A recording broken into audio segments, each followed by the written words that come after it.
Breeze Nation, what is good? It's your boy Pat the Designer back at it again. Appreciate y'all for tuning in and rocking with us for day 3 of the NFL draft. The Bears made some really, really good moves yesterday. Love what we saw from this team overall. And now we're here at day 3. And I think this is going to be yet another good day for the Chicago Bears. Hit that like button, subscribe to the page, leave a 5-star review. Y'all know what to do. Come on.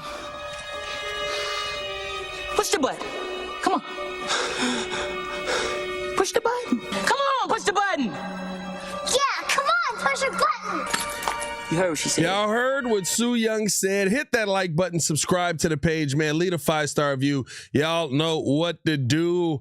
Listen, a lot to get to on today. I mean, looking at yesterday I think was a heck of a lot of fun for the Chicago Bears. I think they made some really, really good moves in that second round there. I think that we're going to be thrilled by some of the pieces that they added, some of the acquisitions that they did end up making. I love the Ozzie Newsome pickup. That was probably my favorite pickup from yesterday.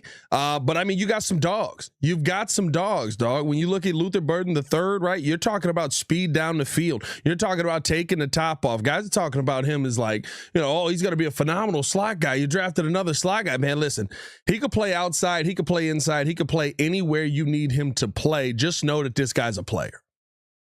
That's what it comes down to. And today, right, you still got I believe we got a 5th round pick today because we did end up trading our 4th round pick. And then it's going to be, I did say Ozzie Newsome, didn't I? You know what? Ozzie Trapilio. I did say Ozzie Newsome. That's nuts.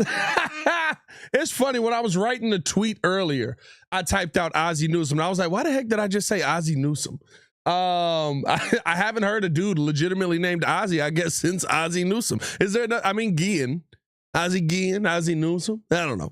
But no, man, shout out to Jay Crit in the chat already, man. To me though, I think, listen, you have to talk about this day as a day, that you can just continue to build on success. I still think there are some good trench pieces where the Bears sit right now, running back wise. I think there are some names that are still available that are going to be very, very impactful in that running back room. I hope that the Chicago Bears are able to go out there and add a piece to that running back room. Who do y'all want to see the Bears go out there and get? Who do y'all want to see the Bears go out there and get? That's the big question. To me, I think today is a day where you address running back. I think that this is a situation where we're finally in the range where I'm like, yes, go out there now and get an impactful piece in the backfield. I think DJ Giddens is still a name that you can look at as that guy. I think that you could say even Trevor Etienne from Georgia is a name that you could look at as that guy. I think there are some really good names. I'd be interested in safety a little bit too, but the only problem with where the safety is at right now is, it was a weak safety market and both of the names are off the list. But again, I trust the Bears DB department, right? If you tell me the Bears are going to pick a DB in the coming rounds, like, okay, I believe that he's going to be a starter. I believe that he's going to be a dog. So the Bears do have a 4th round. I tweaked on that. We traded our 3rd round pick and a 7th round pick. So the Bears do have a 4th round pick today, 109. I think I said that they don't have a 4th round pick. So yeah, I would love to see the Bears go out there and add to that running back room today. I think today's the day where it just makes the most amount of sense to do that. And I think it's going to be you can add to it in a very, very strong way. You can add to it in a very, very strong way. Let me get the draft up here. Jimmy Hoff in the chat. Do you trust your DBs? Jimmy, you talk about our DBs like y'all didn't need to just go draft a wide receiver because of how tough y'all looked. Come on, dog. Jimmy talk about our DBs like the Packers wide receivers just absolutely eviscerated us over the field last season. That's what I'm looking for. NFL draft kickoff. All right. Cut that down. Everyone ran the ball on y'all. That has nothing to do with DBs. If my DBs are the biggest part of the run game, I got problems in the trenches. By the way, did address the trenches. Your DBs don't tackle. No, but they do knock the ball away. That's what I want to see my DBs do. I love my favorite DB quote. It was Deion Sanders when he was talking about, how everybody always says that Deion didn't tackle, and that, it's one of the biggest knocks on Deion Sanders' career. And my favorite thing about that was he was like, if your DB's got 110 tackles, that means that the ball is getting into the receiver's hands. I like my DBs to knock the football away. I like my DBs that break up passes. And we got DBs that do that. That's the world that I want to live in. Shout out to the Breeze chat in the building, man. Hit that like button if you have not done so. Subscribe to the page. Leave a 5-star review. Y'all know what to do. Oh, snap. We are already in theory in this mug. Let me check the Twitter side, too. Oh, my bad. I ain't even go live on Twitter. I'm tweaking. Didn't even go live on Twitter yet. Well, that would explain it. Well, on YouTube, we are over 100. Let's get live over here on Twitter as well. Should get the Twitter fam up in this mug.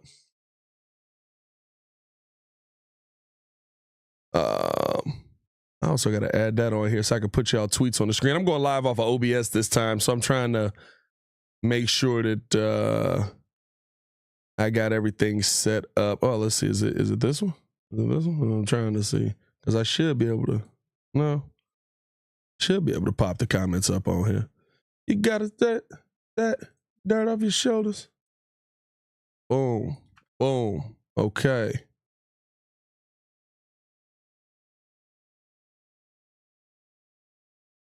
You gonna come through? Let's see. Well, it kind of did, but why is it flat? There you go. Let's see. Why is it cut off? I'm going to get that together. Don't worry about it. Mailbox Sports that I run off OBS. Yeah. OBS is better. OBS is way better. Y'all didn't upgrade at linebacker either.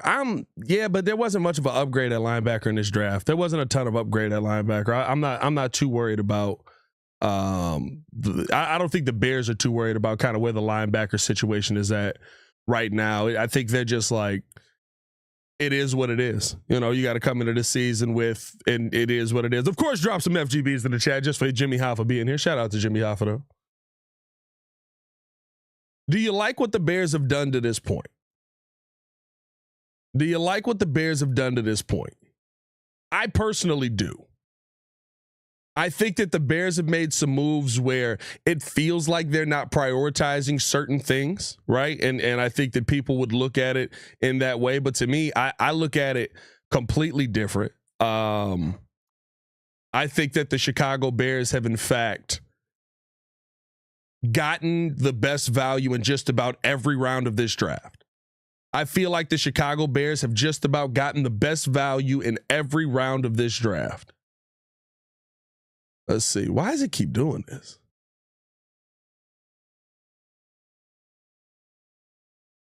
All right, maybe the comment's just not going to work right now. B. Shep said Bears are more worried about offense. They would rather be the defense be the weaker part of the team rather than Caleb. Listen, I kind of agree with that. But I will say that to me, I can't say this defense is weak. Right? You added Grady Jarrett. You've added Dayo Adangbo. You've added a ton of pieces in the trenches. You've added now Shamar Turner, right? Who, listen, dealt with shin splints all last year. And he talked about it yesterday. And he was not, he wasn't 100% healthy, and yet he played through the season. And so when you look at that and say, okay, well, he took a step back. What was the step back? Oh, the season before, not only was he one of the top guys in pressures on the quarterback, he also had 5 sacks to attribute to that season when he was healthy. Right? You're adding that into a team that now has Grady Jarrett for him to learn from a team that already has Gerald. Wait. That already has Andrew Billings. I don't know why. It's early, bro. I ain't gonna lie to you. That already had Andrew Billings on it, right? I think that you're adding this to a team that has added impact pieces on that defensive line, right? Javon Dexter on that line as well. And I think that now you're adding in Shamar Turner to that. That just makes the DBs and the linebackers' lives better. Do you think we will trade anyone on offense? Not sure if you gave your opinion on this. No, I don't think that we will. Listen, I believe that Ben Johnson wants his bevy of weapons, and Ben Johnson is going to get his bevy of weapons.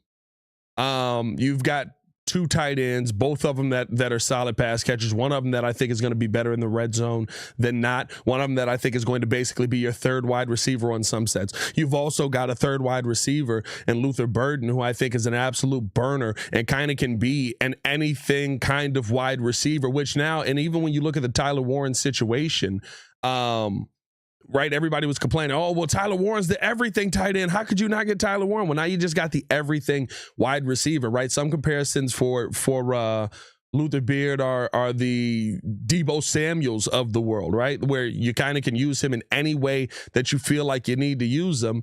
And that's kind of what it feels like, honestly. That's kind of the player that it feels like you're getting. Not a Deebo Samuels perfect match, right? None of these predictions are perfect, but when you talk about a guy that, listen, you need him get open on an end around, as long as the blocking's right, he can do it. You need him be in the slot, he can do it. You need him be on the outside, he can do it. A guy who's just completely versatile, very much like what DJ Moore currently is on this team. I think it just puts the Bears in a great situation right now.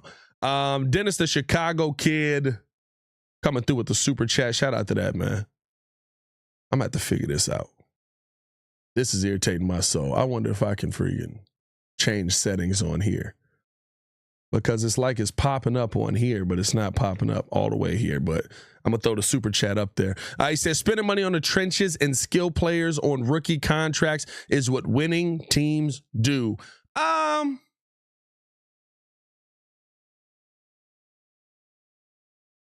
don't know.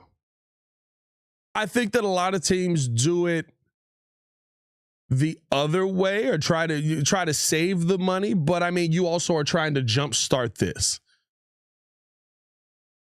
You know what I mean? That you're also trying to get this hitting the ground right away. I think more times than not, you do want your trench guys on rookie deals to go along with your quarterback, but I do like the fact that the Bears have answers in the trenches and can go cheap on the outside. I would rather you would went inside sooner, but to me now I look at, how this plays out, and I think that the Bears are in a great situation with contract-wise and with where the contracts are on the team, and with kind of how the future is set up, especially with how they structure the contracts, right? Ryan Poles is a god at structuring the contracts, and I think that's going to be something that really impacts us coming into 2027, that 2027 season. Shout out to Chuck. Did it pop up? What happened? Wow, with the super chat. Chuck said Loveland can block and was used in jet sweeps. Yeah, he can. He can. Listen, I've watched a little bit more tape on his blocking. I'm not going to sit here and say that he's the worst blocker that I've ever seen. I think there's a lot of work that needs to be done. That's where coaching comes in. That's what it comes down to me. You know what I mean? That's what you want to see. That's where your coaching makes the player better, adds something to his game. That's what's supposed to happen. You know what I mean? And so I'm not saying that this kid can't be better at this. I'm not saying that this kid can improve in the blocking game. I believe that he will, and he's got the body to do it. But I don't think we're going to be asking him to block a ton, because he's a receiver. Go out there and receive. I need you, right? If we want to improve anybody's blocking, let's improve Cole Kmet. You know what I mean? Cole Kmet's a little bigger body, can move people a little bit easier. Let's improve Cole Kmet. 90s baby over on the Twitter side said, would you be shocked if we draft a corner? No, because I kind of feel like that's who Ryan Poles is a little bit. You know what I mean? Shout out to B Shep, said, keep up the good work. Go Bears. Yeah, bear down, brother. Bear down. I kind of feel that that's who Ryan Poles is, that he feels strongly about his ability with DBs and finding the right guy. I don't know who the DB guy is, but this guy's a monster in the game. So for me, I do think that the Bears will probably go DB at some point, but I just don't know. I don't know if that'll be the fourth round. I don't know if that'll be the fourth round. I think that's a later round pickup. I do think the plan in this fourth round is to address the trenches here.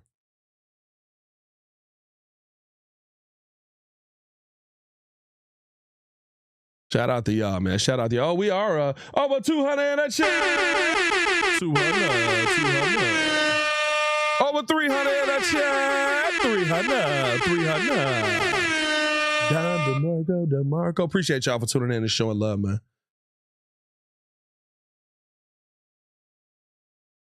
And man said, I'm so happy with Luther Burden. Yeah, man, listen, I love, and I said this yesterday when we were live. I got to see what they're going to do before I judge the pick, right?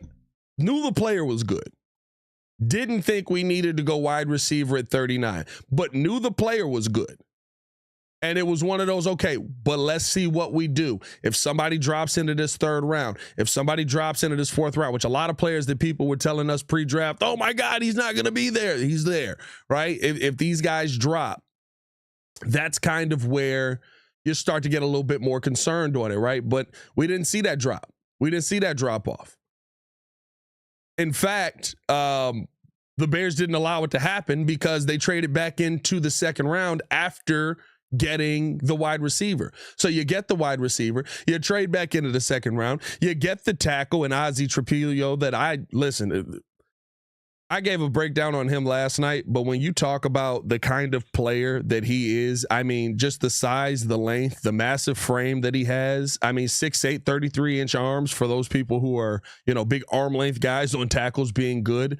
And it's not just the arm length, it's the punch that he's able to throw with it as well. And once he hits you, I mean, you're going to take a shot and then run into an absolute brick wall. His physicality in the run game is one of the best in the draft, I think. And listen, maybe you ended up taking him a little higher than where he would have ended up going, but you got to make sure that you were going to get him. I don't know if he would have been there at 72. And the other thing that is, listen, he's been running real schemes at Boston College, so he understands how to be in the 12 personnel, 11 personnel, all the different personnel groupings, right? It's not a what college did freaking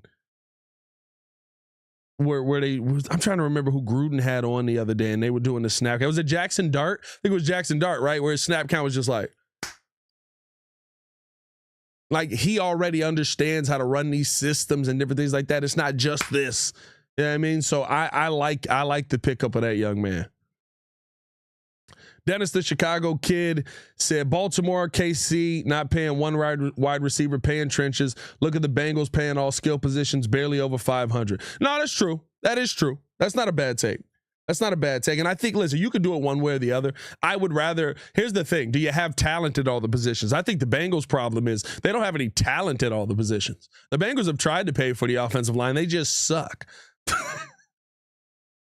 They tried, though. The Bengals have begged to pay for the offensive line. They just absolutely suck. Chuck said, can I interest you in Scatterboo, Eli Roberts? I like Scatterboo. I think that, when you look at Cam's game, it is one of those guys that I continue to keep my eye on because behind a good offensive line, which it feels like this Bears team is going to have, contrary to however people took my tweet on Twitter earlier, apparently people thought I was crapping on what the Bears have done on the offensive line, but it is what it is. But I feel like right now in the running back market, you could go with just about any of these names that is out there and get good impact. Now, are you going to get great impact? No. Right? It's not going to be Ashton Genty. It's not going to be Omarion Hampton. But at the same time, I don't need it to be. I'm trying to find the gem. I'm trying to find the guy, excuse me, who goes out there and when I hand him the football, he knows he can get 4.5 yards between the tackles. He knows that he can go out there and get get to the outside. Now, I think there are certain people that are better at getting to the outside than Cam Scatterbo. I think Scatterbo is more of a downhill runner, more of a gap scheme runner. But if you told me that Cam Scatterbo is the answer, if you told me that DJ Giddens is the answer, if you told me we're looking at Devin Neal, if you told me we're looking at Ollie Gordon II, right, I'd be intrigued by all of those names because all of those guys had impact in college. It's just about getting the line right. And I think for the first time in a long time, we're in a conversation where we can say we got the line right. Brother George said, I'm shocked you up. Hey, brother, listen, this is what we do. This is what we do. Devin Neal, round 5, 5'11", 215, average 6.1, 6.3, and 5.9 yards per carry the last 3 years. Yeah, listen, good name. Good name. Now, is he Ashton Genty? Is he Omarion Hampton? Is he Travion Henderson? No. Maybe. Right? Because are they going to be that guy behind the offensive lines that they went behind?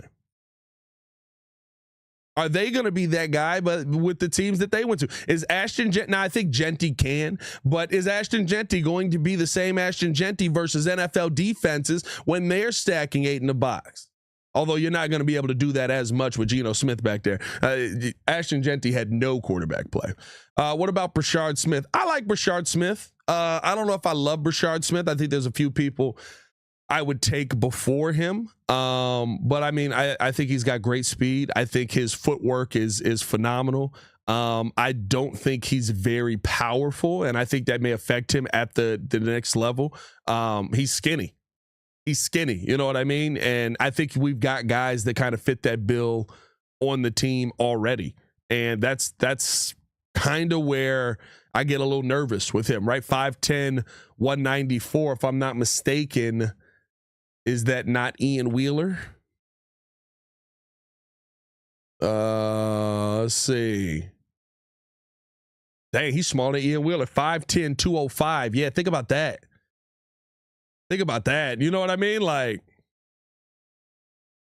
are you going to replace that guy? Now, again, Ian Wheeler is not a Ben Johnson guy. So you could replace that guy.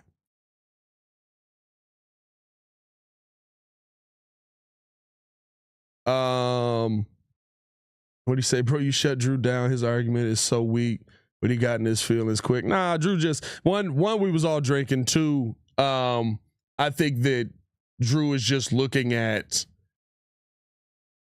the Shedeur Sanders argument from the other side of it. You know what I mean? Like there are people that genuinely feel that Shedeur is not good enough. I'm not one of those people.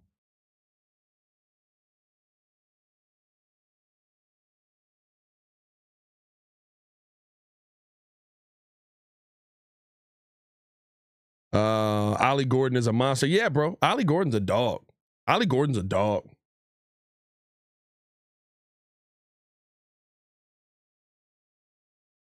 I think he's somebody who, out of Oklahoma State, when you look at his game, it's not just, I mean, he is kind of the Omarion Hampton build. I think he's an upright runner, which could hurt him at the next level.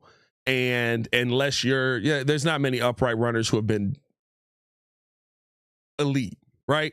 And I think that's kind of the biggest weakness on him. But he's got great size. He's got that galloping speed, which you like to see from your upright runners, right?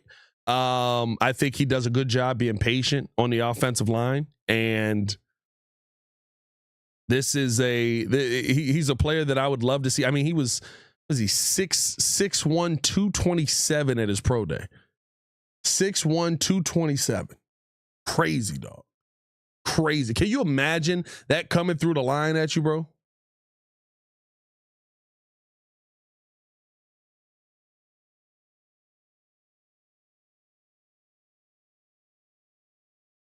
But yeah, to me, I think though that's the best spot for the Bears to be looking.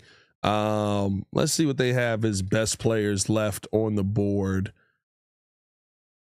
I think Mel Kiper's got his best players left on the board. Shedeur Sanders, number 1. No shock there at this point. Jalen Royals still on the board. I wouldn't mind it. Nah, we got enough wide receivers. Never mind. Let me shut up because they might actually draft him. Scatterbo and Sampson still on the board. I like both of those names to the Chicago Bears. We haven't gone edge. So could Braden Swinson out of LSU be a name that the Bears go after here in the 4th round? That'd be a little high for me. What I would say is, and don't sleep on it, is the Bears are fully committed now to saying, okay, we've got the running backs here. We'll go running backs later on in the draft. Right? That could be a real situation where the Bears look at the rest of this draft and say, yeah, I get it, but we feel like there's a running back in the 4th or in the 5th round, in the 6th round, in the 7th round that maybe we trade up into the 6th and get, or, whatever it ends up being, where now you're having a conversation on maybe going at a position of not a position of need, but maybe a position of depth in the 4th round, right? Could the Bears go offensive guard with some of the names still left on the board here, and then in the 5th round, go running back? Like, I do think that's a real opportunity for moving forward. Could I see the Bears go with Marcus Mbow? You know what I mean? Like, I think that's the part where you're kind of in this weird situation where maybe you go with a depth piece because that is the better talent, knowing that Grady Jarrett, which you kind of did with Shamar Stewart, although I think he's going to be a big player for you, but where you know that Joe Thuney is not going to be here for the long haul. He's going to be here for a good time, not a long time. And then you have that guy already waiting in the wings, and he's had 2 years to learn from Joe Thuney. And that guard market is still, I'm not going to say great, but it's still decent. Willie Lampkin is 11th on remaining players out there. Do they go Willie Lampkin in the 6th round? Go get Willie. Bro, if the Bears actually draft Willie Lampkin today, I will lose my stuff. What's your opinion on Martinez from Miami? I'm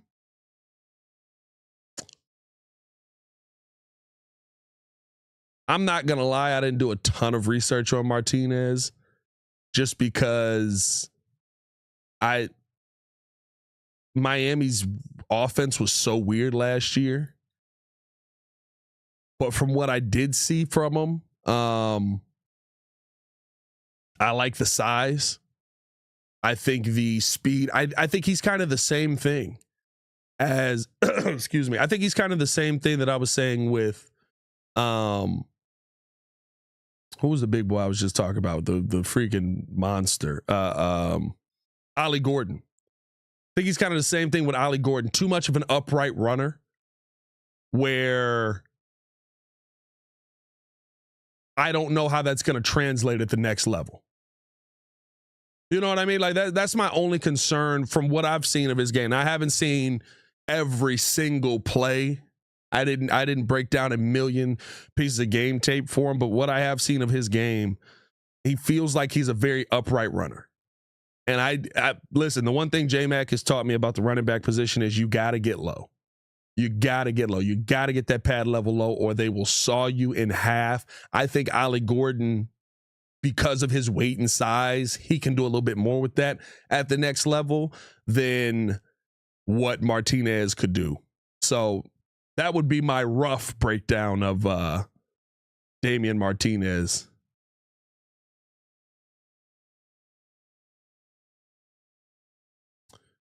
Bears will trade down from their 4th and to get extra picks. Chaz Hammer chiming in with that one. I don't know. I think they might be set here with the trade down. And now they maybe, right? Maybe you add a later 4th. You add a 5th round pick in there. Maybe you get a 5th round pick back, and now you've got your 4th, and now you got your 4th, 2 5ths, and a 7th. Maybe I could see it. Mutt Grid, where's the crew? Listen, only Pat the designer is wild enough to be here for day 3 of the NFL draft. Day 3 of the NFL draft is nuts, bro. I'm not gonna lie to you. Only Pat the designer is wild enough to be here for day 3 of the NFL draft. But I love this stuff, dog. I love finding the dudes that are going to be the gems, right? Where does Shedeur Sanders go as a major storyline? By the way, 329 on the YouTube side, man. Only 52 likes on the video. Let's get up over 100 likes on the video, man. On the Twitter side, 145 people on the Twitter side. That means we are over 300 in a chat. Over 400 in a chat. 400. Actually, that means we are, no, we just 400. We just at 400 right now.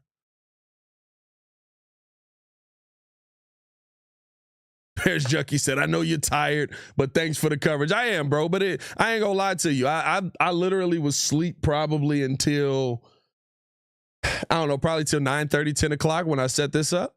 So yeah, I'm tired. It's been a long weekend, man, but it's football, bro. I'm not, listen, the one thing that I love about this is you got to take it all into context of where I'm coming from, right? I've worked weekends many a time. And I remember what working weekends doing something you hate is like. So doing this, sitting here talking football with y'all for 3-4 hours a day, with 3-4 hours a day. Yeah, I mean, like that's what this is all about. I love it. I love it.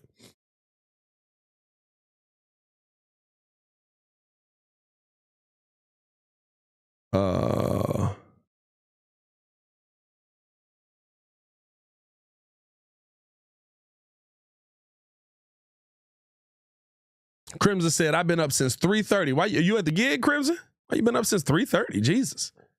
It's some rest, brother. Who's the dude in the black hoodie who popped up late yesterday? He knew his stuff. Dude in the black hoodie. Oh, Nova? That's Nova. That's Nova that be in the chat with y'all.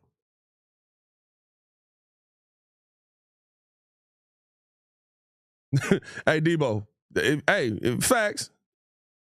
But it's long days. It's different. It's a mental grind, right? Especially today. Today is a mental grind. Because when you get to the 3rd, 4th, and 5th rounds, right? Like, it's like, okay, this is what you do your draft research for. The first 2 days is easy. The first 2 days is easy. Because we know most of the people the first 2 days, right? Everybody studies up to about the 3rd round. Because usually the 4th through the 7th is the depth days. This is the day when it's like, okay, how much research did you do on this dude? And I ain't gonna lie to you, it's not for some of the team. I do my 5 through 7 because we're not talking national draft on here. I do my 5 through 7 based on what the Bears are, or 4 through 7 based on what the Bears are gonna do. So there may be some pieces that I don't know. And I just be honest with you. I'd be like, I ain't watch him. I didn't see a single snap of this guy. As we getting ready to get the draft underway here.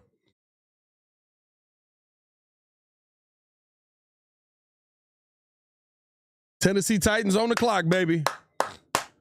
Crimson said, I'll rest in 2027. Until then, I'm working towards something. I feel you, my guy. Grind out. Grind out, my boy. Braden Swinson is still there. That's crazy. Yeah, bro, listen. And see, that's the thing about this draft, bro. That's the thing I've continued to say about this draft is when we were doing all the mock drafts and there were people in here just like, he'll never make it that far. He'll never make it that far. There's no way he'll make it that far. Listen, when they tell you the values from 10, they feel the same about pieces for the values at 40. That told you what this draft was. Names could have went anywhere in this draft.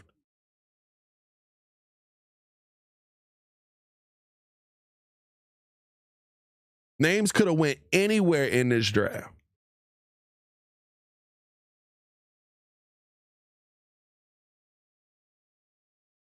I ain't gonna lie to you. Nah, because Tennessee took Cam Ward, so they probably gonna ride with that. I was gonna say, is Tennessee one of those teams that could take two? Remember how the Washington took 2 quarterbacks when they took RG3 and they took Kirk Cousins, and you were kind of in this weird situation where it was like, okay, well, you got two quarterbacks now. Well, we need one to hit. And then it didn't matter until RG3 got hurt. Then it was like, well, Kirk, get in there. Let's see what you can do. And he was able to play too. Like, I do wonder about how, like, if there's an opportunity for that with where Shedeur is at this point. But listen, I think Shedeur gonna ball out wherever he go, bro.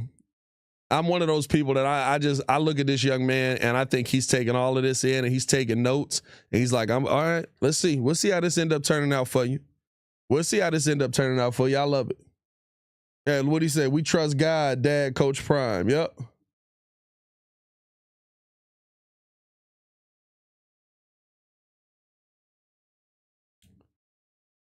I love this is, you know what this is the NFL putting a foot down on NIL players. Basically saying, hey, young blood, don't believe that you're going to walk in here and do that stuff that you was doing at home. Don't believe that you're going to walk in here and do all that stuff that you was doing back when you was in Colorado.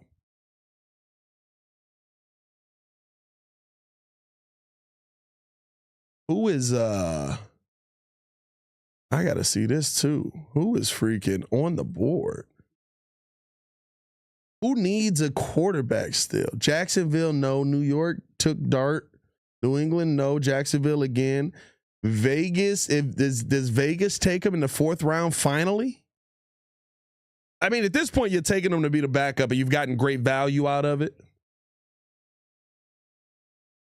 Bears, no. Jets.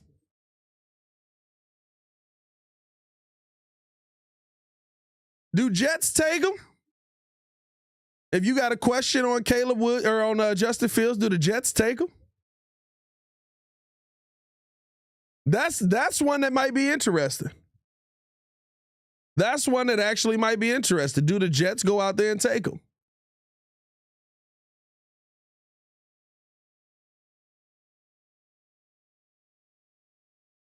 As the Tennessee Titans selection coming in, I do like the 4th round and 5th and 6th because the time is quicker.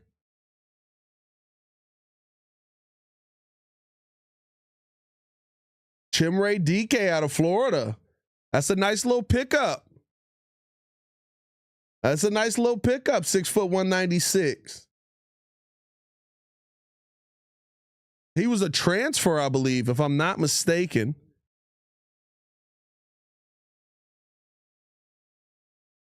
But fast as all get out. To me, I love his high point. I think that he is somebody who does a really, really good job with the contested catch. Gets out of his stance really well.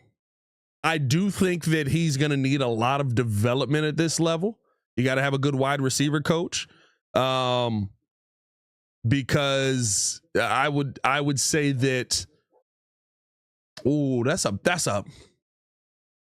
it's a disrespectful comparison I'm about to make, but I think that he could overcome it. I never believed that this other guy could overcome it, right? I feel like his route running is very Kevin White-esque.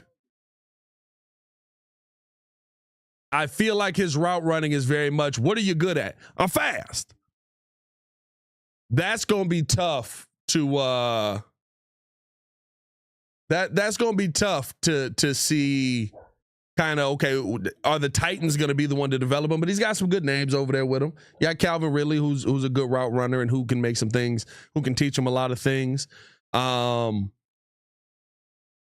think that the only knock that you may have on him is a little light, but again, eat some steaks when you get to the NFL. Shout out to Mr. Meaty. This dude averaged almost 12 yards per reception. Brother George, yeah, Kevin White was trash. No, yeah, that's facts. That's facts. But I do think that when we drafted Kevin White, I remember being like, I don't think he can overcome his route running. Like, I don't think he's good at this.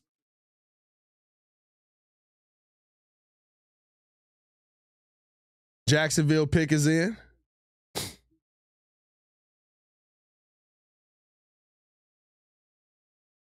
Dilla said NFL putting their foot down like Lawrence Taylor put their foot down on Abdul Carter wearing his jersey number 56. Taylor said no.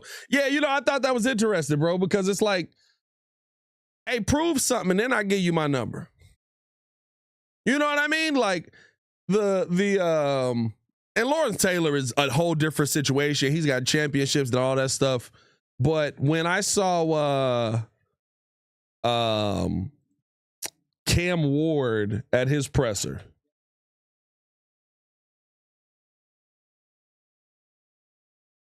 and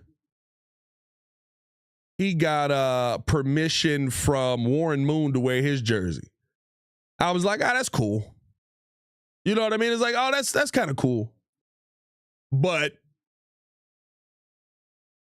why? You know what I mean? But why?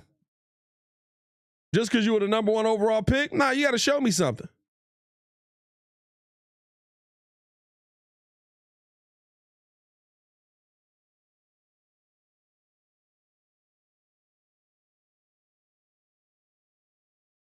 See what the Jags do. Facial Tootin, running back out of Virginia Tech. Now, I think that this is a guy. Now, here's a guy. I think this is a young man who, when you talk about speed, that's the conversation on him. And he is if he gets that cut, he could be gone. If he makes one cut, he could be gone. What you say there, Pat? Can you check the breaker? I just got a notification saying the Chiefs just traded us their running back. Hold on.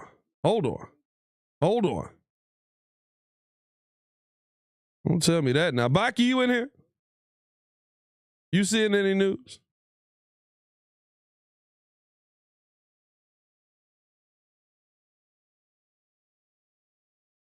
Let me see. Let me check Twitter. We talking about some breaking news here. I gotta check Twitter on this. Ian, what you got for me? NFL draft cover saying I'm not seeing nothing from Ian Cunningham, and I'm not seeing nothing from Courtney.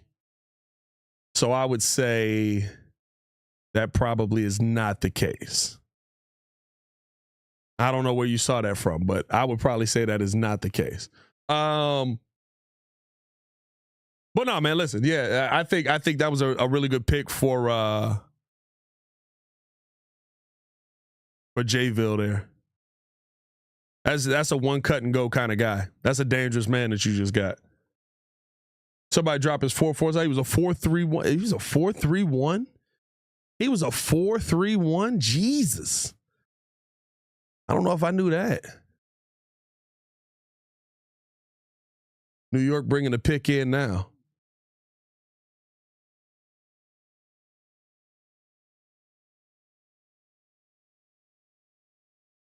Yo, Pat, by the way, I think that my Breeze cap you sent me 2 years ago is still in the mail, or you got one of them that's on your head there, sir. Hold on. Did Kid say he was sending you the Breeze cap? I don't remember saying I was sending you the Breeze cap. I might have, so I'm not telling you I didn't. But did Kid say it? Because that would explain a lot. We'll get you some merch, J. Crit. We'll get you some merch. By the way, the merch is on sale right now. You can go to twcbreeze.com and go to the shop page and tap in with the merch. We do got the hoodie on that mug. We do got the cap on that mug, man. So the hoodie is on sale. Kid told you, yeah, that explains it. That checks out.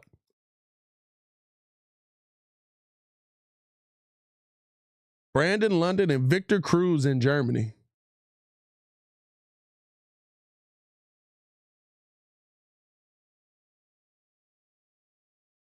Can't hear nothing they saying.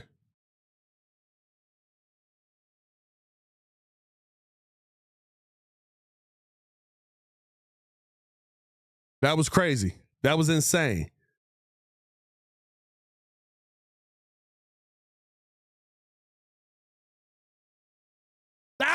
Scatterbow's gone. Dang it. Scatterbo's gone. That's a good pickup. That's a good pickup. Is Jack Sawyer still available? Yeah, I believe he is. I believe Jack Sawyer is still on the board.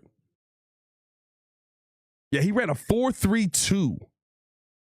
That's a crazy, bro. Chimere moving, bro. Pat, how can I get a navy cap with orange GM on it? You gotta talk to the super producer about that. That's his line of merch right there.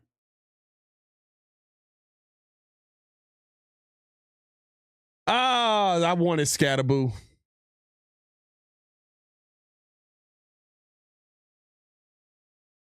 That was a good one. That was a good one. Jack of all trades, contact seeker. Yeah.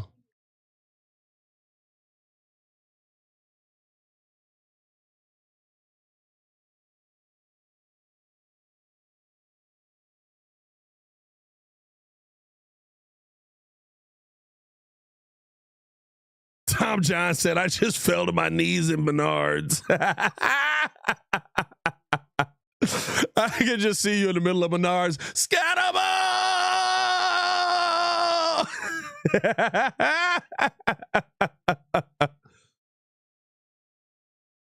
That one's tough. That one hurt a little bit.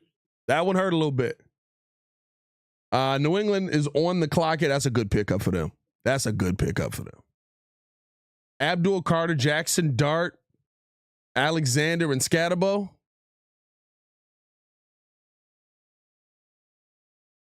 Ro, you got to relax.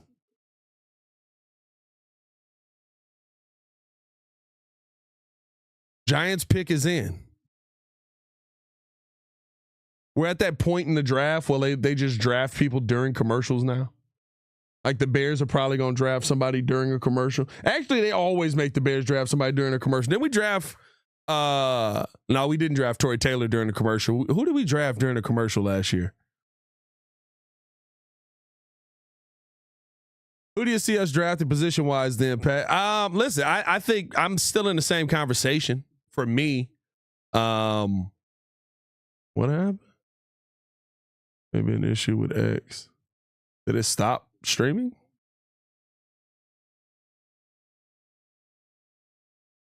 I guess the Twitter side stopped streaming for a second. That was random. Let's see. Bang. Edit. No. I don't know what's going on Twitter. What the heck happened?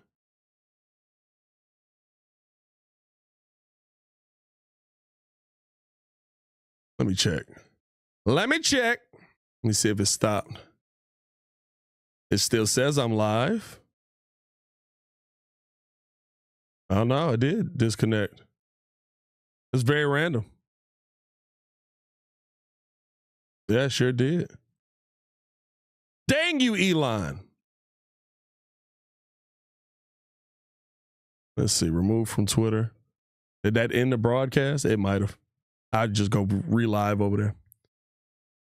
Craig Woodson, safety from Cal, is who the Patriots end up going and getting. That's a nice pickup for them too, actually. Hey, I'm not gonna lie. I like how they starting this draft right now. 6 foot, 200 pounds, big boy in that back.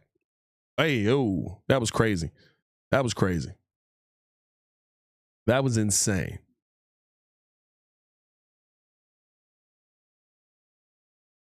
What is this mud doing? Why are you setting to record? Bro, this thing is tripping right now. Elon doesn't like you calling it Twitter. That probably is it. I'm not going to lie to you. That's probably exactly what it is. I definitely called it Twitter just about every time. Boom. All right, we cleared some space up. Now I guess I got to fake record this thing. I don't know if we're going to get a running back in this draft. Maybe not. Did y'all ever get that pizza? We did get the pizza. It was phenomenal. It was Italian Fiesta.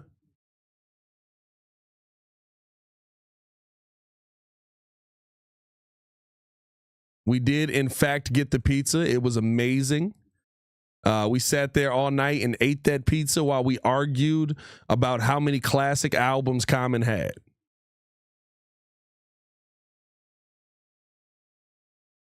Paste. Save changes. Boom.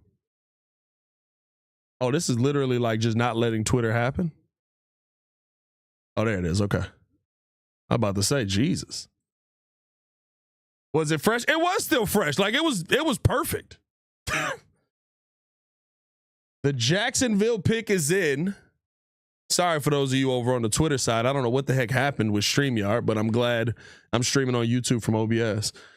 Somebody asked me a question. I was answering it. What was the question?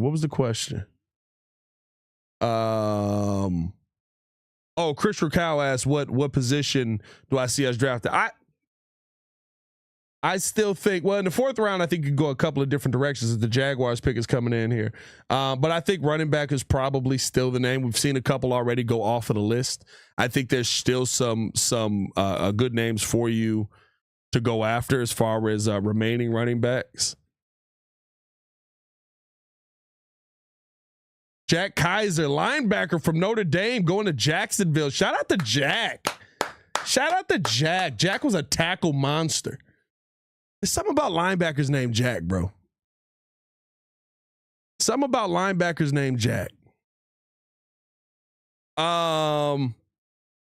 I would like to see if you weren't going to go with the running back position, because right, you're probably talking about at this point, right? Dylan Sampson, DJ Giddens. To me, those guys feel kind of like fifth round picks. Devin Neal probably a fourth round pick. But I would be interested to see. I mean, am I tripping? Chris Paul Jr. is on the board. Danny Stutzman's on the board. Cody Simmons is on the board. Or maybe Jack Sawyer did come off the board. Did somebody draft Jack Sawyer yesterday and we missed it? Yeah, I don't see him on the best players available. I'm personally not a big fan of Chris Paul Jr. Not just because of the name. But I think he's more of a downhill, stop the run kind of guy than I do think he is a coverage guy.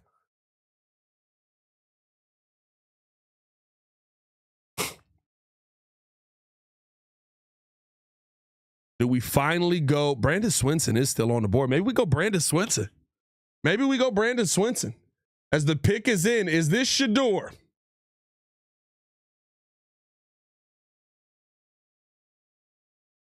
Bro, if it's not Shedeur here, he's getting to Pittsburgh.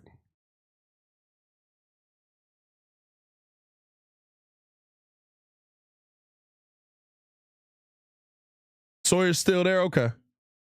Sawyer's the 28th best player available.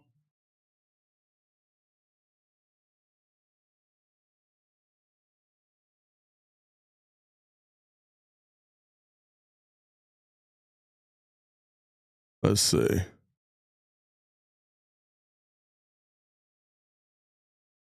Stutzman. Danny Stutzman is still on the board. I do like Danny Stutzman. Yeah, Sawyer is still there.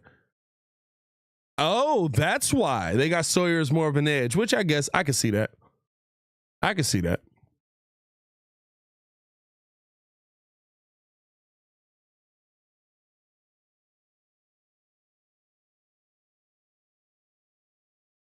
Let's see what the Raiders got. The pick is in.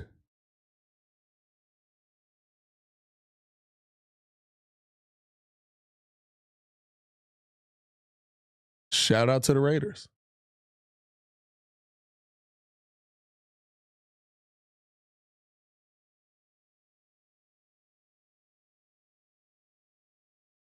Dante Thornton. 6 receptions. I mean, he's a tall guy. I feel very much like we felt about who's old boy that I said earlier. That he's straight line speed to me. That's the first pick where I'm like, you could have picked somebody better. Like he's a take the top off threat, but I mean, literally, I think that's all he is.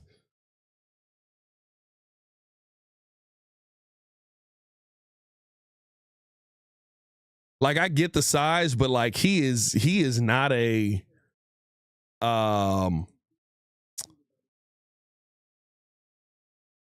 he is not a elite footwork wide receiver. We got a trade? Do we got a trade here? Not about where you get drafted, it's about when you get drafted. Day 3, Max Crosby. I like that, Max. I like that, Max. Let him know.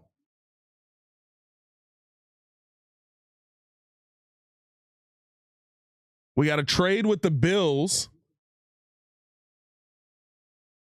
Do we got details on the trade?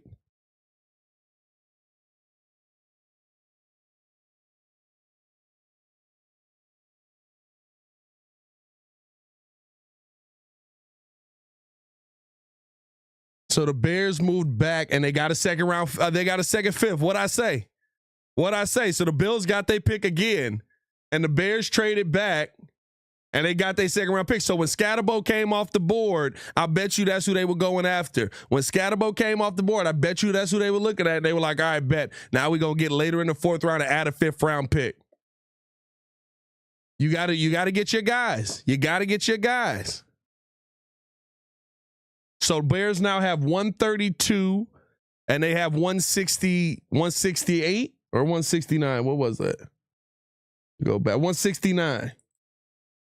Bears now have 132 and 169.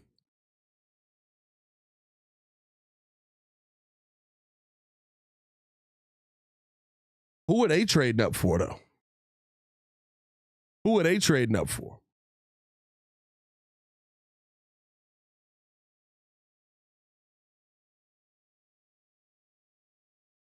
The pick is in. Now I'm intrigued. Who'd we just give up?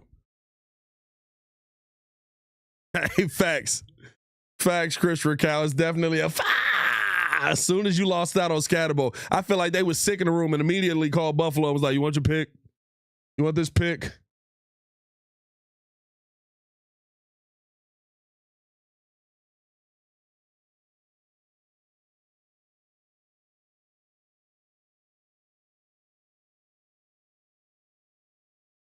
I think the Jets is an interesting one after this Buffalo pick comes in. Don't be surprised if the Jets maybe take a look at him.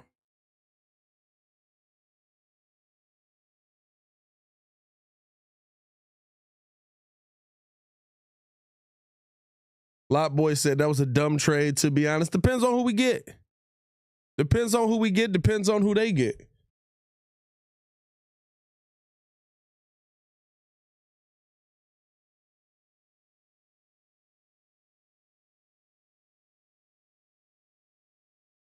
What was that?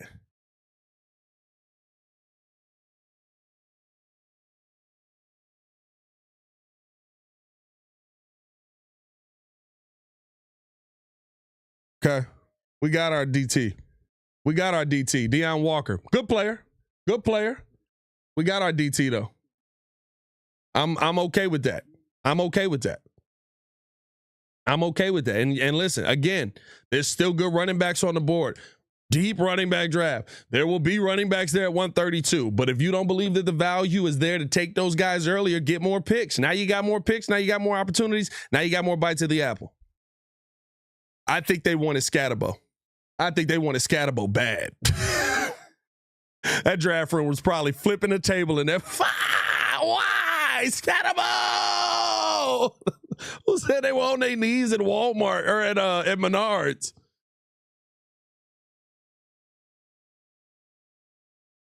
Dennis, the Chicago kid, said trading out when Sawyer and halfbacks flying off the board is ballsy. Yeah, listen. You gotta take your chances. The whole draft is that.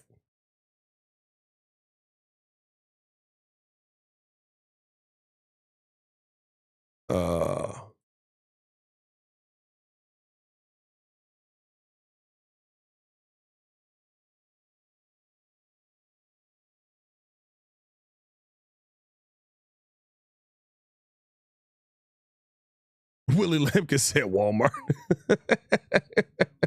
Willie! Maybe they're trading back so they got an extra 5th-round pick to take Willie Lampkin. Bro, if they take Willie Lampkin, bro, I should have put socks on. I should have put socks on. I'm going to be running around this room. I'm going to be running around this room. I'm praying. Now I'm praying they take Willie Lampkin. Now I'm praying they take Willie Lampkin. Hey, Oscar. Hey, look. I just know how mugs think. Hey, look, that's how the NFL be moving, dog. We went from everybody saying, he said that Pat prophecy of taking a running back in the 5th or 6th round is coming to fruition. We live in my draft now.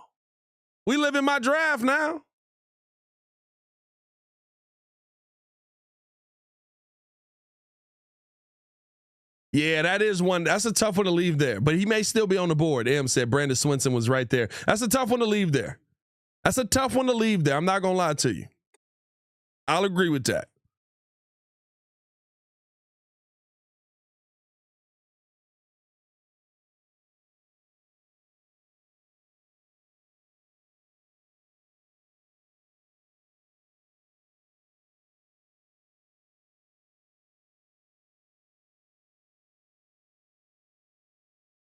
Excuse me.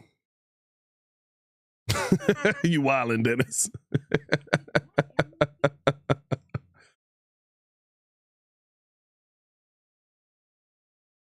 G. Meso said, I wouldn't mind Devin Neal. Yeah, I listen, Devin Neal to me, I think he checks a lot of boxes for you. And you also have to think, too, it's also about who you feel is going to perform best behind this offensive line in the system that Ben Johnson wants to run. Because it's not just about getting a name. It's not just about getting a player. It's about going out there and getting a guy who fits. Is Ben Johnson going to run more outside zone, which I think he's run a ton of in his career? Is he going to run more of a gap scheme, which would speak to a different kind of running back? It really is just about, is a guy that fits your system at this point going to be there towards the end?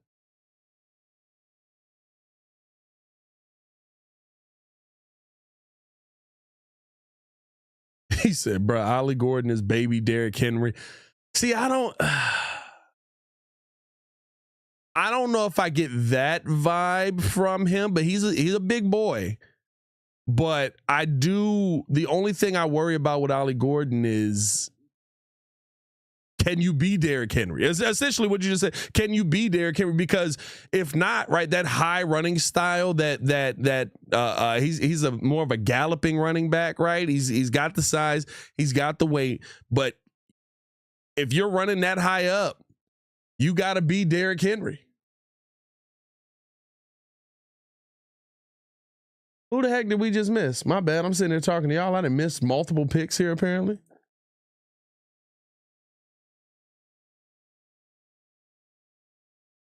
Did I?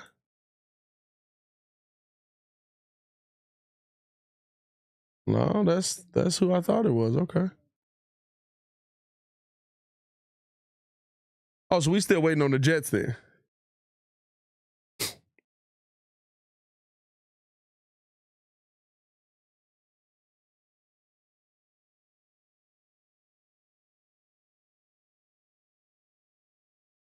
$110th pick in the 4th round.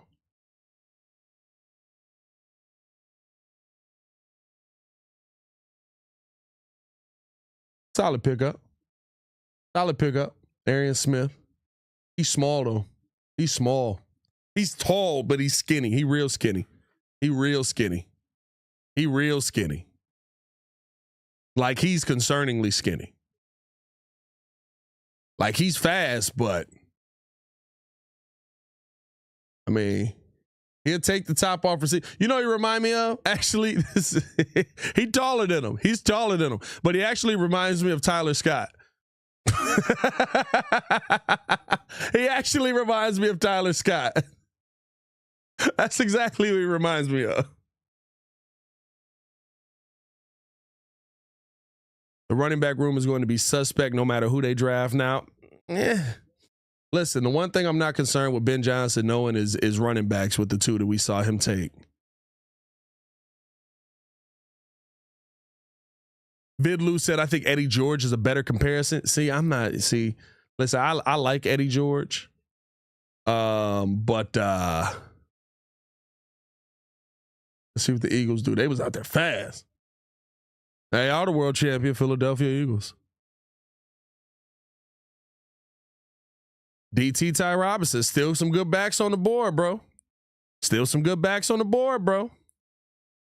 The infamous one said Xavier Worthy was small, yeah, but Xavier Worthy had elite hands too. Xavier Worthy had elite hands. Who have Ben Johnson ever drafted? This is my favorite thing about fans of football that think it's literally just Ryan Poles 1950 style sitting in a room, or any GM outside of, I guess, Ryan Pace in our lifetime, just going, these are your players, you pick them. Did we watch the draft yesterday when the coaches are running up and they're like, man, you got me my guy? Like, come on, dog. That's just a bad take. It's just a bad take. You think that Ben Johnson didn't have a say in any of the players that end up getting picked in his offense? You know what I mean? Like, that's an unintelligent take. Be better, Jimmy.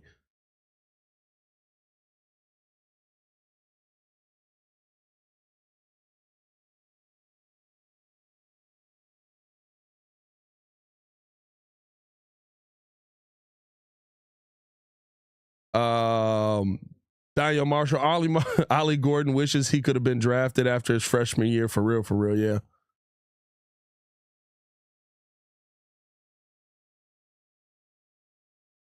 Saints pick is in. Do the Saints create a quarterback conversation? Bro, this man still is not off the board.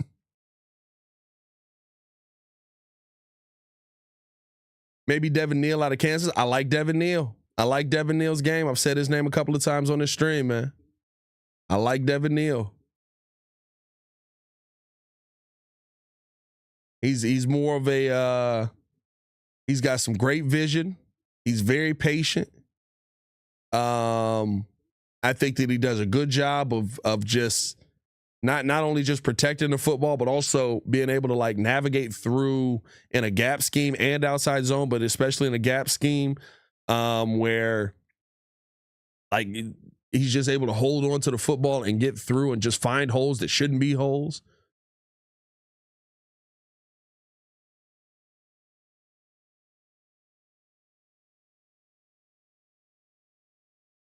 Only knock I have on Devin Neal is for how big he is. I feel like he should run more people over.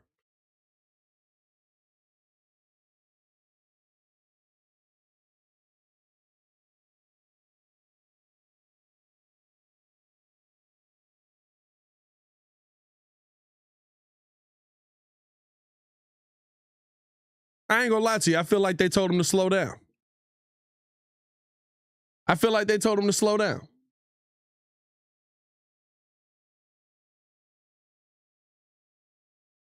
Oh, Jack Sawyer is there. Jack Sawyer, yeah, they got him as the 5th best prospect on the board right now. Oh, no, they got him as 70th. That was his top 200. I thought they said top 20. Look at that. They're all standing together and trying to say go Pack go in unison, and none of them can say it at the same time. What a lack of rhythm. There you go. Good job by the end of that.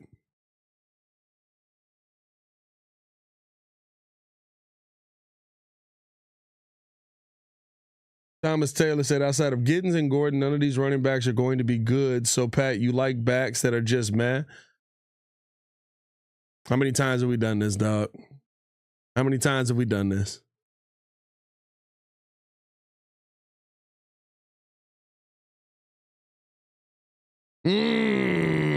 Stutzman's a good pick. Stutzman's a good pick. I think the only thing about him is I don't think he's that good in coverage.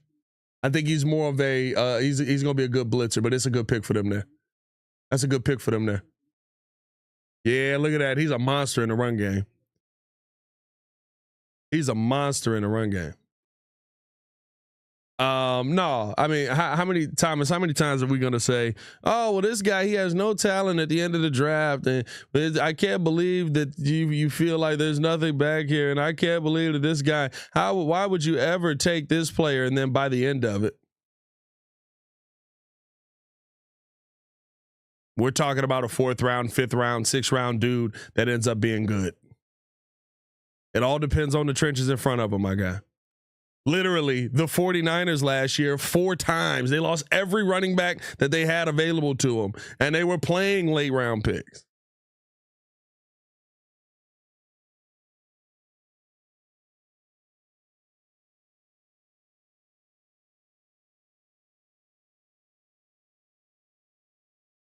Now, I agree with you right now that Neal and Giddens are the 2 top. Right? They're the 2 at the top. But how many running backs are about to get taken between, where we at? We at 112? Maybe 1? Because a bunch of these teams grabbed running backs already.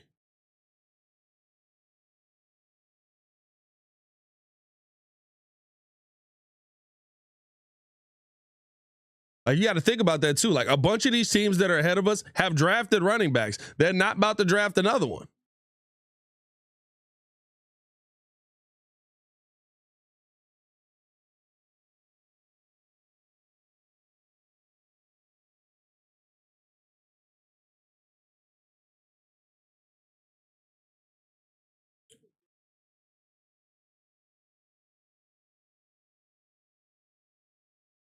Was not expecting that. These defensive tackle. We got our DT already. CJ West off the board. We got our DT already. Right? Like, if we sitting here talking about, oh, we gonna miss out on all of these running backs, like, dog, these teams got backs already. And if I'm not mistaken, is Dylan Sampson not still on the board? Dylan Sampson's a dog. Let's not sleep on Dylan Sampson now.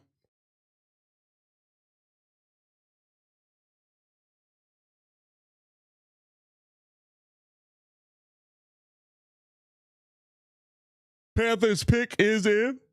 Excuse me.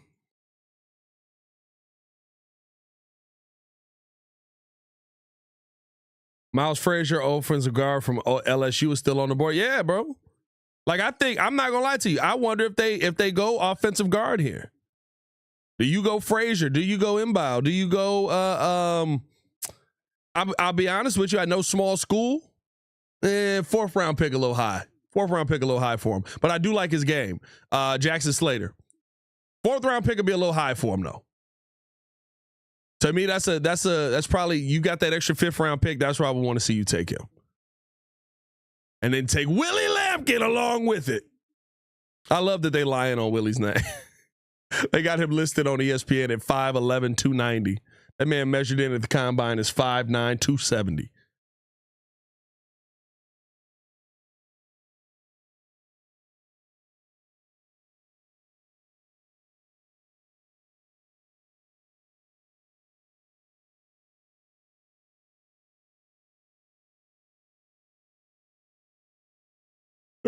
I think Blue will be the pick. Excuse me. Wasn't Eric Bieniemy at those pro days? Yeah, listen, that's a fact. That is a fact. Eric Bieniemy, that was how I knew, right? Like, I was like, I feel like Ashton Genty is a piece that they want, but I don't know if Ashton Genty is going to be a piece that we're going to go get, because he didn't even show up to Ashton Genty's pro day. And I did come to came to the city, came to Chicago. But I mean, the only thing about Jaden Blue that is a knock on his name is the size, right? He's a little bit undersized. But when you talk about speed, he's a burner. Now, I wouldn't take him here at 132. I wouldn't take him at 132. I'd probably take him in that 5th round. Probably take him in that 5th round.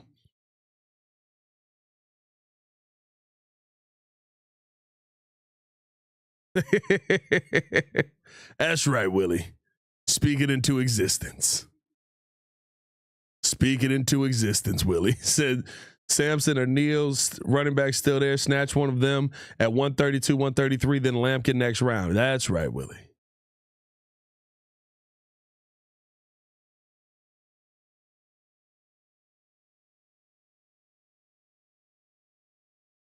I think the two that would make me like if you end up going running back here, or if you shut your mouth, JC. That's a different JC, but you shut your mouth when we take it a kicker.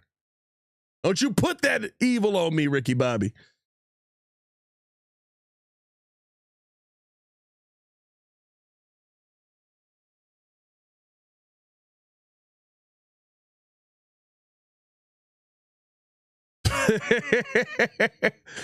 Trey Two Crunk said, Breezy, you keep yawning, bro. Got me yawning all the way from St. Louis. It's contagious for sure.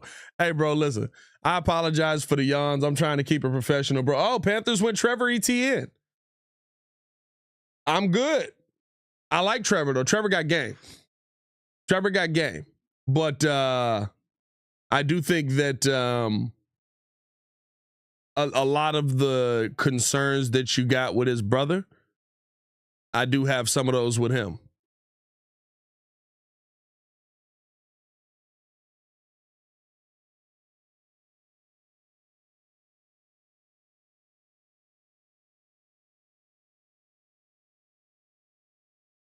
Think they going Brashard Smith? Don't know.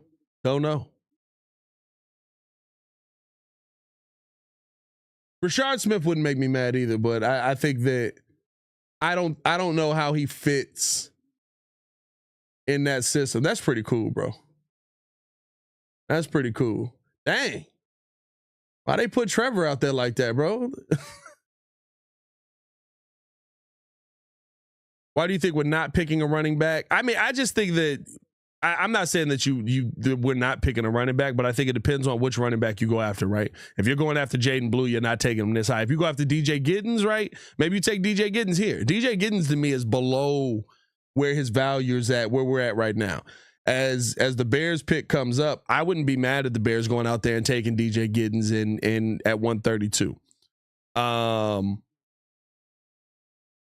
But I do wonder where if Jaden Blue was the name that was brought up. Jaden Blue to me is a 6th round pick, but I think he's got a ton of skill. Now if it's Ollie Gordon, right, I think you take it at 132 there as well.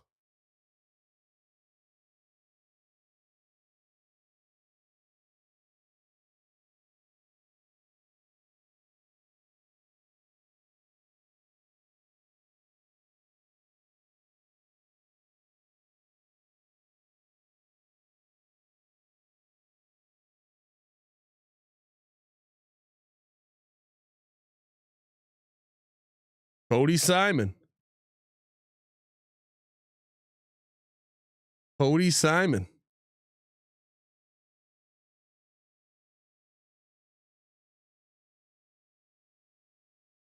Now we seeing some of the linebackers come off of the board a little bit more. I definitely don't see the Bears going linebacker. I'll tell you that one. I definitely don't see the Bears go linebacker there. I will 100% tell you that. What do you say? Noah P said, you can't say it's all about the trenches when it comes to running back. When you have a running back on our team, that disproves your point. Swift couldn't get it done behind the Eagles' offensive line.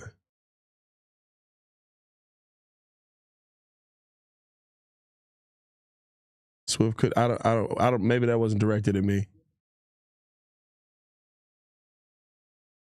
because I don't get what you're trying to say there, Noah P.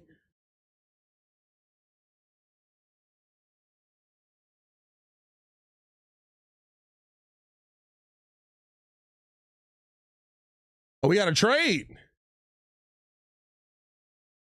Texans move up in the 4th round. They get 116, a 7th round pick. What was that? And the Dolphins get a 6th round pick and a 2026 3rd round pick to move up into the 4th. You must see somebody that you love. You must see somebody that you love.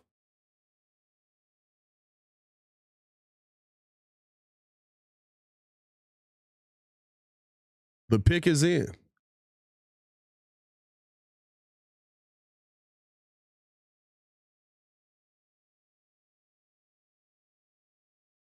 I got to start covering my mouth. Try and keep the yawns away from y'all. It's been a long weekend, brothers.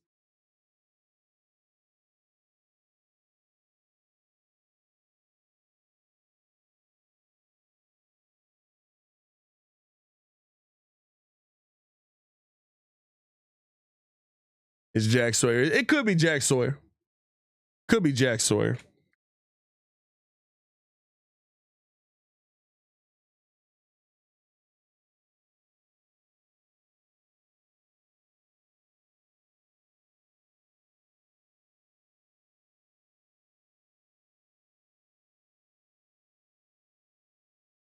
Let's see who they get here.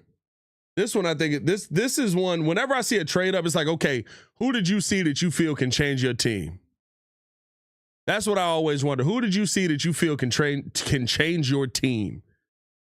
The trade ups in these rounds are always very interesting. I tell you what, though, man, I like the Bears draft. What Houston has done in this draft has been intriguing as well. Like, some of the names that they've been able to add to this team, oddly enough, everybody they draft, names start with a J. No, they drafted Ariante. Jaden Higgins adding Ariante Irsay. I think those are two big names, right? And you go on and you add Jalen Noel, you add Jalen Smith. Interesting that you found two dudes with their names both spelled like the same way.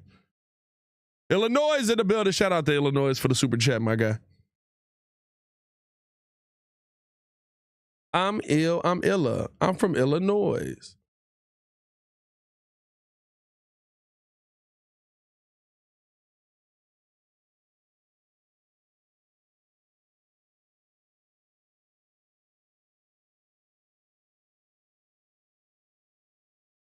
All right, let's see who they get. I would think this is another lineman, right? With all the struggles that they had on the O-line last year, I mean, you end up losing Laramie Tunsil. You added Ariante Irsay into that, who could play that right tackle spot for you. So you still got, but I mean, maybe he plays left tackle. I don't know. But do you go with a guard here? I would think you got to go O-line here if you're Houston.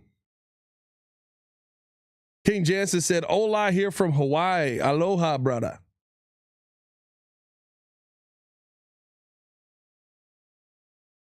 Marty K. Irsay would have been a nice option for us, bro. I would have loved Ariante Irsay. I would have loved to go. We got another trade. We got the trades coming in. Rams get a 4th round pick, 117. They're up next. And what was the other trade? The Colts received the Rams 4th round pick, 127, and a 6th round pick. Let's see who the Texans take. Woody Marks at USC. He said UCS.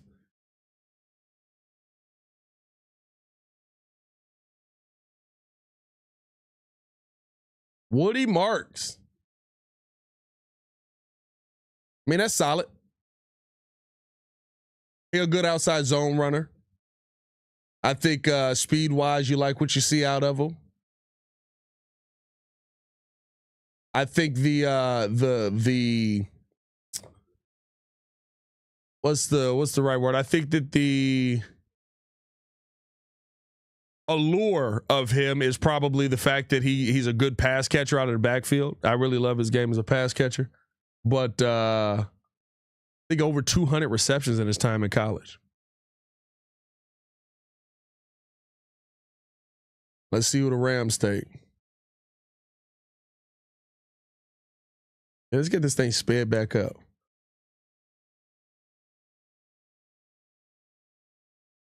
Jarquez Hunter out of Auburn. So we seeing a lot. We starting to see the run on running backs now. We're starting to see the run on running backs now. Jarquez Hunter going off of the board there is that's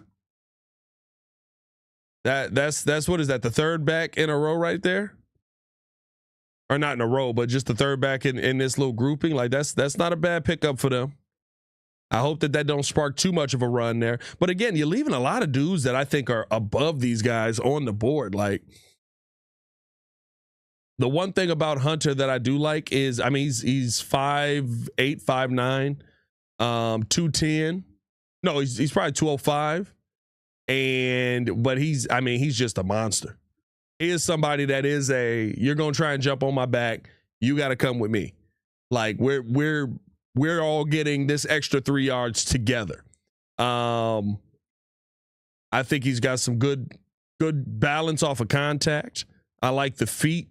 The one thing I will say, which I think coaching can fix at this level, is I do wonder how he's going to deal with seeing the holes and attacking them. That's the one thing about his game at Auburn that I think probably was the biggest knock on him. Is that the vision isn't great. The vision isn't great. It's solid, but it's not great. The one thing but I will say this, right? With an older quarterback, as the Falcons pick is in here, with an older quarterback, that man can block. That young man's a blocker. That young man is a blocker. Bro, I swear, watch Ryan Poles trade back again just to keep us here. Shedeur Dash is crazy. Shout out to the super chat from Illinois, boy. Who'd they take? Billy Bowman Jr. out of Oklahoma. It's a big boy. Billy Bowman's a big boy. The one thing that stands out about Bowman's game that I would say more than anything is his ability to find a guy. What I mean by that is just no matter what, especially in the run game, he can tackle. I think he's better in the run game than he is in pass coverage, personally. But he can tackle.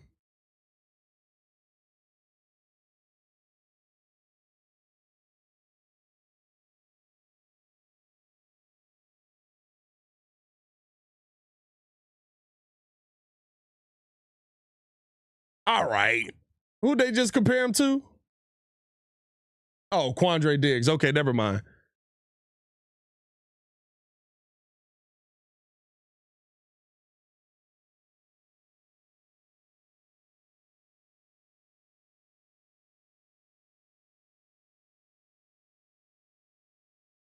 Bengals pick is in. Hey, Ted McMillan got to be good. I know his mama said don't call him Ted McMillan, but this is what that's what we call him. I don't know what to tell you, ma'am. She was like, well, I named him Tetoria, so call him Tetoria. I was like, nobody's gonna say that on a broadcast. And can we give him T-Mac? I don't know if I'm giving him T-Mac either. You got to be great to get T-Mac. Larry Woodson said, what up, Pat? From Duval. No, I'm playing. From Duval. What's going on, my guy? How you feeling? It's sad that I know how to do it and have always known how to do it, and that the awkward football coach coming in there who's going to be the coach of the team is like, Duval. Jack Sawyer at 130 would be incredible value. I mean, listen, yeah, I agree. I think that you kind of are in a situation where it would be better for you to take Jack Sawyer at this point. But I wouldn't be mad at either Sawyer or the running back at this point. Hey, said both Stutzman and Bowman being gone hurts. I agree.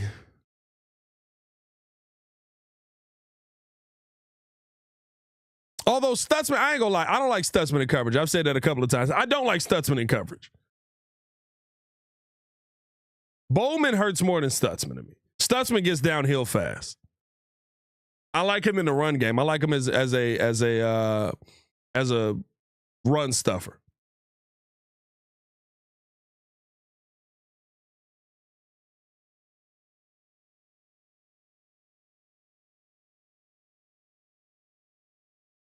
Brandon Truth said, just got here. How y'all feeling about the trade back? We'll see. Listen, I don't feel like we've missed out on anybody in my mind where it's like, I had to have that guy. Brandon Swinson is still on the board. Let me look at the edge market here. Brandon Swinson still out there. I don't understand why he's fallen this far. I think that he's somebody who should have been a 3rd round pick, if we're being honest about it. Sawyer is still on the board. That's kind of it. That's kind of all I'm looking for there. But even right, like I think there's still a ton of value that the Bears can go out there and get. So I'm not mad at the trade back just yet.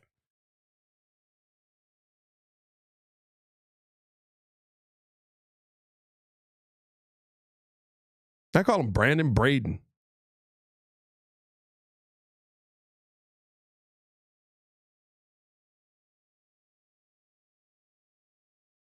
Swinson is more of a 3-4 edge, though. True, and I'll be honest with you, he doesn't fit what. The only thing about edge that I do wonder is, remember what Dennis Allen said, right?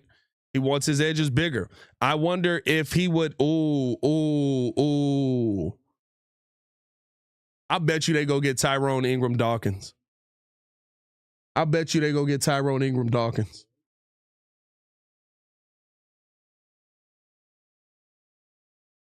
I'll bet you they go get Tyrone Ingram Dawkins from Georgia. That's exactly where the Bears go. That's exactly where the Bears go. That's exactly where the Bears are going to go.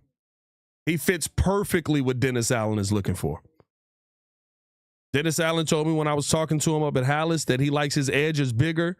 Ingram Dawkins comes in at about 6'6", 275. Let me see if I can pull up his measurables from the pro day, see if they were less, because that'll play into it. But I'll bet you that's exactly where the Bears go. Big board. Tampa pick coming in now.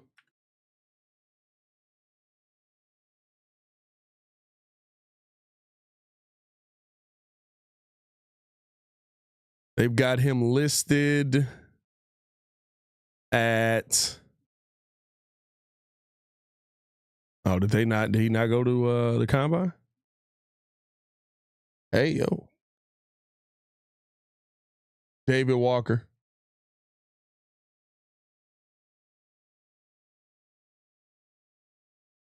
Yeah, I knew the Bears weren't going there. Although he's close enough. And I will say he's kind of that pounds per power guy.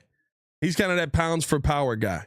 But no, listen, they list him on PFF, and I don't know if he'd measured in at the combine or not. Maybe he didn't go or get invited. But 6'5", 280 is what they list him at. That's right in that. What did I say the ideal range was that Dennis Allen told me was that 280 for an edge.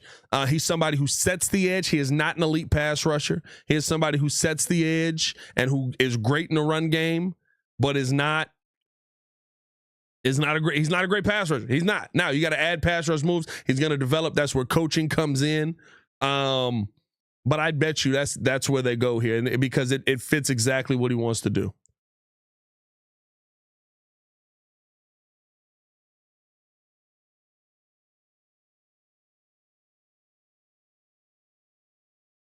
Yeah, King Jansen, Ingram Davis, 6'5", 276. PFF got him 280, right in that range.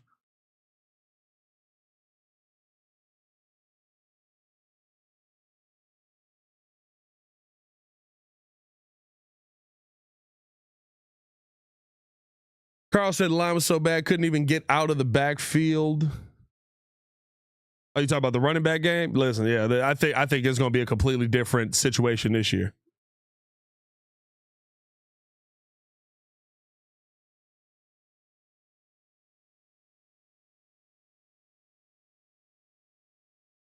Jay Chris said he's a situational guy. I don't believe so. I'm gonna be honest with you, bro. I think that Dennis Allen's belief is you create the pressure from the middle, you create the pressure in the face of the quarterback and force them to the outside. The one thing that plays into that is, right, this young man was great versus the run. If a quarterback is running, trying to get to the outside on the left side, I got you. Right? If it's he doesn't have a ton of pass rush moves. He's pure power.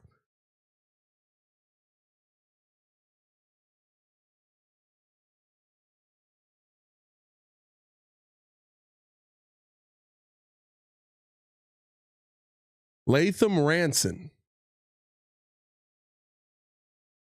I'm gonna be real with you. I didn't do a ton of breakdown on Latham Ranson. I know he was at Ohio State, one of the safeties at Ohio State, but I didn't do a ton of breakdown for what he did. Oh, he was a run defense guy, though. They said PFF got him with a 93.5 run defense grade in 2024. Led all FBS safeties.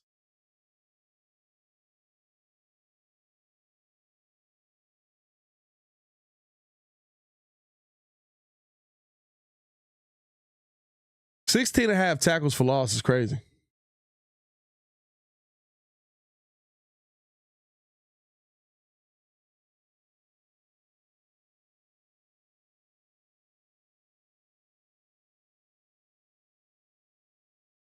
Steelers got to take Sanders here, man. I don't know.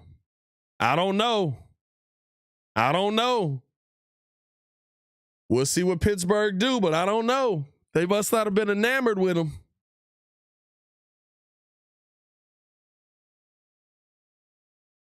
Reed was a menace with Winston at Penn State. Yeah.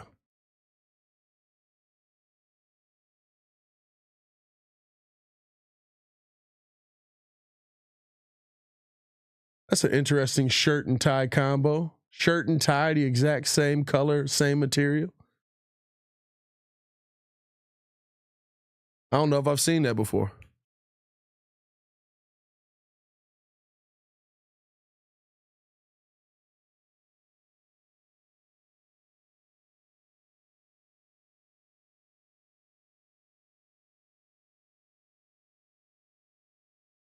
All right, let's see. The pick is in. Bro, if he don't go here, he might not get drafted. If he don't go here, he might be an undrafted free agent. Like dead serious. If he don't go here, he might be an undrafted free agent, bro.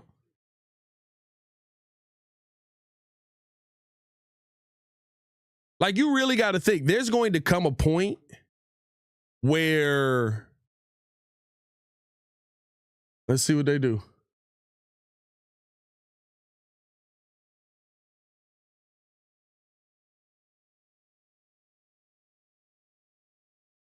Oh. And they took Jack Sawyer.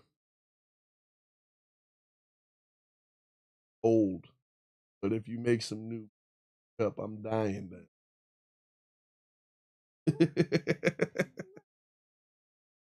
Wow.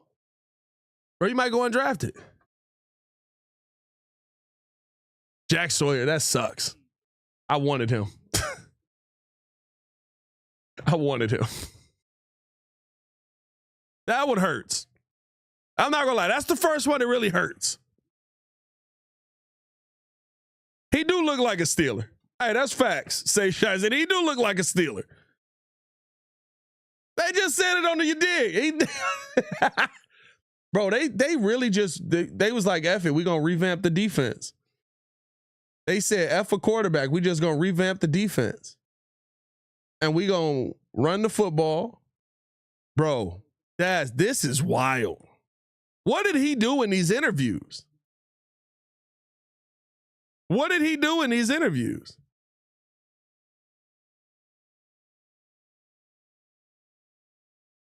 Exclusive J said the first one, man, I've been hurt. Scatterbo hurt a little bit. Nah, because y'all know I feel like it's still good running backs on the board.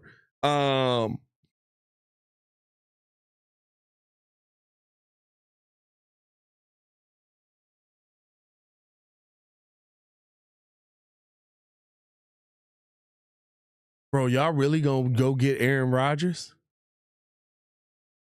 Y'all really gonna go get Aaron Rodgers? What did he do in these interviews, bro? Like, listen, you gotta understand, teams drafted were still trying to draft Johnny Manziel after everything that Johnny Manziel did. Like, was he trying to like clap somebody's wife in the meeting? Like, what was going on in these interviews that this man is dropping this far?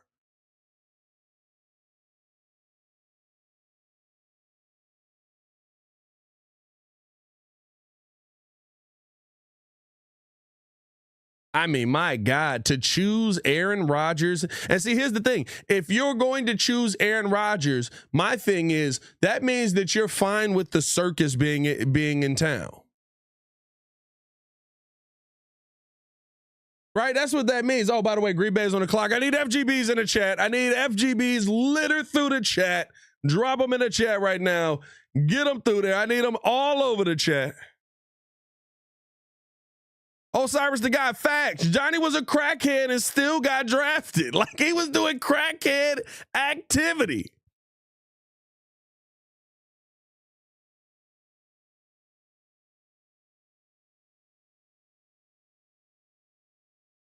Oh.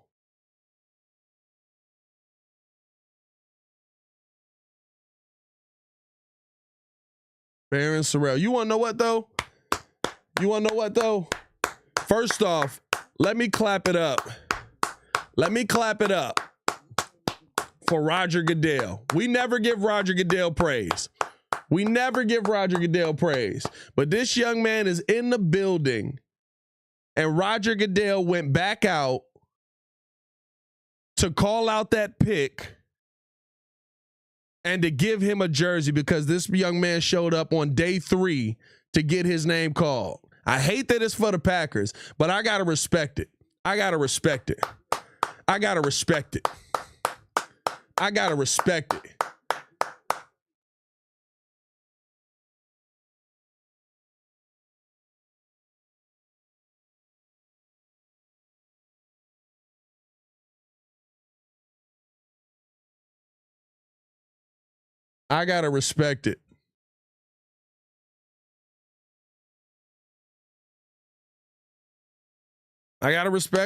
That's awesome.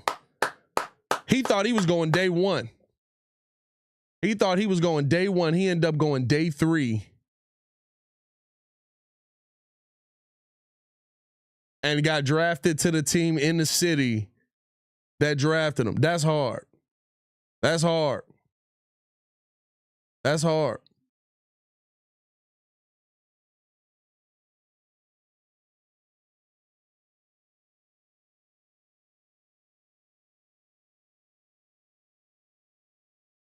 He going to meet the Packers fans. I hate it because it's Green Bay. But that's hard.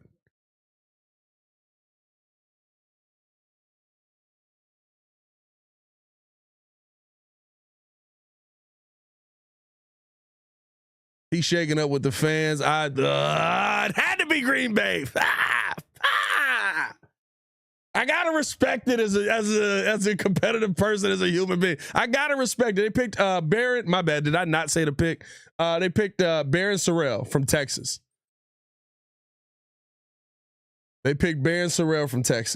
So the edge guy.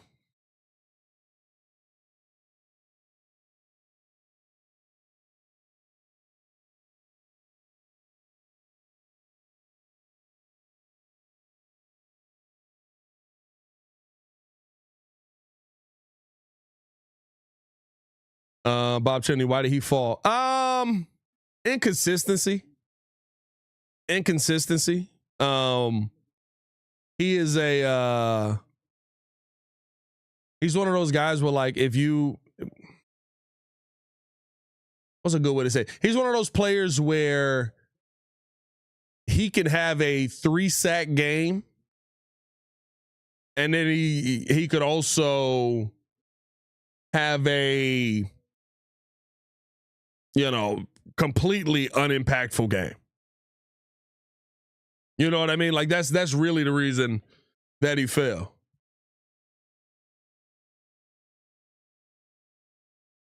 He is literally walking down the whole. I respect it.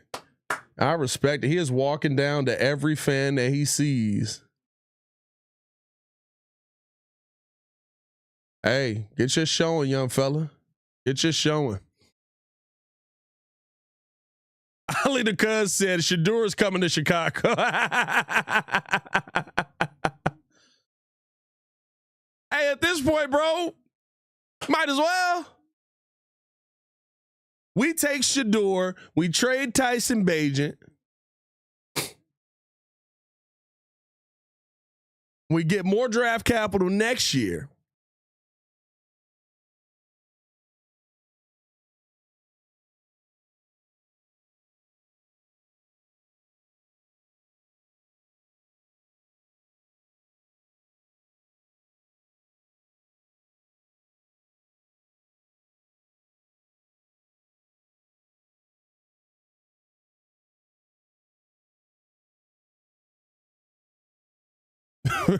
Marty K said pity pick at this point.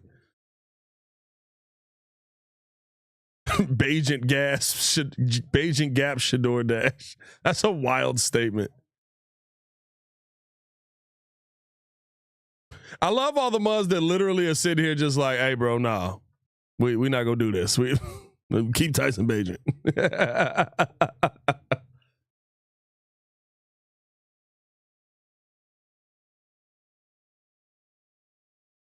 Hey man, I don't even know what number we left off on, but we are over 400 in the chat, over 500 in the chat, over 600 in the chat, over 700 in the chat, over 800 in the chat, over 900 in the chat,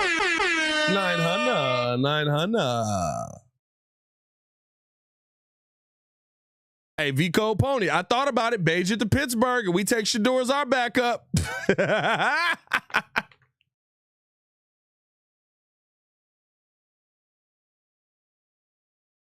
Oh, Jersey might sound good right now.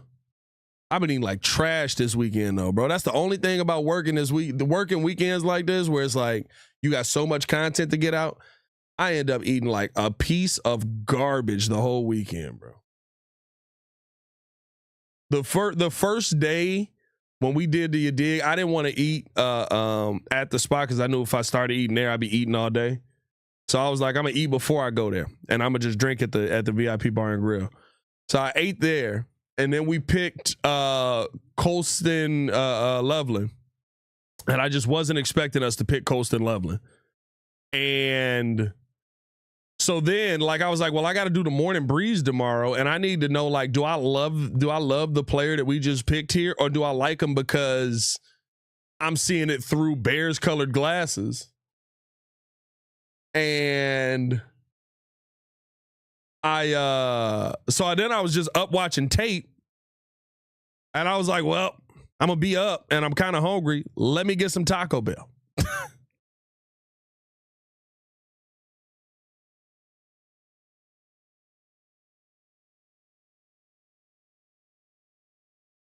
Jimmy John's toasted roast cheddar beef is fuego. Are they finally heating their bread up? Jimmy John's be giving you a cold loaf of bread. That's why I'm fool with Jimmy John's.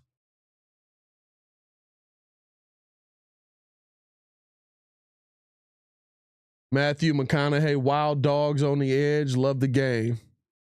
Talking about Baron Sorrells. They done gave this man a mic and everything. Hey, he make it staying all 3 days worth it, bro. As the Chargers pick coming in.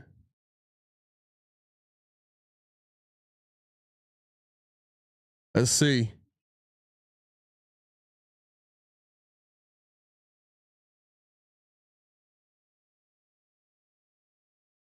Yo, I ain't even peeped that Kyle Kennard was still on the board. How did I miss that? I ain't even peeped that Kyle Kennard was still on the board. That's a get. Now I feel like we missed something. I'm not gonna lie to you. I feel like we might have missed something. I'm not mistaken, I believe he's got an SEC Player of the Year on his name.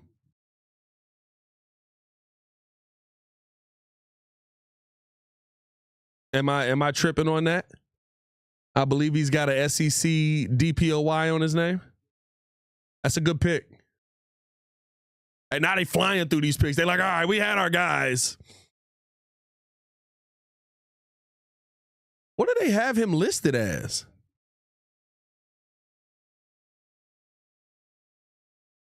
No, P said that boy been bored up there the whole time. That's a good way to make up for it, man. You ain't even bored, bro. You just sitting there freaking out the whole time. Yeah, that was the best running back available. Dylan Sampson. 5'8", 200. Only reason I don't think I never thought the Bears were going Dylan Sampson is because I think you need somebody that's going to be able to block in the backfield. Sampson a nice player though. I think he's a speed. I mean, for outside zone, he's perfect. I think he's a heck of an athlete. I think he penetrates, or he turns up field really well. I think there's a ton of good about him, but I do think the Bears are looking for somebody that probably does a little bit more in pass pro in that backfield as well. Does a little bit more blocking and stuff like that. You know how Ben Johnson feels about blocking. I mean, even as funny as it is with Gibbs, like, oh, the Colts finally on the board. Now, don't y'all do nothing to piss me off.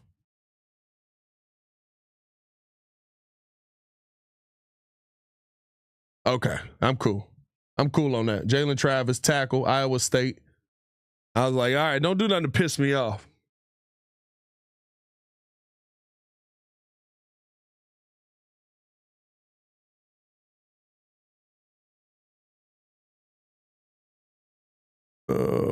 Boom. Bro, I'm telling y'all, we going Ingram Dawkins, bro. We finna get Ingram Dawkins. He fits exactly what Dennis Allen is looking for on the defensive side. Hey, bro, that little stoppage in time, they was like, get these picks in. Shorty running now. Commander's pick is in.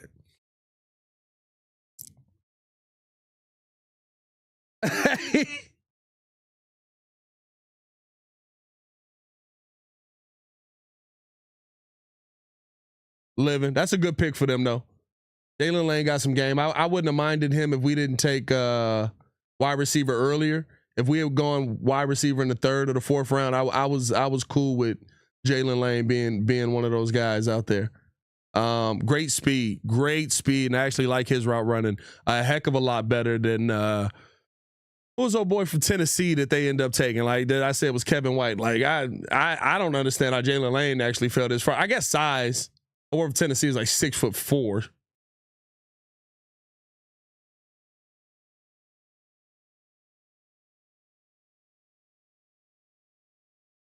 So now we're going to go in the season with the footsteps Swift and walking concussion protocol as our running back room. No. Bro, that's still, I love this. There's still running backs on the board. Relax, y'all.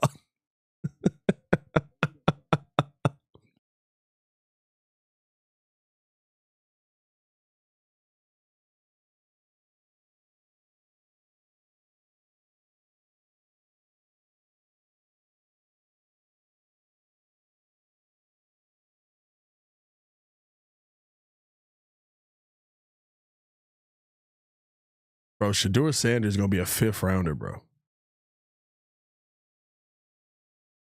Shedeur Sanders is going to be a 5th rounder. Bro, he might go undrafted, legitimately.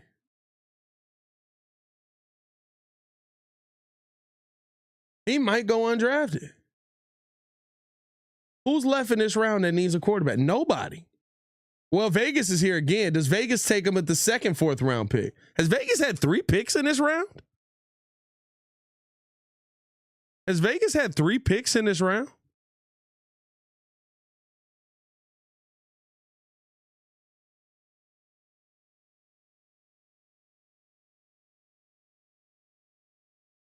Hey, I did say, I think I said this yesterday on the show, but maybe I said it after. I would take a flyer on Shiloh Sanders In the well, I guess you'll have a 6. I guess in the 7th round.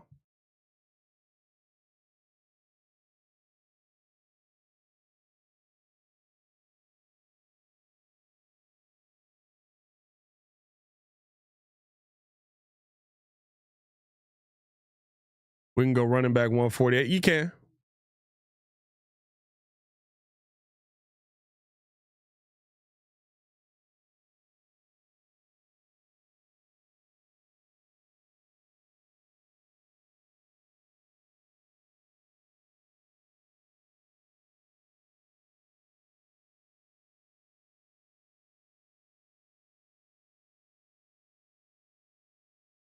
Oh, we got some Ian Rappaport draft buzz. Hold on.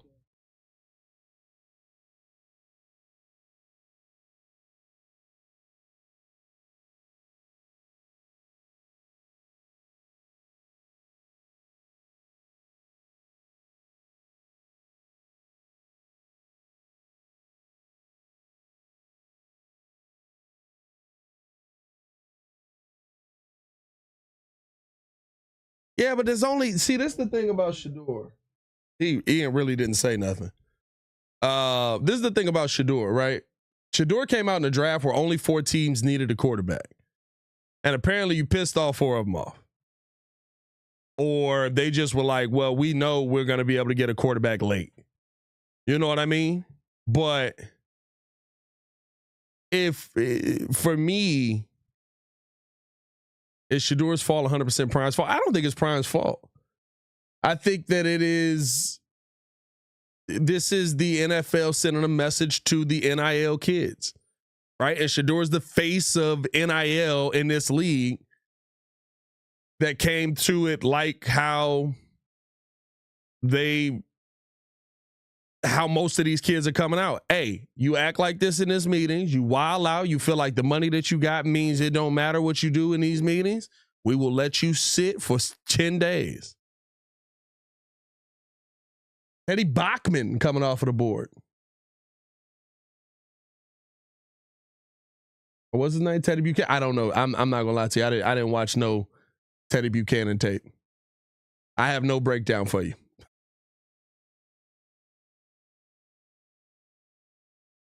Oh, you're a good run stuffer. That's what they saying on NFL Network. But nah, man, I just listen. To me, the conversation around Shedeur right now is just this is the NFL proving a point. You wild out, we will let you know that we are the $1 billion organization that you get the right to play in. Now, is that fair? Is that, yeah, I mean, is that, yeah, I don't know. I don't know if I call it fair or whatever, but it's one of those things where it's like, sometimes the league puts their foot down and this is what you get.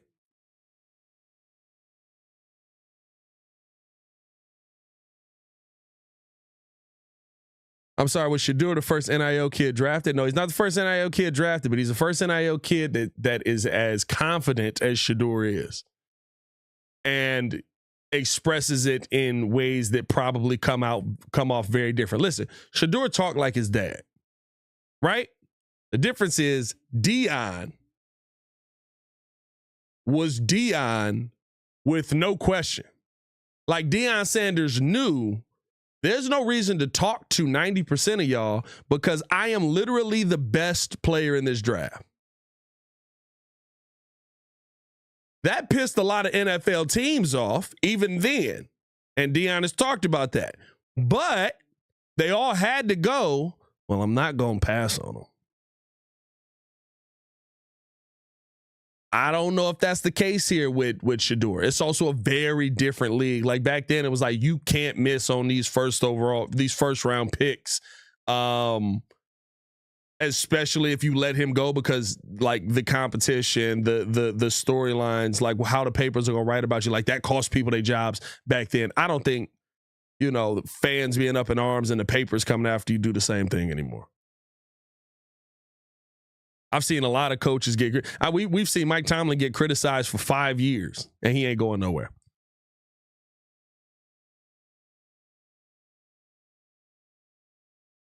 Hey, Jonathan Perry said he must have been wilding in those interviews, though. Bro, I have no idea. I have no idea.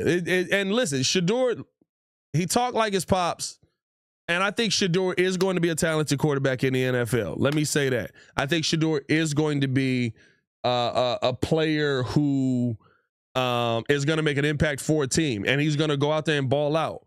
But you ain't prime, right? You more like, and I said it, you're Baker. I think Shedeur will be Baker. Now, Baker looks a heck of a lot better when, you know, it's the everybody, the Baker's play type, I should say, looks a heck of a lot better when it's the, you know, the storyline, how the league treated him, how they let him fall to the bottom, how all this other stuff, right? Like, I think that's a different conversation to have, but when you talk like prime, right, you got to show out like prime. And the one thing Shedeur didn't do, not to say it's on him, because I think the team's defense just gave up 765 points a game. But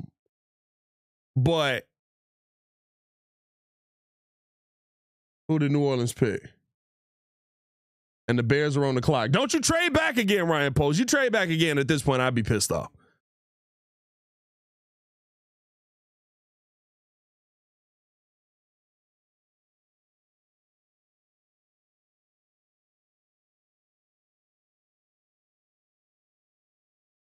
Woo!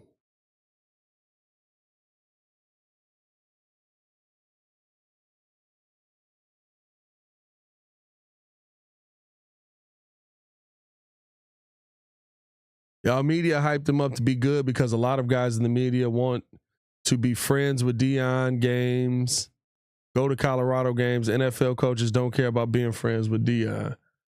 I mean, listen, he was the most accurate quarterback in FBS. I don't know. I don't know how that's media hyping him up. Quincy Riley. That's a good pickup for them. That's a good pickup for them. It all depends on if he gets interceptions, though. Because he gonna take chances. Quincy Riley's a gambler. He gonna take chances. But the one thing I do like about him is he's going to watch tape. He is going to watch tape to make sure that the gambles he's taking, he knows the play. 5 touchdowns, 5-1 touchdown to interception ratio with a 70% completion percentage while getting sacked 127 times. Yeah, bro, like I'm not, I don't know how it was the media hyping him up. Like, he literally was the most accurate quarterback in college football last year. Ezra said Caleb was the most sacked. Hey, listen, Caleb was the most sacked in college and in the pros. All right, we got people clapping. We got the call in. Oh, we got a lineman. That's Richard Smith. No, we got a linebacker. That's Richard Smith. We got a linebacker. Who did we take? Chris Paul Jr.? Who did we take? Richard Smith, by the way, when I was sitting there interviewing him, was one of the coolest people in the world. And in 5 minutes of interviewing him, he cried about how proud his son was. He told us who his favorite bartender in the city was. He told us basically that Ben Johnson is more involved on the defensive side and makes the defense feel valued and is in defensive meetings to where Flus was not in offensive meetings because his son was there last year. His son was our coach, one of our coaches last year. So it's interesting to see. Like, it was interesting to, like, talk to him. We went through a roller coaster in like 5 to 8 minutes of talking to him. We took a linebacker. Chris Paul Jr.?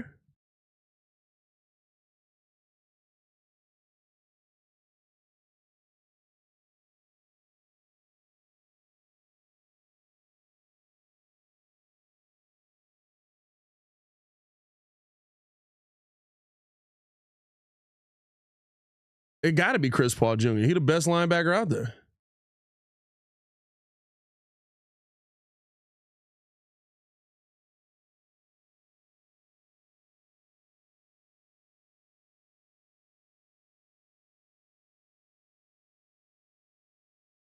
Ruben Hyppolite the second. All right.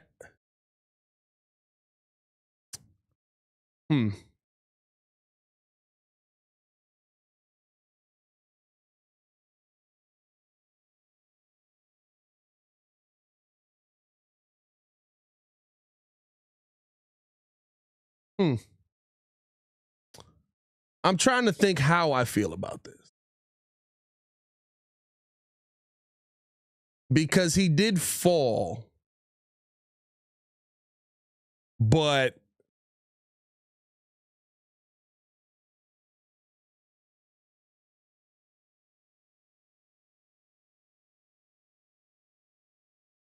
yeah, I don't know about that one. That's my have faith in who we drafted pick, or have faith in our coaching staff pick. He fast though. The one thing I know about him, he's fast.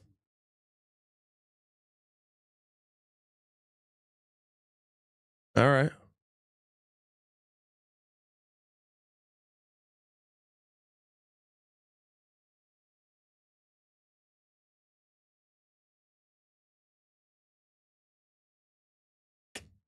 It's not that's a wait and see. That's a wait and see pick.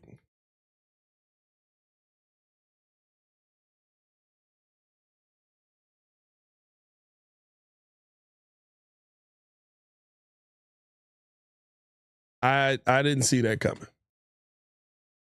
I didn't see that coming.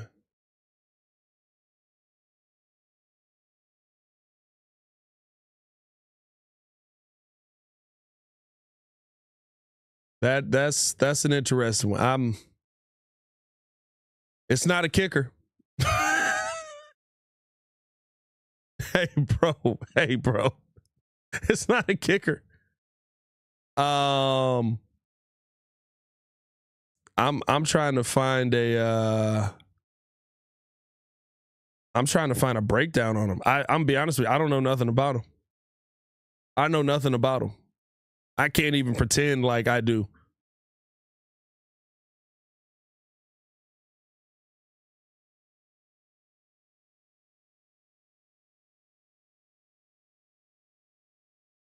It's not, see, the thing is, I haven't seen him. It's not that I dislike the pick. I don't know what it is. You know what I mean? I don't know. So according to ESPN, like PFF don't even have a page for him. PFF don't have a page for him. He wasn't even listed on ESPN's top draft picks left. He didn't go to the combine. He's 6 feet tall. He's 232. In 2024, he had 33 solo tackles. He had 1 interception. My phone is going insane.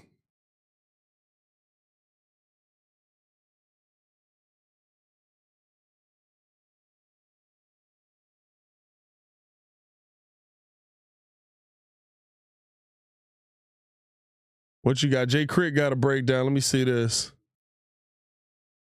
This is on NFL.com. Shout out to NFL.com. Roddy B said, "Do you see any Pro Bowlers in our draft?" I think our first overall pick. I'm gonna just read y'all the read y'all the draft report, I guess. His draft projection was the 5th round, so you took him right before the 5th. Hyppolite's career production is fairly pedestrian. Oh, this is off to a bad start. Hyppolite's career production is fairly pedestrian relative to the number of starts he made, but he has the kind of speed that is rarely dismissed out of hand by NFL evaluators. The more one watches, the more one realizes he plays with natural instincts to sniff out and pursue the play, which is something that he had what in speed? I mean, I don't know who the Chiefs picked. He had 4.39 speed.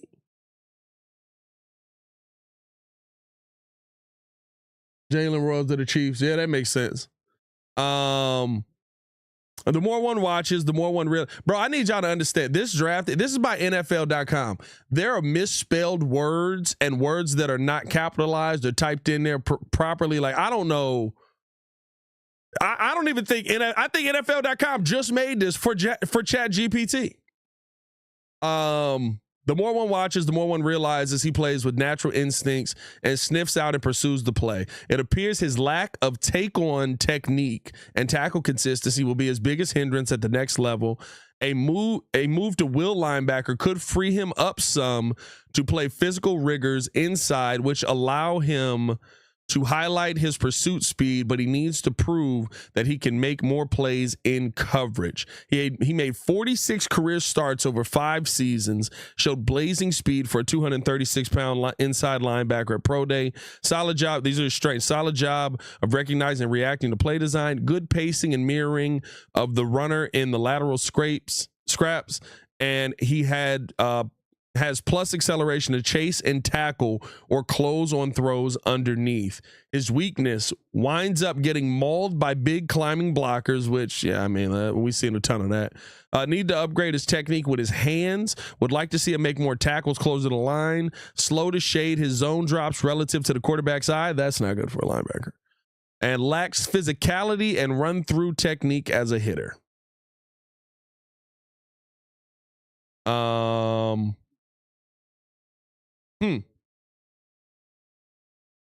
Okay.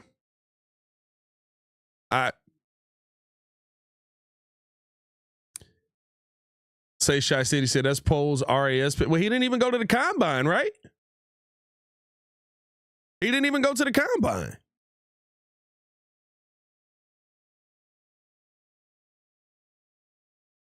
So he's Velus Jones for defense in the 4th. I mean, if somebody can tell me something that I'm missing, that I haven't watched this tape. I can't sit here and judge and say whether I like the kid or not. What I do feel like is that this was a bit of a reach, like a large bit of a reach. Like, bro, nobody has a breakdown on him. Now, I guess in this situation, right? Is this a move to eventually move TJ Edwards inside?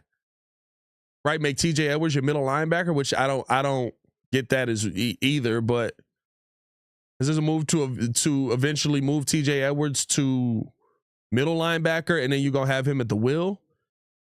I mean, a 4th round pick is somebody that should play on your team a little bit, especially with how many players are out there. Let me double check this, bro. Let me look on the Beast. The Beast has everybody. I didn't look on the Beast. If the Beast ain't got him, I got nothing.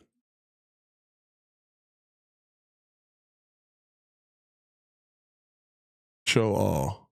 Because clearly he ain't at the top. Okay, the Beast does have him. Okay, so he did have a pro day. At pro day, he measured in at 5'11", so he's not even 6 feet tall as a linebacker. Oh, that's it. Oh, that's the whole thing.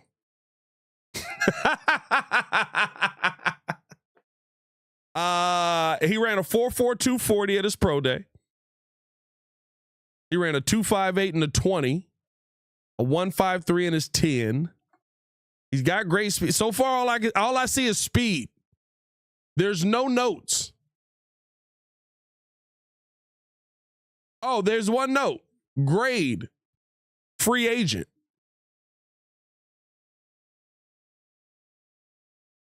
Yeah, that was a bad pick. I can't say that. I haven't watched enough. I haven't watched any tape on him, so I don't know if it was a bad pick, but I 100% feel like there were more talented people available. How do you not? Unless you're gonna move him, like, are you gonna move him to? Is he not a linebacker? Are you gonna tell him slim down and play him at safety? Like, I don't. Like, even then though, it's a reach.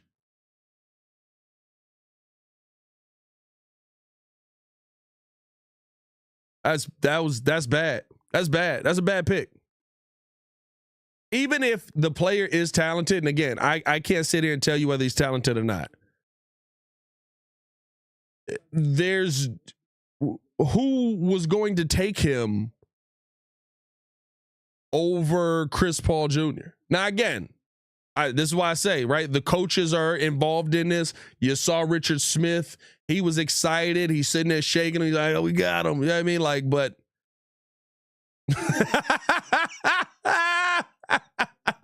hey, Roman Fitness said plot twist. That's our new running back. Hey, he might be. He might be.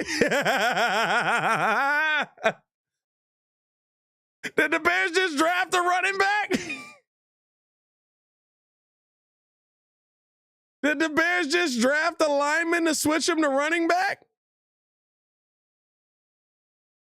NFL Draft Buzz has some info. Pat, check Discord, bet. Let me pull up the Discord real quick. Just tell me, somebody tell me something. Bro, that's that. Hey, bro. Tonka Hemingway to the Vegas Raiders. Hey, bro. That is literally that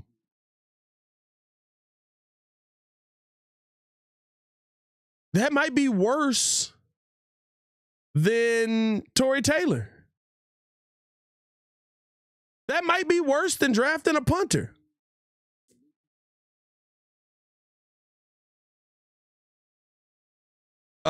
This is what NFL Draft Buzz had on him.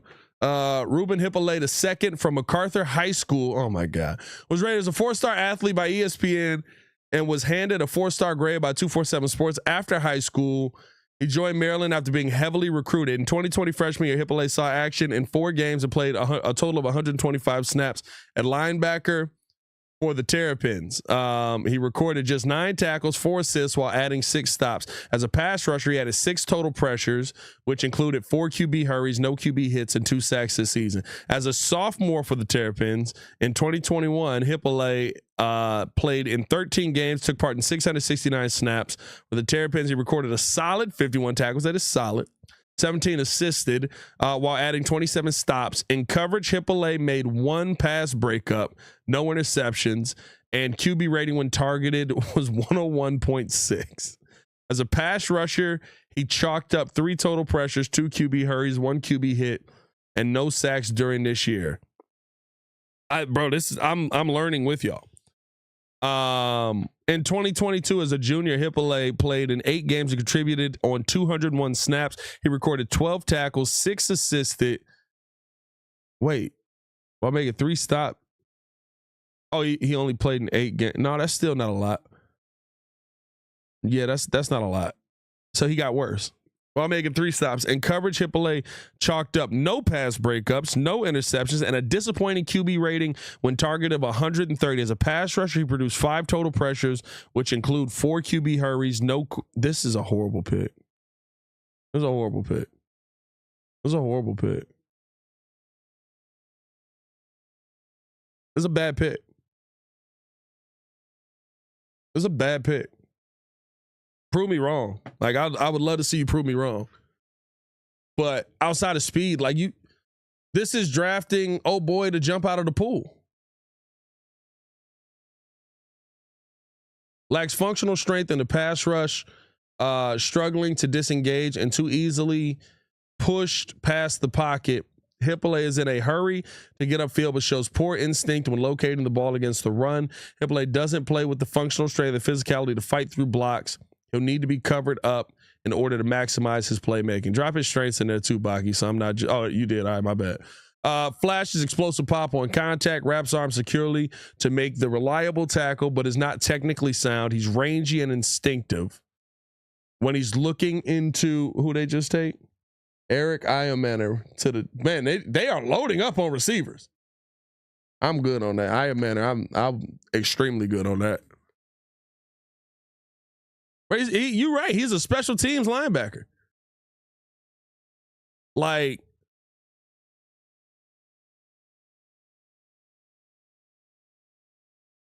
He's most comfortable moving downhill, attacking, but Hyppolite shows the kind of speed and fluidity that suggests he could be more of a sideline to sideline mover. Trusts his eyes and shows no hesitation with good anticipation to avoid blockers. And see, the strengths and the weaknesses on this kid are completely. I just got to watch his tape. I just got to watch his tape. Because the strengths are completely different from the weaknesses, or not, or like the strengths are not different. Like what's the right word? The strengths are contradicting the weaknesses.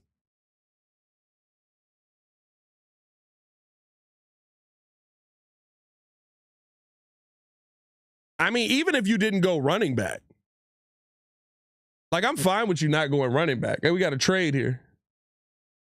Patriots making a trade up.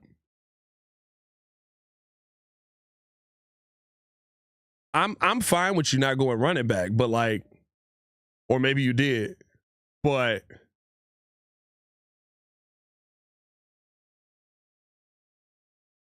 this pick to me, it doesn't make a lot of sense.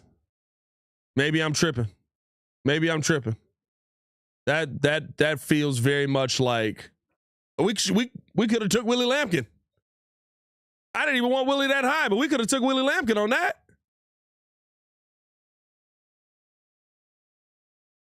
RJ said, coach him up. You ain't lying. You got to coach him up a long way.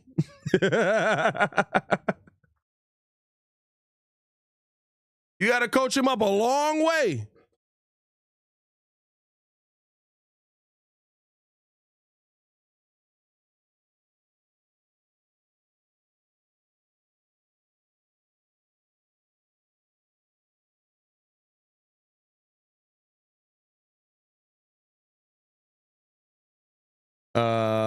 Judges draft later. Everybody thought Detroit pick was crazy. Relax. Oh, listen, I don't think that the draft has been bad. I don't believe that you've had a bad draft. I think that was a bad pick, because I think that if you're talking about value, who was about to take them?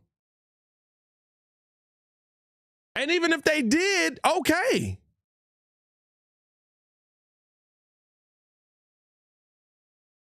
Like, I don't think that this is a bad draft, but I do think that that was a bad pick. Bears team is already stacked, Pat. Y'all need to stop crying. What more does Chicago need? Better running backs. Literally the one thing that we were like, oh, that pick is going to be there. Like, don't come at me with the, oh, well, you only like them unless they pick your play. No, I haven't done that this entire draft. Shut up. This is a bad pick. No one was going to take him. Like, well, and if they do, what were we worried about?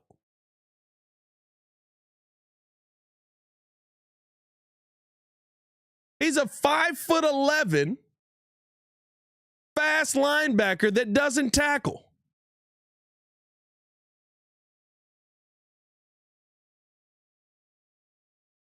Now, it may not matter at the end of the day, right? It may be one of them joints where it's like, he was a pick that we made and it didn't work out. Oh, well. Right? I'm not saying the guys don't miss in the fourth round and you can't take chances. But for me, with this draft, I think the draft has been fine. I think day one was a good day for you. I think day two was even better for not only the trenches, but for the wide receiver position that you got and the value you got to get back into the second round.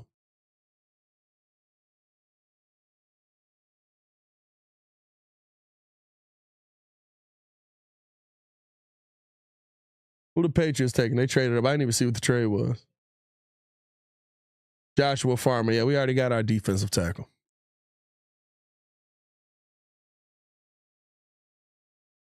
The hate on Swift with last year's O-line is wild. It's not hate on Swift with last year's O-line. DeAndre Swift, you see, y'all like to look at the total numbers. Y'all like to sit there and go, oh, well, he ran for, what'd he do, 1,100 yards in Philly? He had an 1,100-yard season and went to the Pro Bowl. Yay. Look at the game by games. And they got nothing to do with last year's offensive line. It's got to do with DeAndre Swift being the same dude that he's been. That's what it's got to do with. You got 3-4 hot games to start the season. And more times than not, he's getting 30 yards, 40 yards. I shouldn't have a running back that's getting under 70 yards week in and week out. Come on, dog. Yeah, I'm glad that you got your 160-yard game to help your numbers out to get you to the Pro Bowl. But I would rather have 70 yards every week because now that means I got a running game. Like it's the ignorance of game by game stats is just idiotic by some people, bro.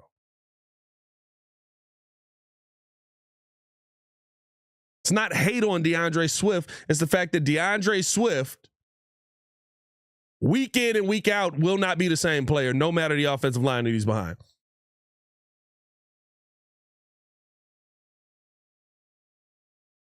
The Philadelphia Eagles line sucked. That's what you're telling me. Daryl, that's what you're saying. The Philadelphia Eagles, who just went to the Super Bowl with just about that same offensive line, they sucked.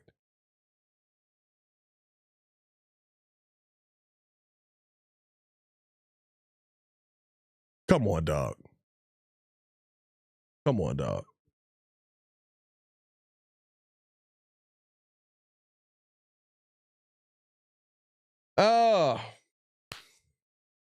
Did San Fran take Shedeur because they don't believe in that? Never mind.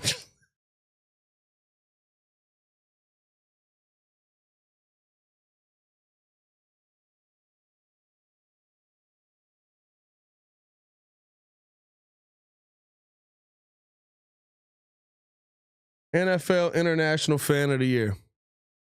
That pick is interesting. That pick is interesting, bro. That pick is interesting.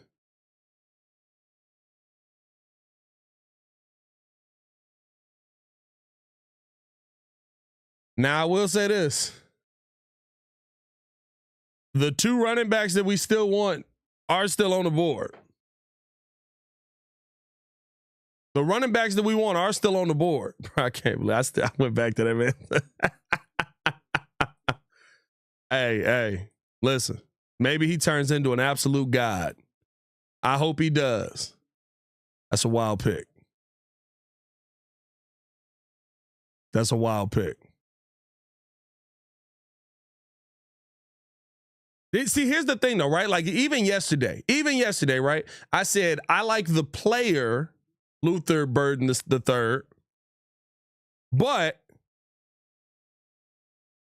I didn't feel like we needed to go with that value right there, right? Or that position right there. I felt like we were set at that position. But I like the player. But also, I'm waiting for, I need to wait and see at the end of the round what ends up happening, right? Do you go address the trenches at the end of the round with now the 2 second round picks? They did. I was happy. I thought the second round was a good second round. I can't even be happy about this pick, even if we still get one of the running backs at better value. Because you picked a guy that what's he gonna do?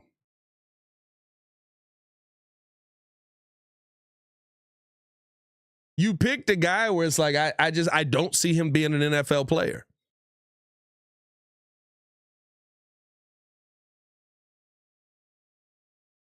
That one's wild, bro.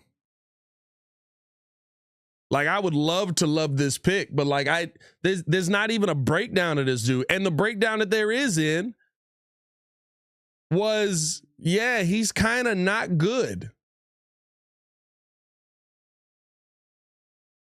The breakdown that you did get from him was like, yeah, he's kind of not that talented.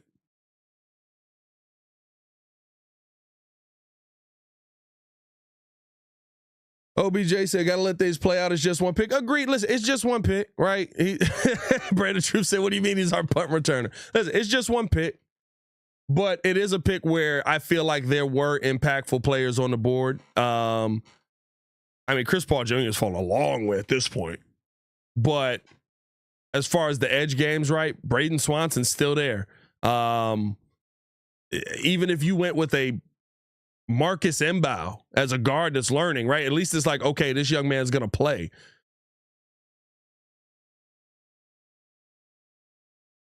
But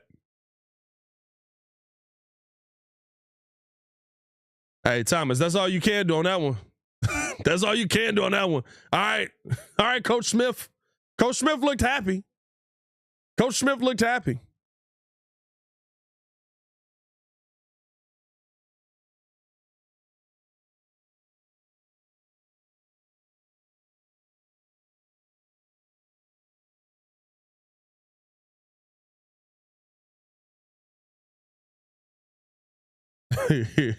Robert Lee said, maybe they feel we're so stacked that we could take flyers. We said that last year too. Now, I do think very different team. Very different team. Very different team. But we did say that last year. It was like, oh, we're so stacked that we can take a punter. Hey, he wasn't Randall L happy, but he was happy. That's facts. I think that's the thing too, Josh. Like it does go into that. We missed out on a lot of talent trading down. Well, what'd you trade down for? You know what I mean? Like you get the second, fifth round pick, and I think you're going to get some solid pieces. There's still going to be solid pieces available to you in the running back position at with your 2 fifth round picks now. But like, or even right, there's still some solid edges out there with your 5th round pick. Realistically, there's still a solid linebacker out there with your 5th round pick.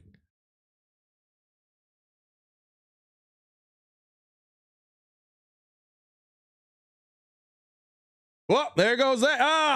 Tyron Ingram Dawkins. They got him as a DT.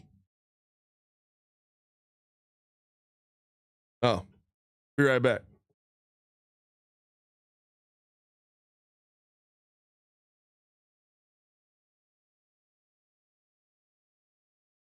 Finally got that coffee.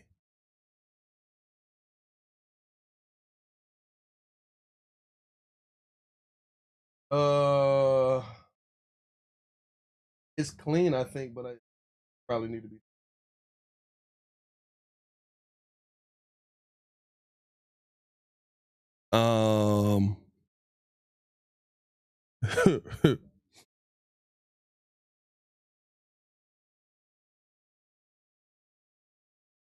Aces said we always bitch about more draft capital. Where here you go. No, listen, I love the fact that you got more draft capital. I just want you to pick a better player there. I love the fact that you got more draft capital. I just want you to pick a better player there.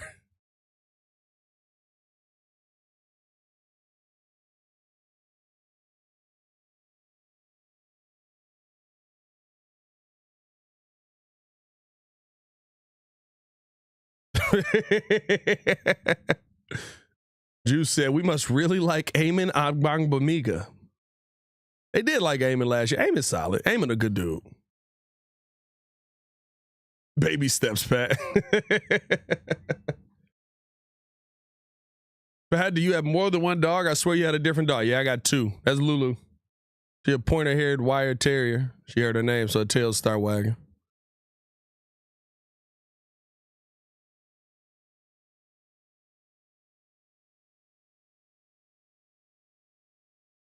The other one is Coda. That's my Akita.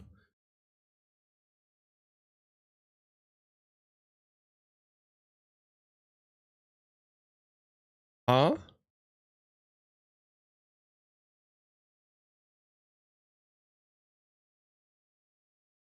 Minnesota just traded who?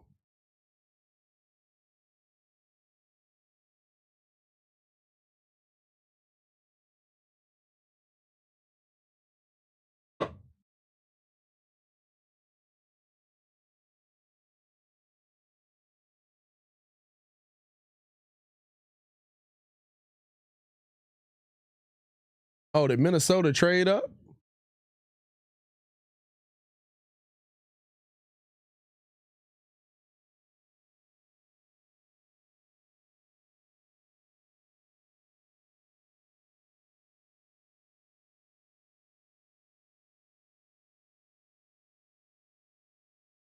All right, so what happened? Terry and Ingram Dawkins.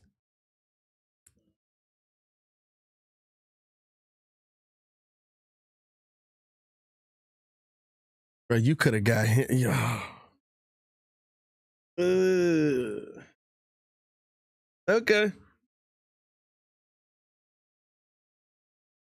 Okay.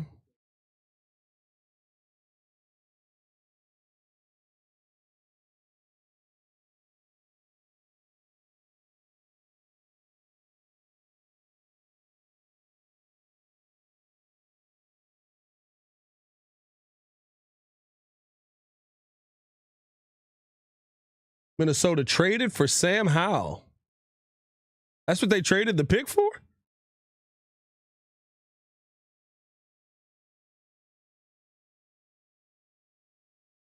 Wait, what?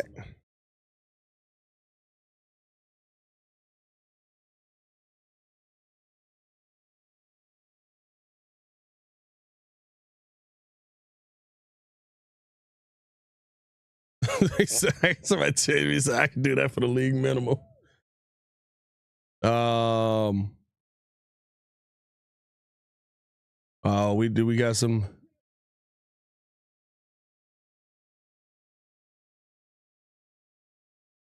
What are they taking? 141.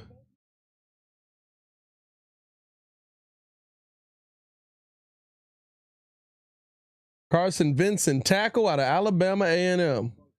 He say, "Let's go flock." Is that what they call themselves? The flock? And I want to listen in on this from Tom Pelissero real quick. Somebody said this. The haters report tweeted this out and said the Shedeur Sanders Rico just dropped. Baki said Vikings are trading QB Sam Howell as the Seahawks and Minnesota swap picks 142 and 187. All right. Let me see. By the way, I do love how every team in the draft that's talking to like Pelissero and Rappaport and all of that is saying that they're surprised. This is a surprise. We are shocked to see something like this. You can draft them.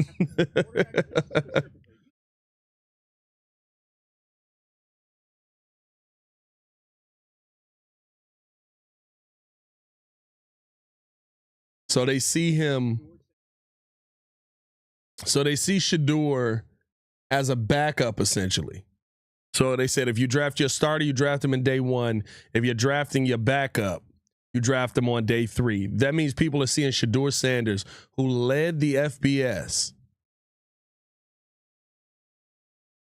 in completion percentage while being under pressure. The coffee finally hitting more times than not as a backup. All right.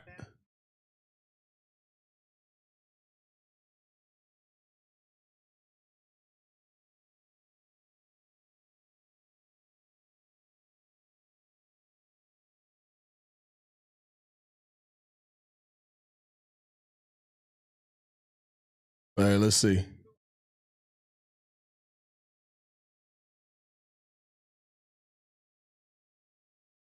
Oh, yeah. So they basically just, according to what Pelissero is saying here, I wish they wouldn't cancel my video or demonetize my video if I didn't put this on the screen, because I just play it for y'all. But basically, what Pelissero is saying is that a lot of teams were thrown off by Deion's comments, right, saying that they would pull an Eli, and that the fact who the Seahawks pick with 142, the Seahawks take. Yeah, I hate when I unmute it to see, and these mugs want to sit there and I don't. They might be saying something important.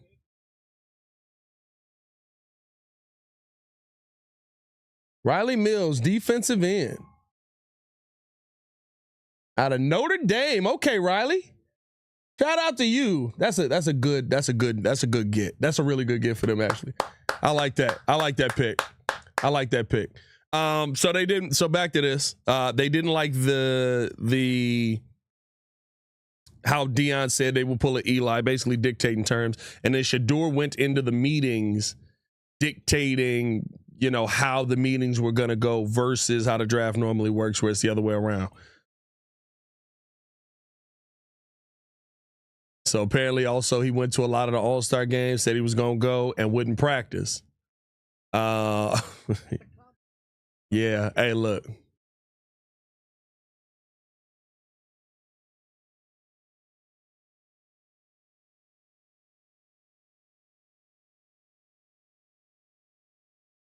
Yeah.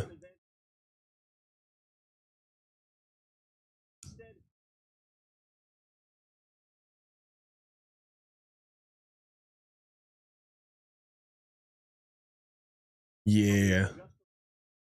He kind of he tried to be Dion. Yeah.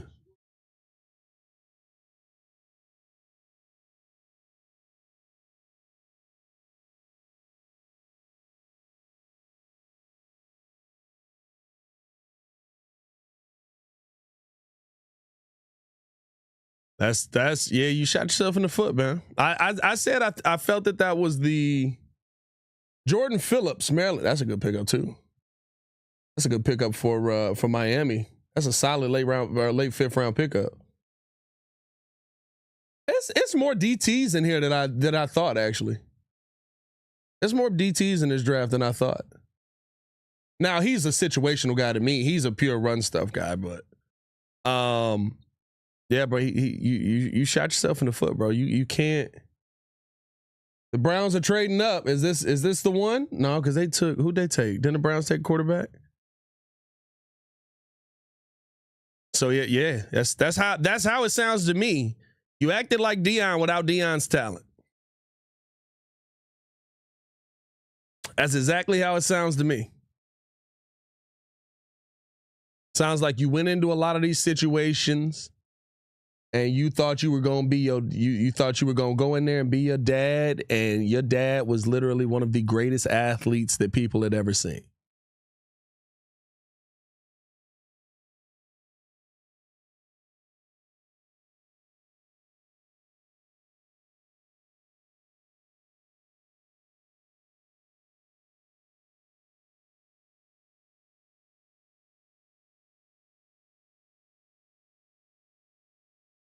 That's crazy too, because Tom is his guy. Like you gotta think about that. Like Tom Brady rocks with Shedeur and he didn't pick him.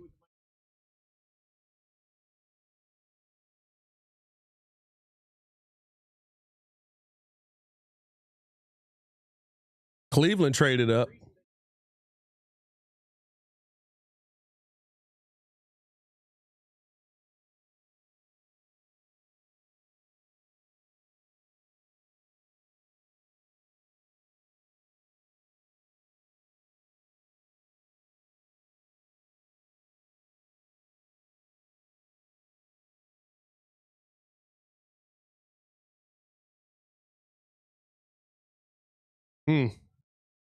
That's interesting. That's interesting. That's interesting. I think it's more than that because he trained under Tom Brady and showed it on the field. So what's the real issue? I think it is that, bro. Like Muzz don't want to deal with. Like, listen, do I think that the draft process is perfect? No, but when I'm selecting a player to give him millions of dollars, especially in the first round where I'm tying you to my team for 5 years, I can't take a chance that you're going to F it up. I can't take a chance that you're going to go out there and not take it seriously. And if you're not willing to take the draft combine, I'm asking you these questions to try and figure things out for you. And if I can't figure things out for you, if I can't get those questions answered, I'm not going to take that chance on you day one.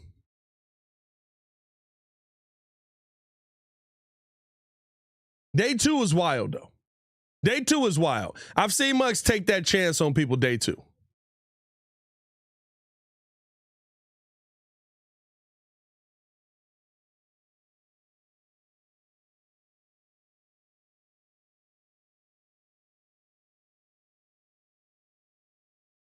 Him getting through the third round is crazy to me.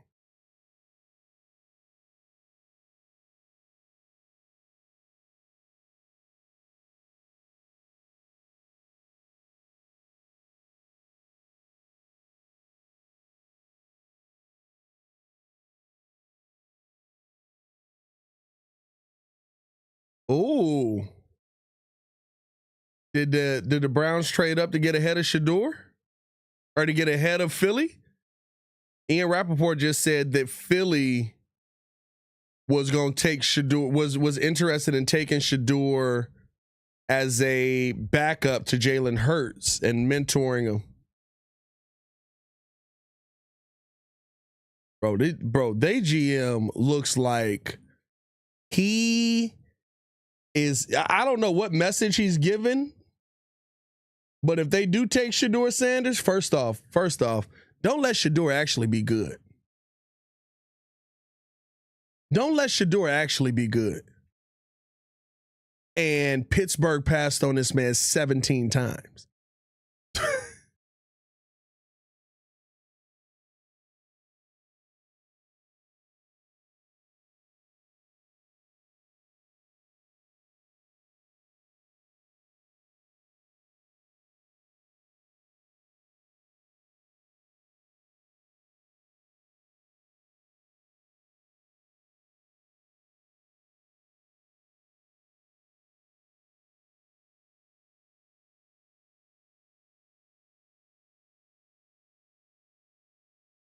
About time Shorty walked out. I think I just seen it.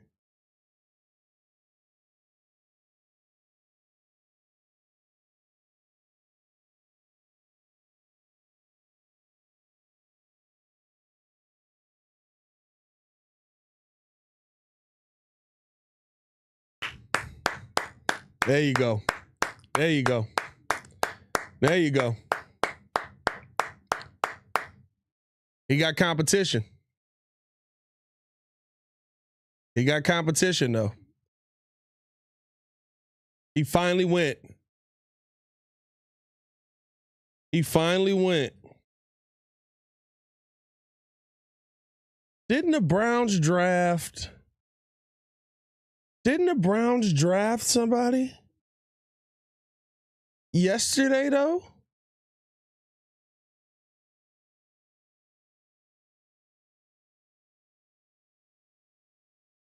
Am I tripping? Browns got Mason Graham.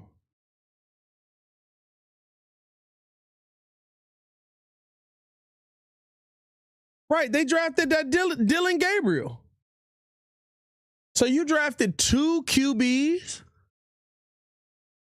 and you traded up to go get one of them?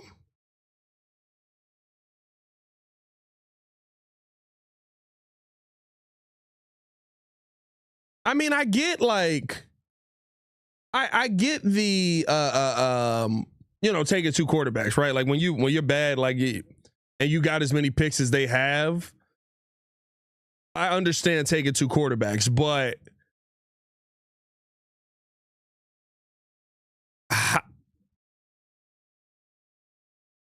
Dylan Gabriel's not better than Shedeur Sanders in any metric. I guess he's close in completion percentage, but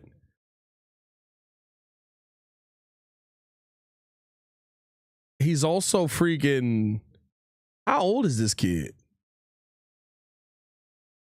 He got to be like 24, 25.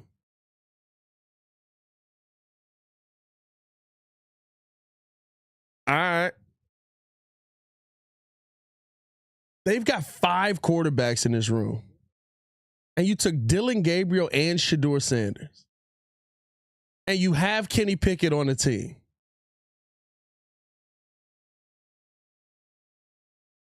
I guess in the 5th round, it's an effort pick, right? Like, I guess in the 5th round, it's an effort pick. Effort. We got time. Who do you want? I don't know. Go get Shedeur. Right, have it. Is this a get him to trade him kind of pick, though?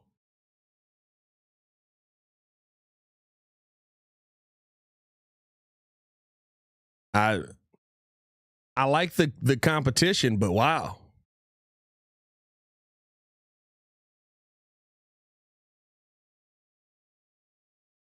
Mac McWilliams going to Philly. Bears up in 2 more picks.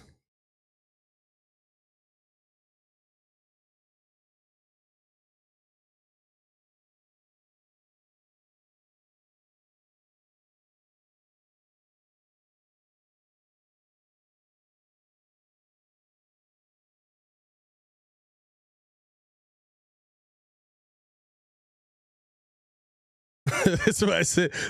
That's what I said. Bears going Bears, Browns going Browns. Let's hope that we're done with the Bears bearing. Let's hope that we're done with the Bears bearing.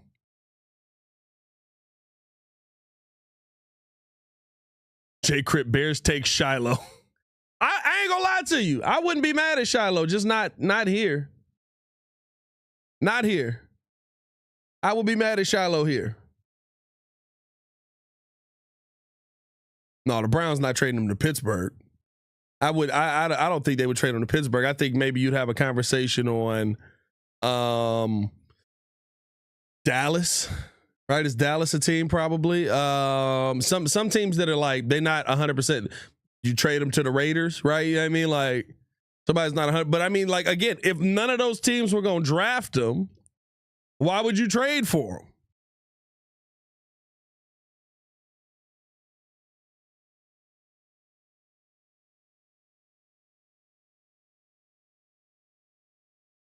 I feel like they trying to humble him. I feel like that was purely to try and humble him.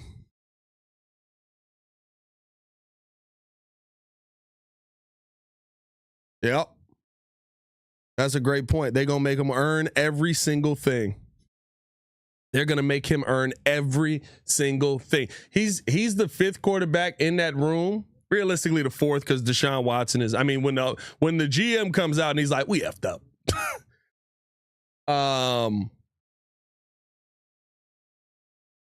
He is going to have to compete for every bit of anything that he's going to get. He's going to be on the practice squad. He's probably going to start the season on the practice squad. Because you got to think, I would assume Flacco's your starter, right?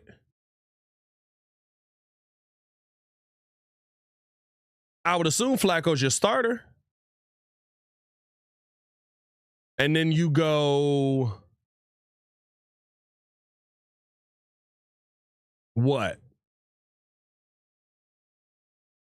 Pickett, Gabriel, and then Shedeur?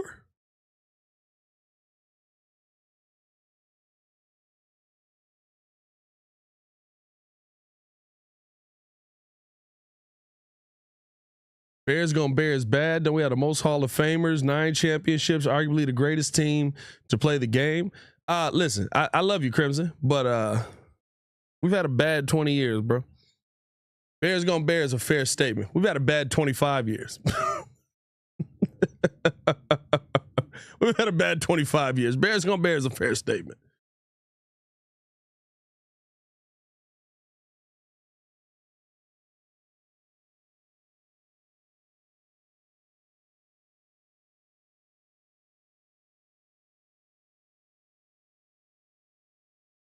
Braden Swinson to the Patriots. That's a good pickup for them.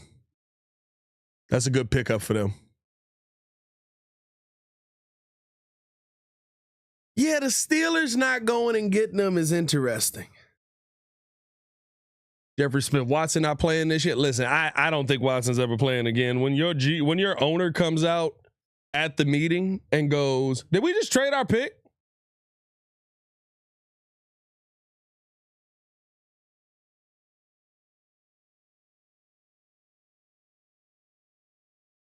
Did we just trade our pick?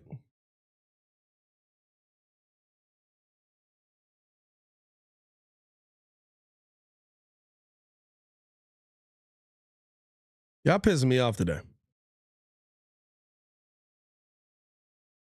Y'all pissing me off today. Stop all this trading.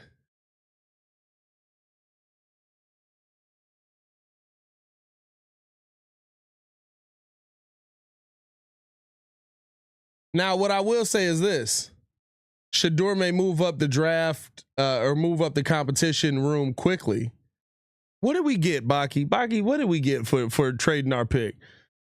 what did we just get for trading our pick, bro? So not only, wait a minute. So not only did we take a terrible pick, but now we not even making selections now. Now we just trading again. Jordan James coming off of the board.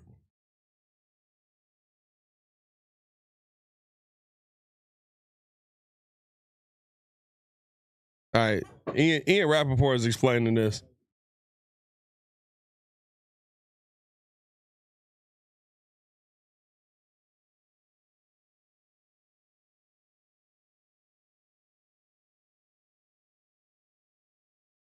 I guess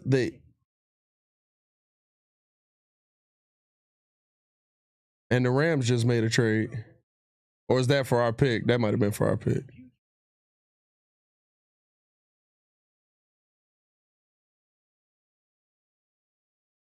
I mean, at this point, we're in the 5th round. I'm not like losing my mind on it, but man, like you could get some players eventually.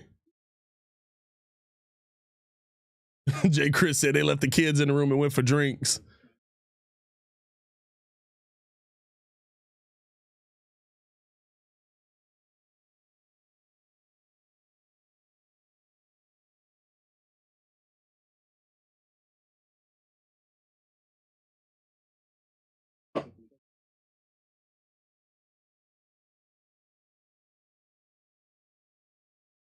Bro, are they happy with the running back room, bro?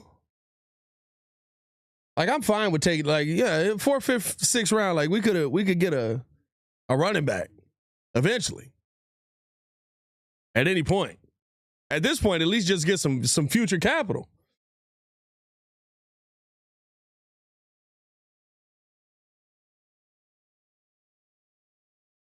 Sounds like you're losing it a little bit. Bro, it's like, oh, the pick's right there. Here we go. We're traded.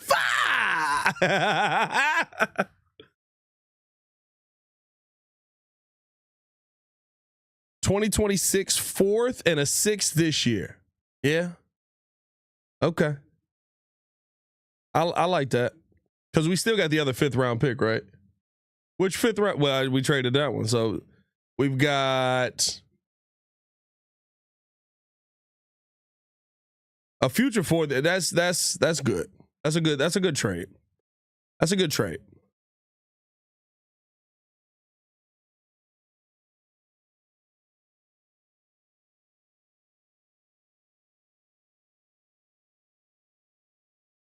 Rams take Ty Hamilton. Well, I will say this too. No running backs are really coming off.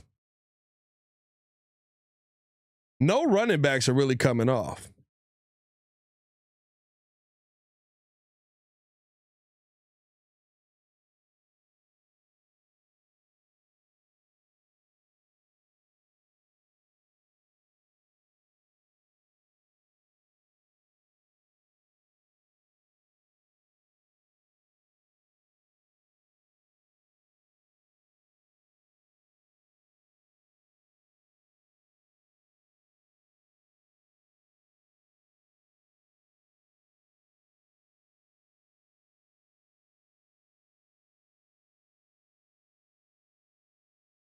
We don't want Chubb. All right, guys, it's day 3. I don't know about the fire polos for day 3 picks. But you got to give us the meme. You like picks? You like those picks, do you? I got to get that stuff on here. Hold on, let me see. Let me add the pictures into here too. That's funny.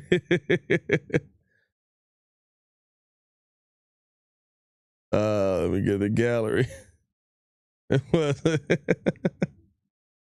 Was it? Bet you thought you were gonna get those picks, didn't you? This is gonna be fun. Enjoy it.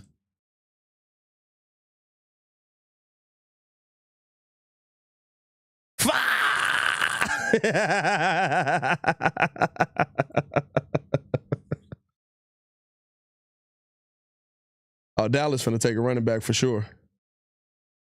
That whole Shedeur situation was just weird. That whole Shedeur situation was just weird as heck. Like,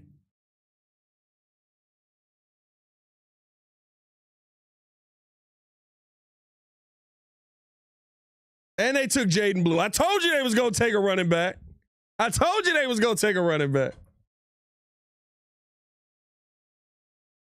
Bieniemy must not have liked him that much. Ryan Poles been doing a lot for the coaches. He's been pushing a lot for the coaches, and I guess not there. I guess not in that moment. Exclusive J, you jinxed us. How'd I jinx us? Ryan Poles has had 76 opportunities to draft a running back here. And hey, don't blame me.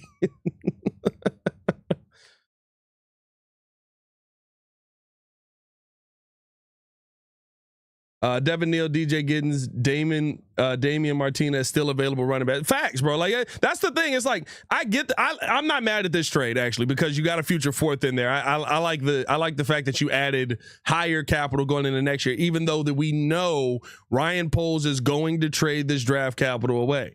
He's going to trade whoever he ends up picking. He is going to trade it away. He does not care, but. I say all that to say that I do think that you're in a spot where you are letting some good people go off of the board. And I'm kind of shocked that you're in that spot right now.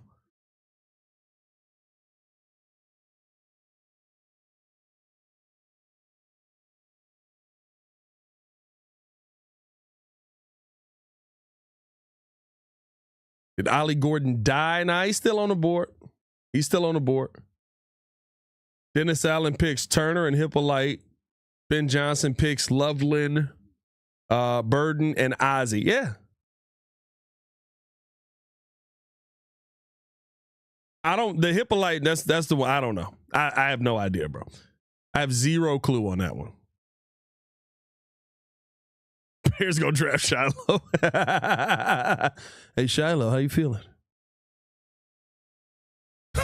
Ryan Poles is listening to the Breeze Show, running backs until the 6th and 7th round, which I'm fine with. I'm good on.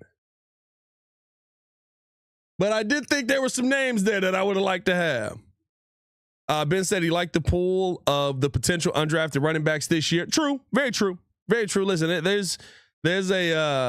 there's always that too. And listen, you've got Ian Wheeler on the roster. I don't know whether Jason Marshall Jr. just went to the Dolphins. I don't know whether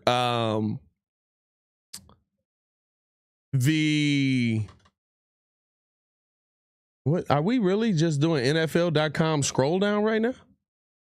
What the heck was that? The last 5 picks: Jaden Blue, Ty Hamilton to the Rams, Jordan James to the Niners, Braden Swinson, that would have been a nice pick, to the Patriots, and Jason Marshall just went to the Dolphins.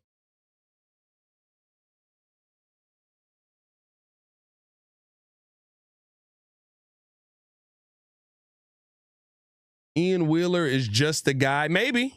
But listen, they saw enough from him in preseason last year. They saw enough from him in training camp. And I'll tell you what, in training camp, he didn't feel like just a guy. He was a guy who was making every play. I literally said if he doesn't get hurt, he might have ended up winning that starting job at some point in the season.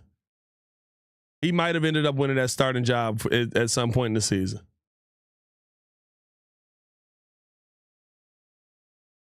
The Pack Alert podcast, Hyppolite II is a mutant.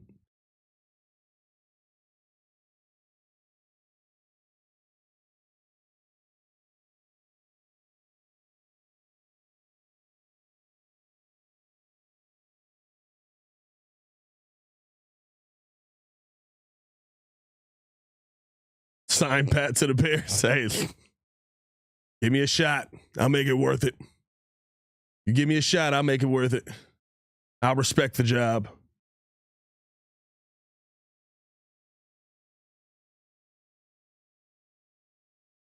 It was a tall wide receiver who was killing it in preseason. That was why am I blanking on his name right now?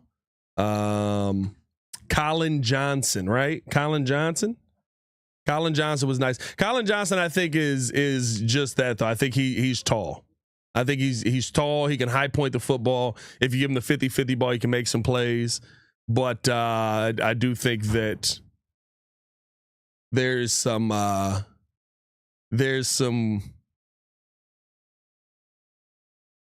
don't know. I don't know if there's some. His route running is what I think probably needs the most work. You know what I mean? Like I was trying to say, it's not concern, but like it's a. I think his skill set is go be tall down the field.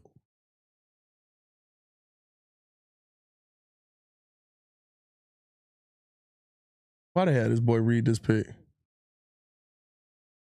Oh, Giddens is gone. Dang it. I like DJ Giddens. Dang it. That would hurt. Look at that. Look at that. Look at that. I like DJ Giddens. I like him as a gap scheme runner. I think the Bears are going to run more outside zone. I don't like him as much in that game. I like him more as a gap scheme runner. But, man, when he gets to the outside, that one...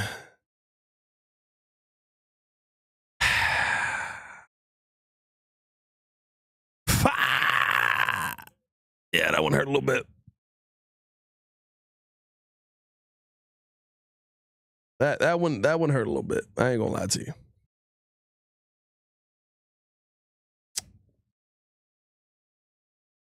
Yeah, dang, we getting back to Shedeur Sanders? I hate that.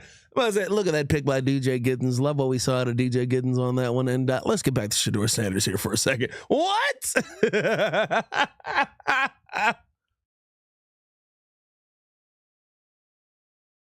Say Shot City said, I'm going to try out for running back one. Yeah, DJ Giddens, that's I wanted him.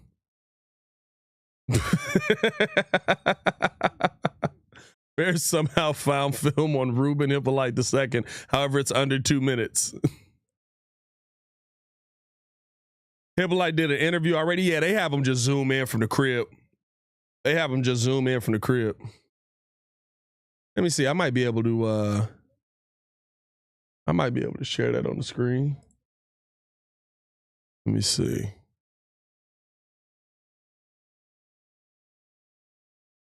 If it's on YouTube already. I don't know if it's on YouTube already. Yeah, he did. Let's see. Let me set this up here. I have to go to the reaction vids. Well, and gotta see if this audio gonna play through here. Well, first things first. All right, hold on. There we go. Well, all right, let's see. So this is Ruben Hyppolite II. Just did his presser. Hi, Ruben. First of all, congratulations and welcome to Chicago. I just want to get your thoughts on the whirlwind of emotions that I'm sure you're feeling right now and the excitement that you have in you. I mean, it feels great. I took a visit to Chicago. It was a great visit with everybody there. I love the staff there, and it was just great. They showed a lot of great hospitality, and just being at Chicago felt like home for me. So, just getting that call was great. It was a. I mean, I know what to expect. I know I put my best foot forward, and I just appreciate everybody in that building for believing in me. And I'm going to do my best to bring a Super Bowl to Chicago and help out in that regard. Dan Wiederer. Ruben, do you have a sense on why you didn't get invited to the combine?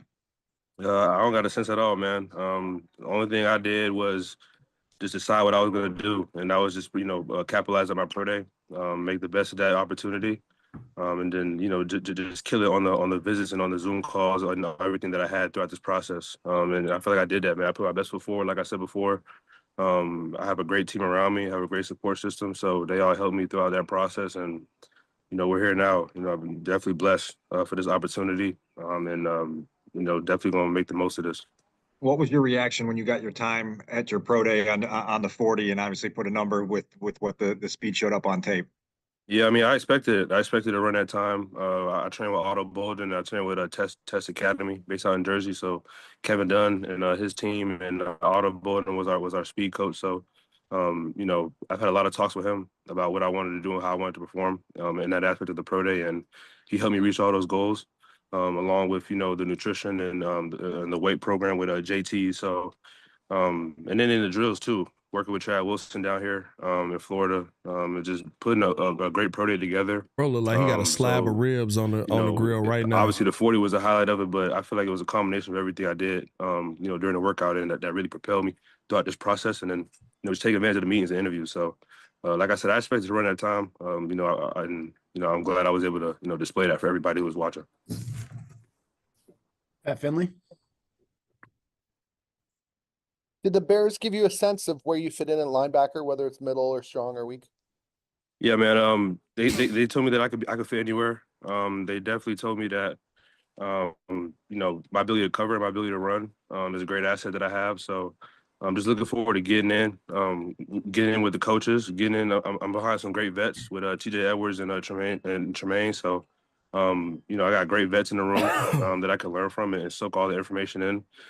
Just looking forward to earning my keep, man, earning the trust of the guys in the locker room, earning the trust of the coaches and all the front office people, and just, you know, continuing to perform at the best of my ability and get in there and get to work, man. It's all about the work now. So, you know, all the process that I've been through, I've completed, and now it's time for the real work. So I'm excited to get up to Chicago. Hey, I hope so, to get started. Adam Hogue. Ruben, how do you say your last name? Hyppolite. Hyppolite. All right. And the scout we just talked to here said you really seemed to hit it off with the coaches when you were here on your visit, that they loved you. What do you remember specifically about those interactions and why it went so well? Yeah, just meeting with DA, it was great. Meeting with the linebackers coach as well.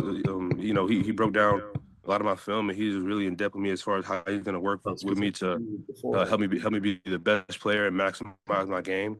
You know, throughout all the interviews and all of the meetings that I had, it was just great all around.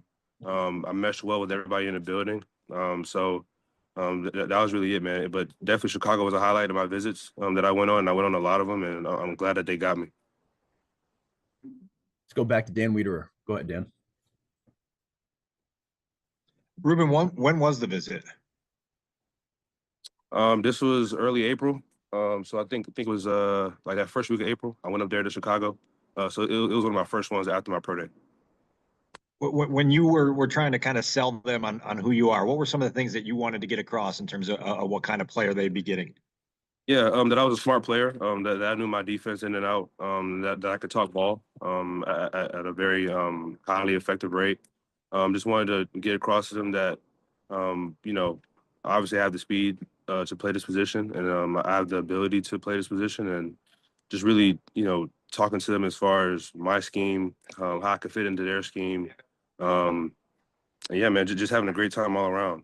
Just, you know, meeting with all the coaches and all the front office people and all the staff. It was just great meetings all around, man. So I love the visit, and like I said before, I'm just glad it got. I'm kind of speechless a little bit because it's kind of surreal, and it still feel real a little bit, but you know, I'm just gonna enjoy this moment. You know, a lot of family here, so just enjoying everything, every last part of it.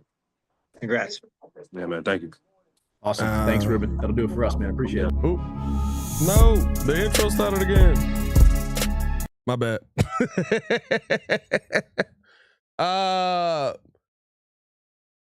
Listen, I wish the kid nothing but the best. You know what I mean? I hope that he's successful. I hope that he's able to go out there and ball out.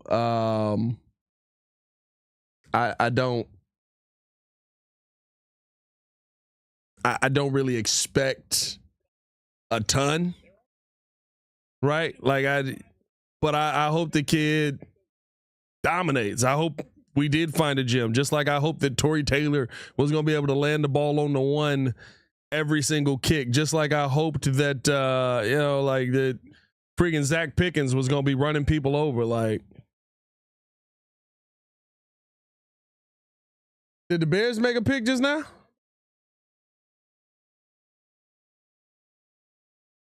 Why are you talking about the Bears? Oh, they talk about Coast and Loveland. I was about to say, did the Bears just make a pick?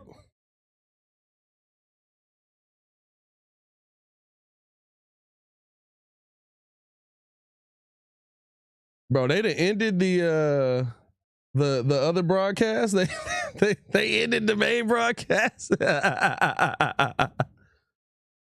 I really think our coaches are like 5 levels better than what we had last 20 years. They will max a lot of these guys. That could happen. Is that my boo-boo?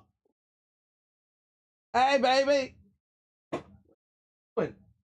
Ooh, you got a peanut butter jelly sandwich? Yeah. No, don't get peanut butter jelly on my sweater. Yeah. Your jacket is cute. Say hi to the chat.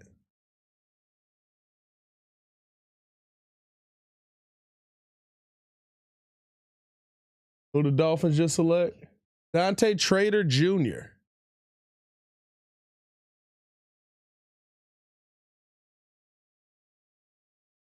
All right.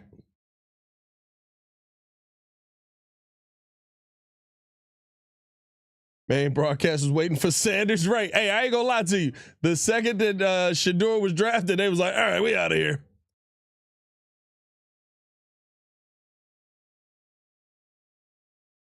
What's up? You need to blow your nose. You're a little snotty on camera. You gonna blow your nose for daddy and then come back? Yeah. Get out of here, kiddo.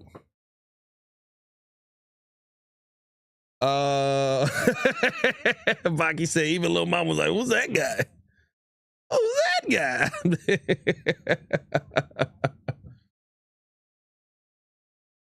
Hey, yeah, facts. I might have to come up out of this, come up off of this white hoodie.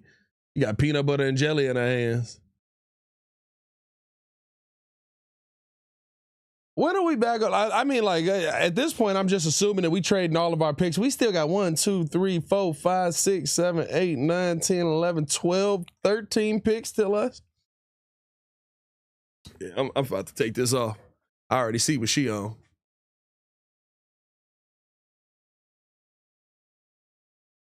I already see exactly what she on. She said, hey, let me see that white.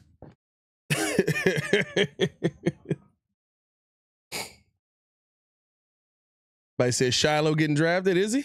That's a good question. Shiloh might go undrafted. Shiloh wasn't great.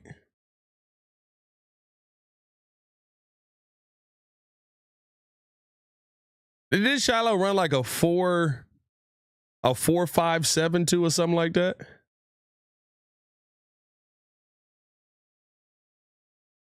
Didn't Shiloh run a 4.57 or something like that? I gotta button one of these joints up.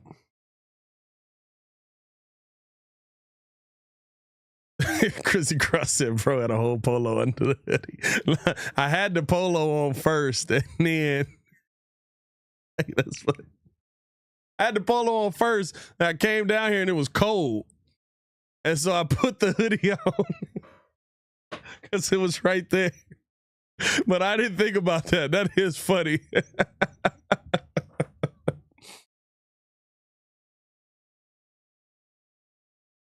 He ran a 4.52. Yeah, it was, yeah. Shiloh wasn't like, you ain't moving fast enough for me to be picking you super high. Hey, Baki, facts though. He said players still available that I'll be excited for. Brashard Smith, center. Brashard Smith at running back. Jake Majors at center. Y'all heard me talking about Jake Majors in the beginning. And edge Jared Ivey. Yeah. Yeah.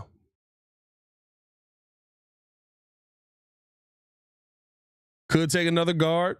I wouldn't be surprised if they take another guard. I think that's an option for them. I think it's one that you know, right? I would think, right, if I'm the GM, and God forbid, but if I'm the GM, I would think you would want to have somebody learning under Joe Thuney right now.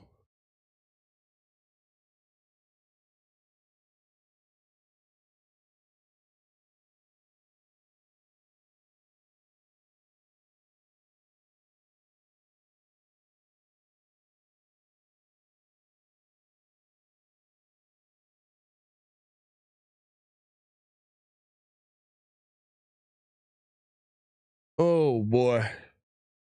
Jalen Reed. No, Jalen Reed came off, didn't he? Or is he still on the board? I thought Jalen Reed came off.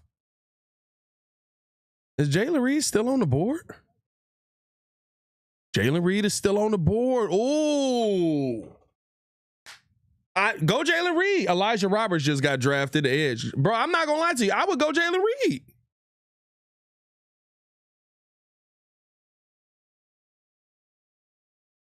Hey, he's calling me. What up, bro? I'm still live. I figured you still live. Why the Bears playing stop and start with this shit? This shit crazy, bro. I finally had to stop my live stream. I'm like, I'll just do a recap after this shit. The Bears keep fucking playing, bro. Three trade backs on day 3 is wild, bro. Well, we did. See, I like the second one. We did it. We got a future fourth out of it. Yeah, the future fourth, I like that one. But goddamn. Bro, we sit here in the chat. We like, we'll make a pick eventually. And this is the worst part. Because when you live doing it, you got to sit here and be like, oh, well, you know, we're going to make this pick and we'll go through this play. You sit here and break all these players down. And then these mugs trade back again. It's like, all right, bro. Like, exactly. What the fuck?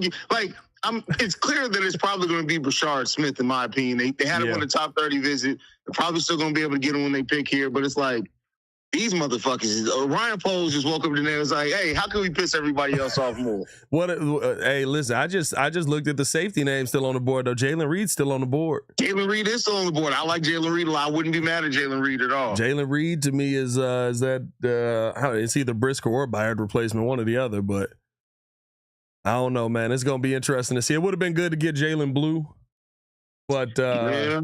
Or Billy Bowman. Like, there was a few niggas on the board, but, you know, it is what it is. Hey, man, what you think about the 5 quarterback room and freaking Bro, Cleveland ain't serious. Bro, Cleveland's not a serious football team, bro.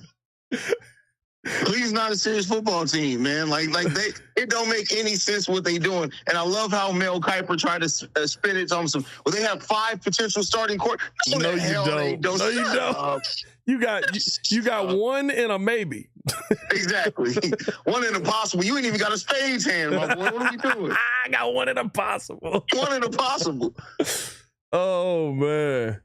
It's ugly out here, dog. I ain't gonna lie to you, but I might be with you, bro. If the Bears trade this next pick, I might have to hop up off of this mug. I've been live for how long? We been live 3 hours. 3 hours? Yeah, gotta be on 3 hours for you. You started like 30 minutes before I did. Yeah, so it's about 3 hours live. 3 hours and 30 minutes right now. So yeah, we gonna see how this go. On day 3, that's diabolical, bro. Oh, it's villainous, bro. It's villainous. You gotta send Ryan Poles an invoice for today, bro. You gotta invoice him, man. I gotta invoice Ryan Poles. All right, bro. I'm gonna need 6 hours of time back, bro. This is a 6-pack of garbage.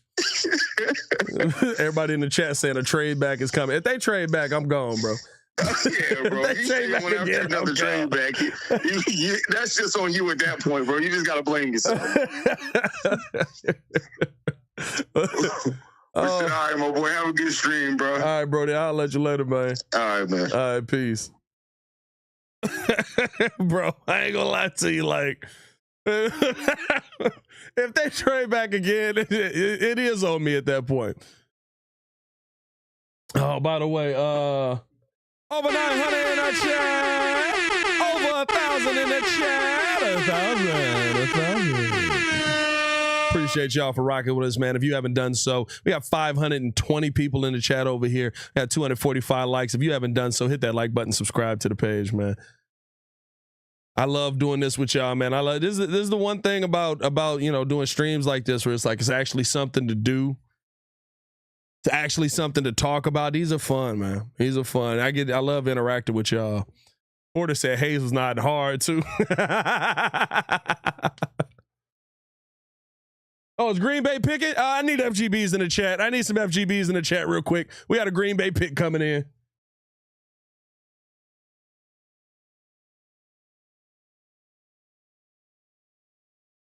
Green Bay had an interesting draft. I don't think it's a... No, I don't. I mean, Green Bay usually pick the right people, so I'm not going to say it's bad, but I don't really see a ton of impactful names. Matthew Golden is interesting to me, but that's kind of it.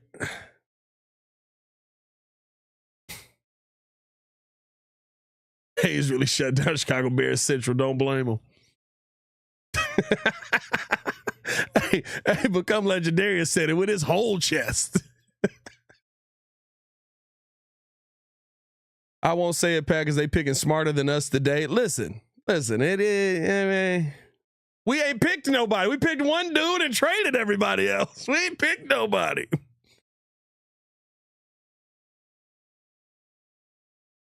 Oh, a German Packer fan is just, there's a joke there.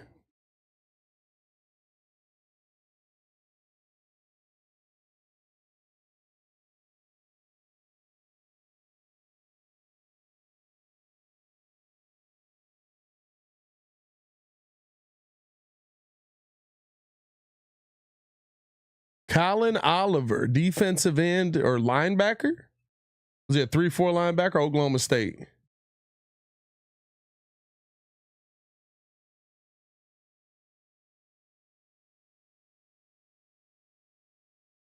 Oh, are we going back to Rich Eisen? Are they actually going to let Rich Eisen back finish out? Does he get his fill of Shedeur Sanders conversation? Hey, the Bull 06. I left it alone, bro. I left it alone.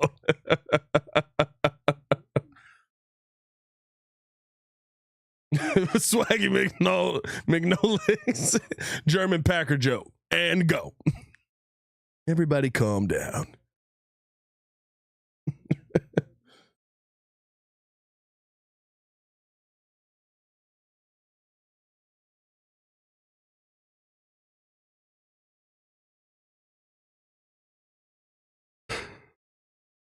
When we finally get a pick, it'll be nice.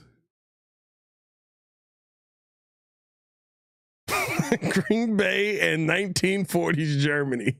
Two places you better be white.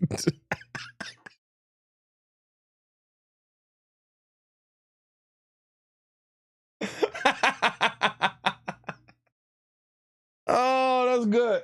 That's good. Well done. 1,000 points on that one. I give you 1,000 points on that one. That was well done. Two places you have to be white.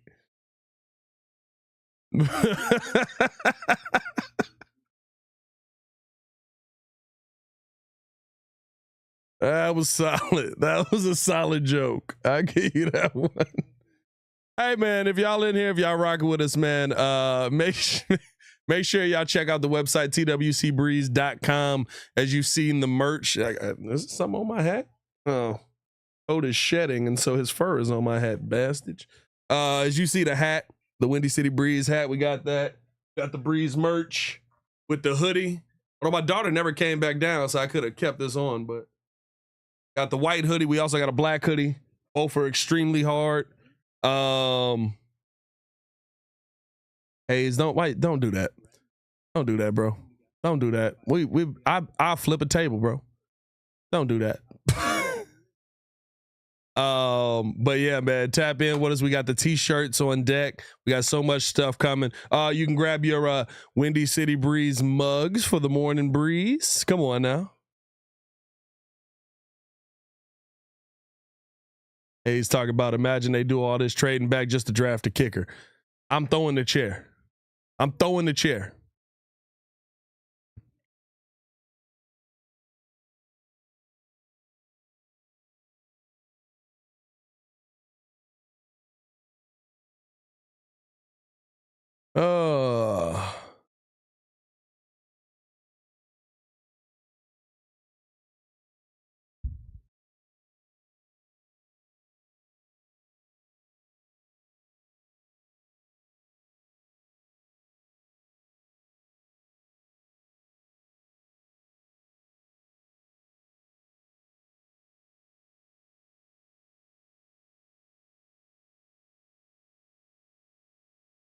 Oh my God, are we really gonna start talking about all the quarterbacks again?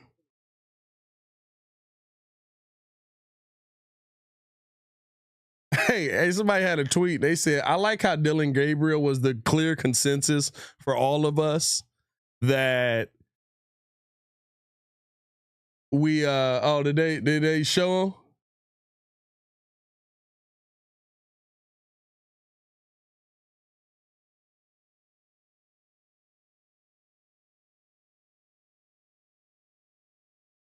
That's cool. No, but they was talking about how Dylan Gabriel was they said I love how Dylan Gabriel was the consensus pick where we all went, all right, it's some BS afoot now. How we get this far down?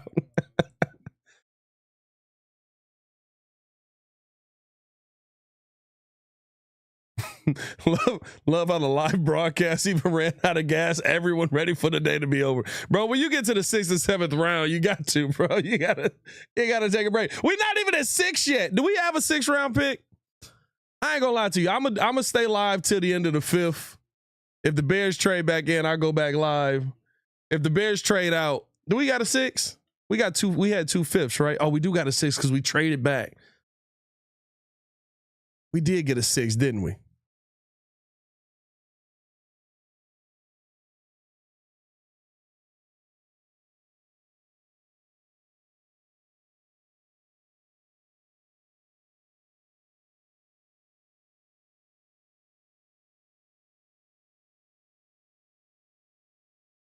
Kid, what's good?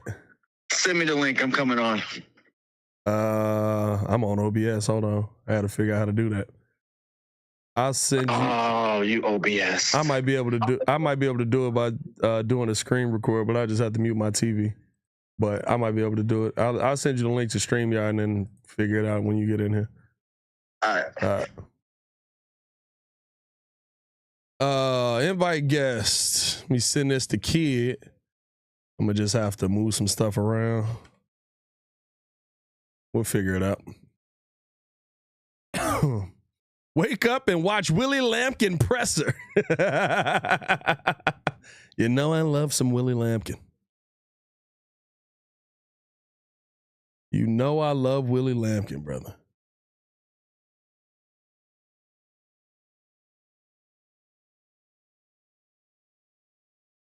You have a Discord account, Pat? Yeah, we do got the Discord. Have y'all not gotten into the Discord yet?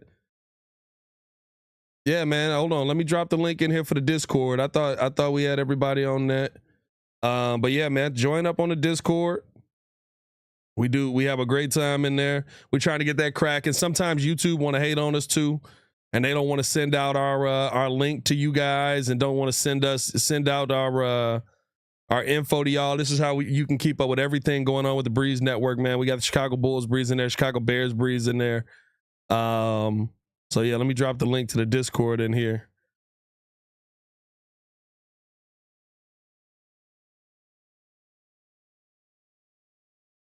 Scary Williams said, what's Discord? Discord is like a big chat that everybody can be in.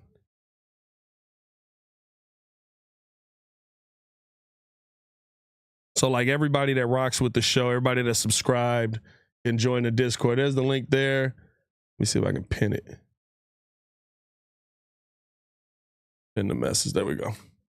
It's like a big group chat. Pat, how's Stefan the Don? Haven't seen him in any broadcast. Steph is good. Steph has some stuff going on with like some personal business he had to handle this weekend, unfortunately, but it's good business. It's good business.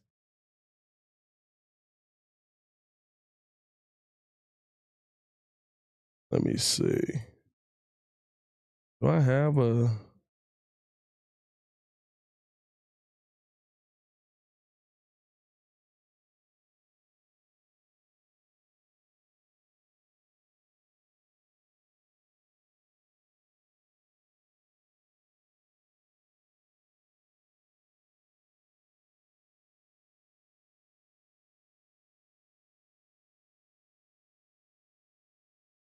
Discord is where the Baki bombs be. That is a fact, Baki. Discord is where the Baki bombs be. Scary Williams, does it have adult content? No, dog. What you trying to get into?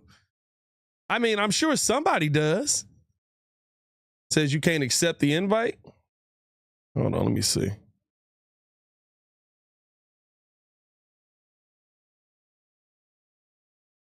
Invite. Copy link. Let me edit it. Maybe that's what it is. Oh, let's say max uses.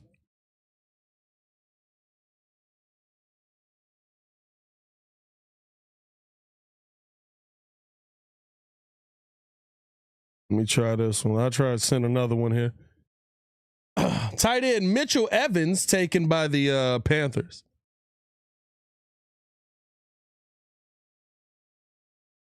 Can anybody else get in? I just got in. J Crit, is it you? Oh, J Crit, you might already be in the Discord, bro. Didn't you join the Discord already, Crit?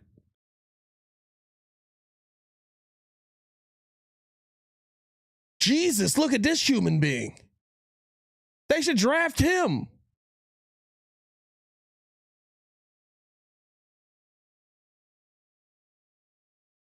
Look at that monster. Bro, I didn't even realize he was still on the board.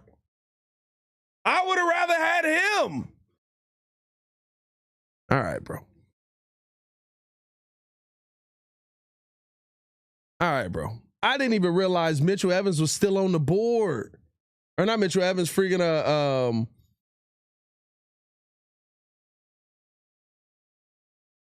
dog.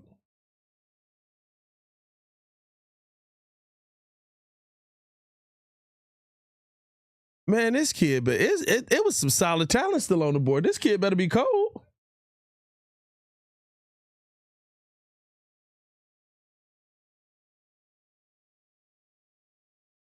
Francisco Maga, bro. And he's more of a middle linebacker.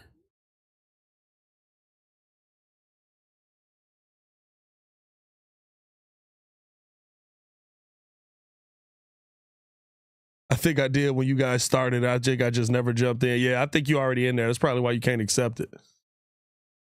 Sammy Martin, what have the Bears done today? They drafted a guy. They definitely did draft a player.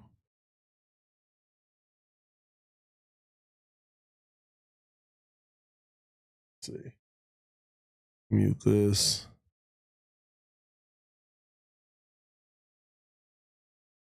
Yes, and yes. See if I can make this work. You'll capture device. Boom. All right. Emoji in pairs, emoji in friends. My mama just told me to get the advance.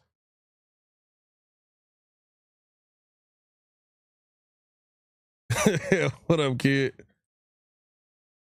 Hold on, I gotta try and set this up so I can add you into the whatchamacallit. Let's see, you gone. Okay, I'm gonna have to.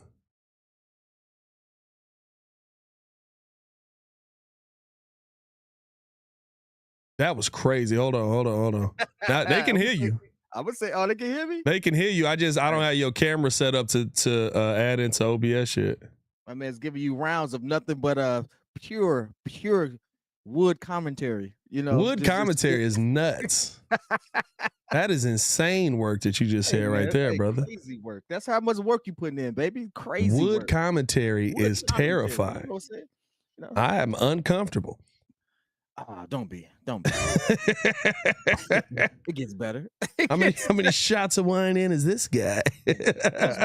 Just one. You know, have to do the Lord's work first, and then all of a sudden, here I go. What am I looking for? I need a window capture. That's what I need here. Always pinky out, by the way. Always pinky out, my boy. StreamYard. Boom. All right, I should be able to do this. The longest part of this was trying to find a tie. They had to match my tie because I didn't feel like taking the stuff off. Bro, I seen a commercial today where Buddy had a tie that was the same color and material as his suit. And I was like kind of impressed by it, but also kind of confused by it. Yeah, typically that sounds like the cheap way to go, but no, it was a high quality like shirt and suit. That sounds real custom. It was very custom. What's up, baby? Oh man. Okay, you still not feeling good? Okay. Maya, I can't see you, but I can see you. Oh, I can see you on this stream. Hey, Crimson, I'm 3 hours late because I had to go serve the Lord. You had to praise God real quick today. Praise God. You know, that takes priority in my life. Unfortunately, I'm sorry if not unfortunately. I was gonna say, unfortunately, it's crazy. You know. I was about to throw some shade at him, but I don't know if that's a God-fearing man or not. So who the Steelers just select? Somebody they shouldn't have selected. That's crazy. I'm gonna tell you all the truth. I'll be honest with you. I know he got picked by the Browns. Drafted 2 QBs is wild, especially when the first one you drafted was not better than Shedeur. Yeah, that was nuts. This right here tells me that they were the Pittsburgh Steelers were so conscious of not pissing Aaron Rodgers off that they didn't want to do what they should have done in the first place, despite the fact that the owner said that we're going to pick up 2 more QBs. Did he do? I may have missed a couple picks, but it didn't look like he picked. Let's see. Trying to see. I feel like this is not going to look the way I want it to look, but it's the best that I can do on short note. Hey, fam, it's all right. Wow. He's here. Oh, but now it looks stupid on there. Okay, hold on. Let me see. On StreamYard? Because I'm doing a share screen on StreamYard. Fam, see if I can it's just change. easier for them to just hear my voice and you don't have to be on here alone. That's fine. And here I am alone.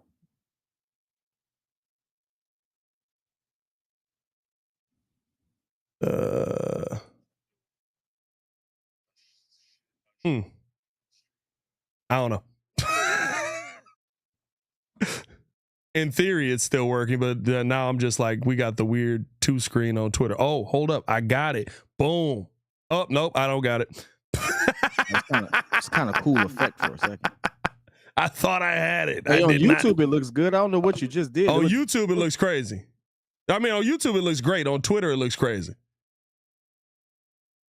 Because it's both of ours, but I'm taking a video capture from this. It is what it is. You 3 hours in at this point. If you stuck around this long, you are a champ. Gotta slide over. Hey, how you doing? Or can I just do this? Do I do this? Maybe I do that. Yeah, but if you do that, then you just remove that look weird. Yeah, I don't know. It is what it is. Jordan talk about sending a link. Brother, I'm not adding all you sons. Y'all should have showed up. No. We were at the same meeting.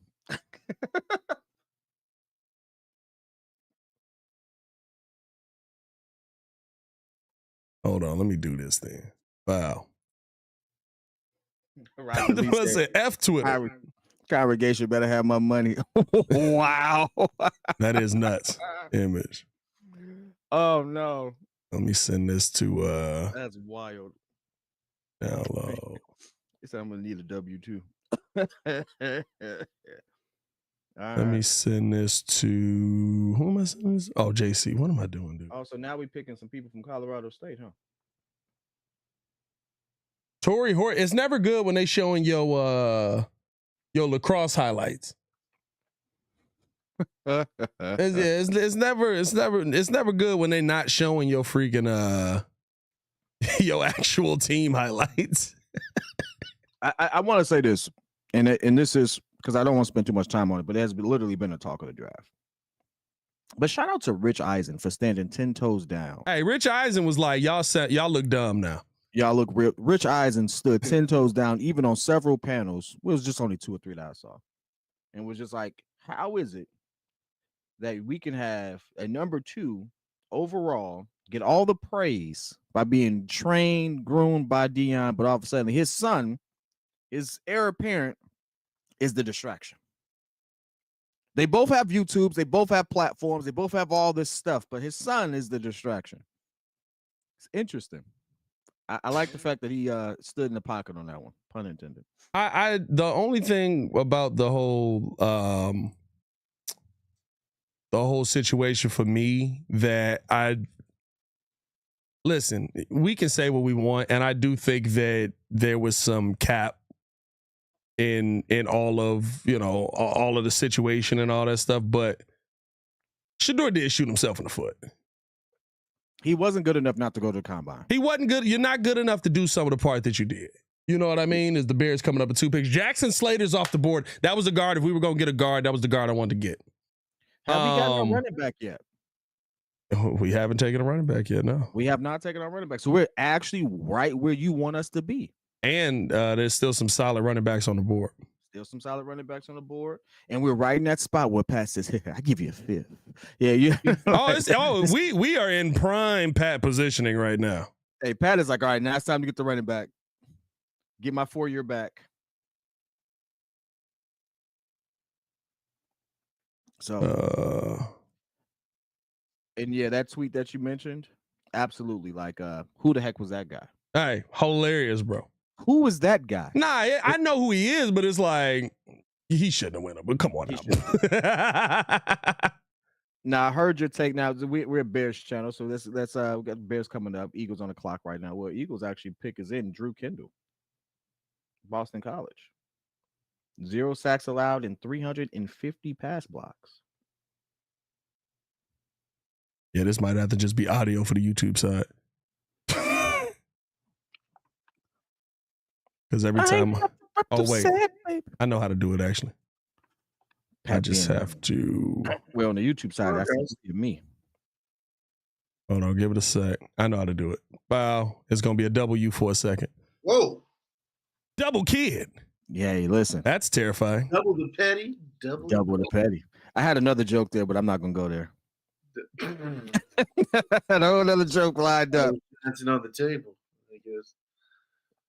Oh man. What's going on, chat? What's going on, everybody? I don't even know who we got. All I know is the person that you showed me earlier, hypocrite, hippopotamus. It came at the right time. I was just about to talk about that guy. Who is that guy?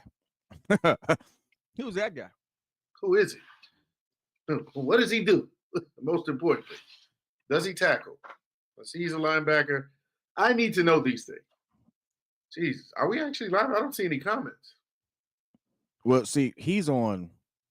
He OBS'd it. I'm on OBS. I thought nobody was coming through. I mean, I said I was coming on later. Yeah, I mean, I don't remember anybody saying that. You joking? Now I'm having a stroke here. Oh, hey, if his system could pull this off, great system. By the way, JC, check your mic. It sounds like you're coming through your computer's microphone, and not your actual microphone. All right, let's see here. All right, the Bears pick is in. Don't worry about it, Pat. I got you, my boy. The Bears pick Zai Frazier, cornerback from wait a minute. Who's that guy? Who? Z-A-H Frazier. Is that what I'm saying that right? Zai? Oh, we're actually on the clock? We were actually on the clock. We just from UTSA. All right, let's do some research on this guy. Oh, that got worse. Shout out to that. Well, yeah, you look like you're being taken to Tron. We picked a cornerback and not a running back.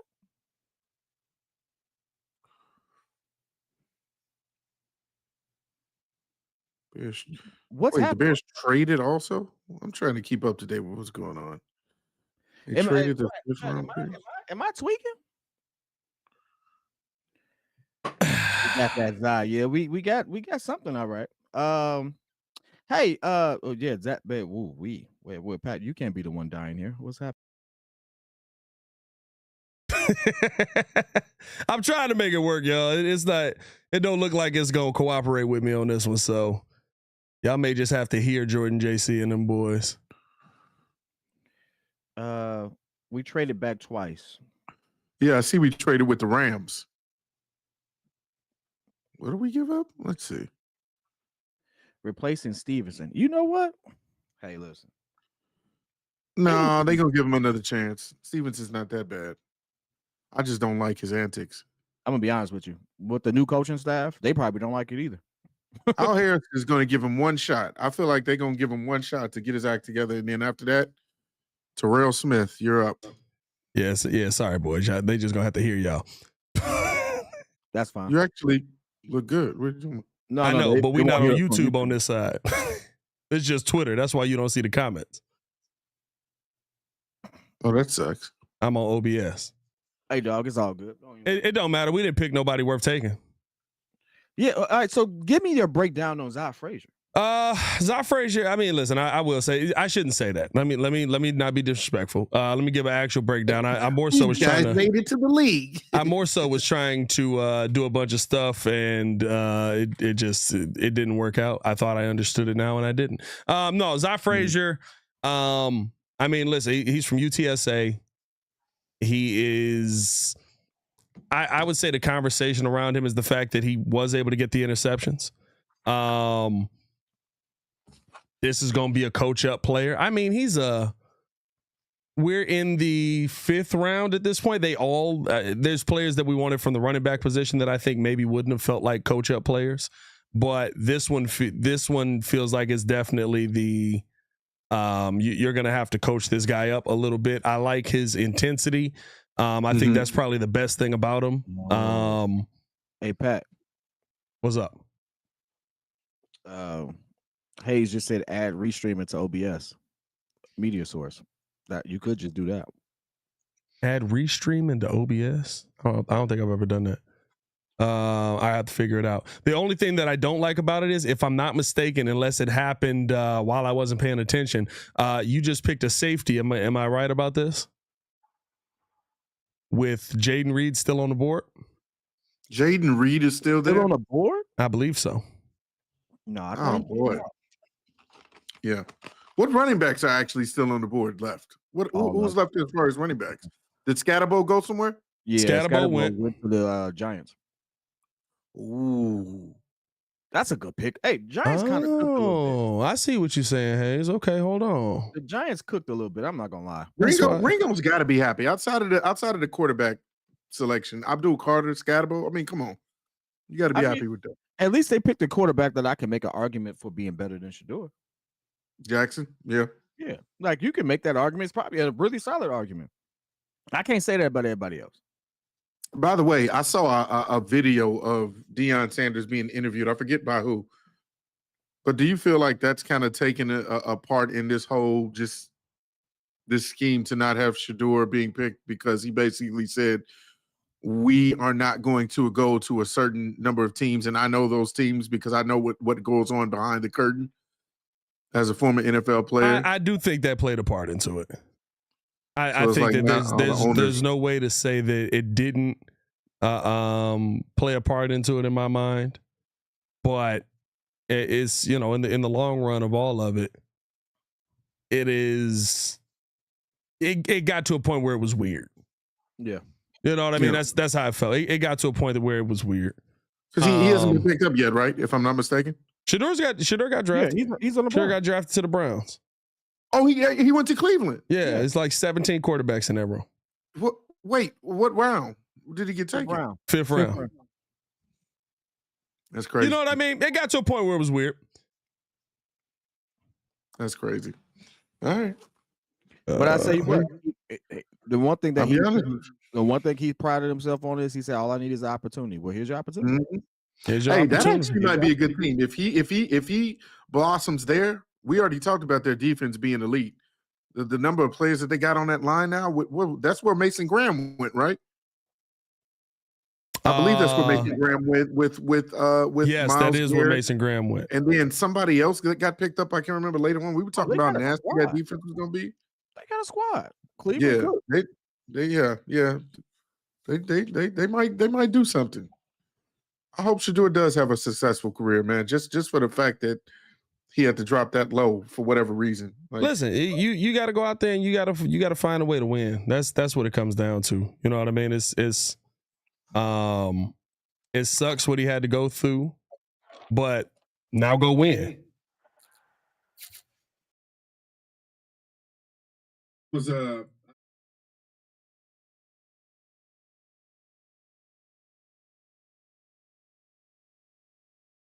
Hyppolite.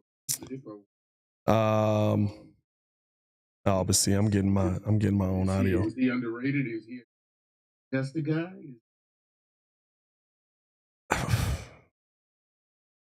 Really is kind of just like he's a development piece. And to be honest with you, at this round, that's what you're expecting. So he has nothing that he- stands out. Like he doesn't like. He's not literally- like an aggressive tackler, or he isn't like fast, or like, there's Listen, nothing that stands out. literally how he was being described was a bad tackler who is very fast, who is undersized, who is Let me give you the NFL. who has draft. okay instincts. Like there's no page for him. Let me This can I give sounds you the horrible. NFL draft profile for him. Yeah. What you got? I got you. Here we go.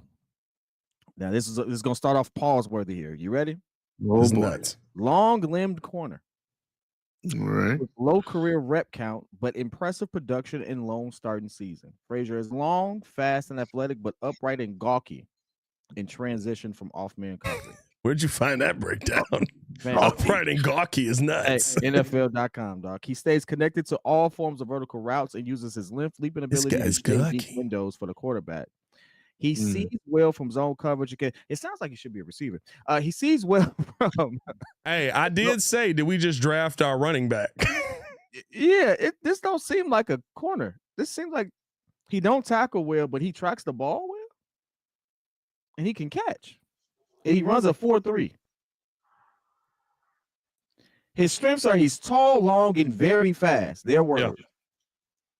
Has all the tools to become a consistent hindrance in pass coverage, adequate recognition in response to quarterbacks, hitches rides on vertical routes and stays in phase, burst stride and wingspan bring on-ball production. He racked up 15 passes defensed, including 6 interceptions. That's a interesting way to say deflected.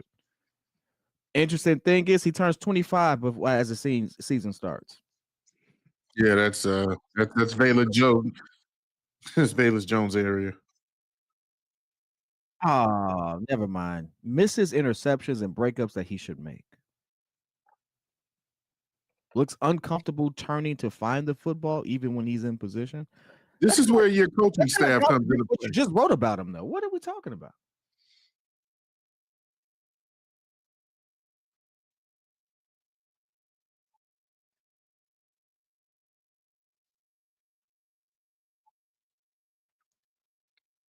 Is he good or is he not good?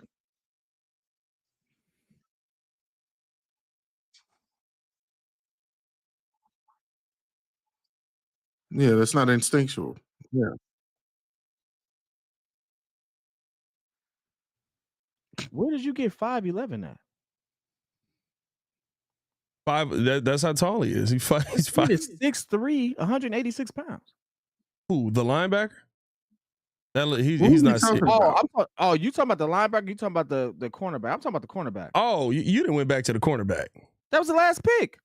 Yeah, he was asking about the linebacker. I was talking about the linebacker. You did never move mind, on my to that. bad.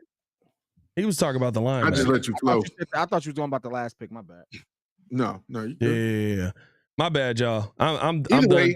I'm done trying to fix stuff while we live. Everybody was like, "Pat, you muted. Pat, you muted. Pat, you muted. I can't hear you, Pat." Y'all get the audio of Jordan, JC, and the pettiest man alive. Yeah, there you go. Yeah. They're here Either in way, spirit. I think a lot of this is going to be catered towards the coaching staff trying to develop these guys and get them, to be better than what they are. That's probably what this is. I mean, listen, I'll be honest. The linebacker pick, I think is a bad pick. But now, when you look at the Zy Frazier pick, right, and that's we can have a conversation on that real quick. I think Kid just kind of breaking that down, even when I didn't think he was breaking it down. But like I think that the Zy Frazier pick is one that does show some upside. To me, it is a statement on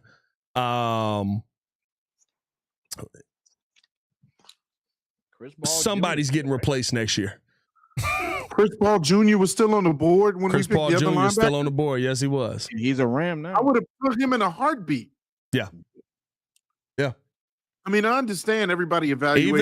Even what's up, boy from Miami? He was still on the board as well. Yeah, you left some pieces on the board to go get him. All right, now, Zy Frazier, 6'3", 186 pounds. Wow. A little bit older. But yeah, I mean, like the weakness on him is he's small. He has tiny hands.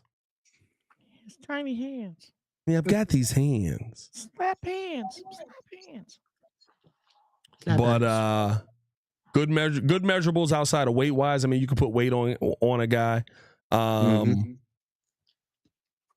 He's got 6 interceptions, but didn't do a ton of returning with them. Kind of caught it and went down. But yeah, I mean he can. As long as he caught it, though, I guess that's the. Yeah, listen, catching it is important. Listen, do I want you to return it? Absolutely. But did you catch it? Just did we get the turnover? Yeah. Yeah. Yeah, there you go. Yeah, that's a start. I have not been a big fan of the 5th round right now. I'm not gonna lie to you. Hey man, this is where Poles does not shine. No, you got Braxton in the 5th round. you got a starting left tackle in the 5th round. Like he shined in the 5th round. I just think it's this is not the best situation for you in the 5th round. Hey, how do you look past, if you want a linebacker, how do you look past the other prospects that clearly show better tape? That's crazy. Maybe they don't fit his system. I don't know. Yeah, again, that goes back to the whole football conversation. But not with 5th round picks. No 5th round pick. Like 5th round picks is like, Junior? Hey, I'm just picking you to see if you fit this system and if it's gonna work. Like in the 1st round with 1st round talent, where it's like that guy's a superstar. That's a different conversation. Now, I think the second pick is fine. And I will say this: the one thing that I've continued to say about the DB room, whoever's paying the DBs or whoever's finding these DBs, give him a raise because the DB guy knows what the heck he's doing. This to me is the DB guy knowing what the heck he's doing. I would hope you got Zach Frazier in here, and he's got the speed, he's got the height, he's got the thing I love about him is the ability to mirror, and he tracks the ball really well. We got DJ Sheik saying they had 6 interceptions last year. Yeah, 6 interceptions last year. He just didn't return them. That's really good. Okay, I mean, hey. All right. Draft these kids off potential. If the 6 interceptions lets me know that there's potential. So, if everything else that I read, proves to be true, that he has those weaknesses in tracking and everything like that. Whatever he's doing well, he's able to track it well enough to get on the boards for 6. So at this point, it's a development project, and maybe this is a Stevenson replacement. Maybe it is. I'm not saying it is. I'm not saying I want it to be. But I understand it. You already got Terrell Smith on the team. Yeah. I've been wanting him to replace him forever.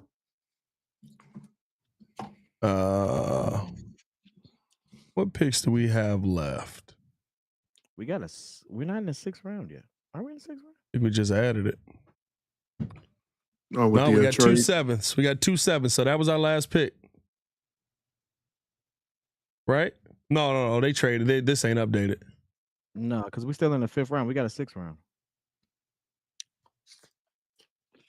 Somebody from the trade with the Rams? We received, number 160, number 195, a 6th round pick in the 2026 first. Boy, dang it, I was going to get off live. Hey, man, if you take a break, go ahead and do your thing. Oh, they can't see us. Never mind. No, I'm yeah. They can't actually see us right now? No, on YouTube, they can't. Not on YouTube. I was trying to figure it out, but then the audio was doubling and my audio disappeared. I was like,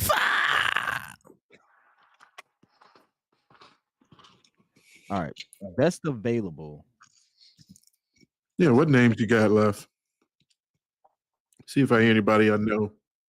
Is Willie Lampkin still on the board? Willie Lampkin is still on the board. You goddamn right, Lampkin's still out there. Yeah, come on, let's get Willie. I want a Lampkin. The list of best available, he's on page 3.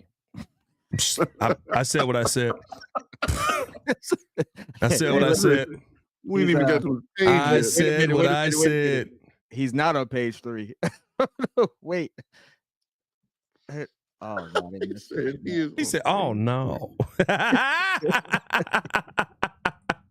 Oh no, baby. Oh, he's on page 4. He's number 91 of the best available people. Oh boy. Hey, listen. That man is 90. Are they staying with me, babe? Oh, okay. All right. There's 90 other people that they say are better than this guy. So I mean, yeah. I mean, it's different positions though. Shout out Robert Lee said, if it wasn't for all you guys, this would have been the most boring day 3. I'm breathing so hard.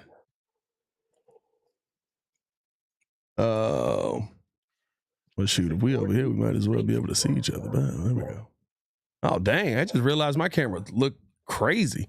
Zai's better than the next 2 cornerbacks, in my opinion. Listen, I like the Zai pick. I was doing a bunch of stuff when we made the pick. So I think that like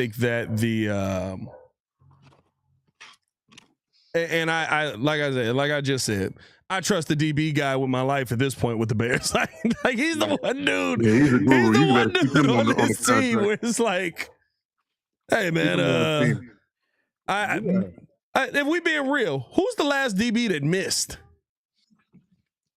As a matter of fact, I want to see it. Who's the last DB that missed? We've had DBs that got cut from here and got picked up by other teams. Oh, he went to Buffalo, I think.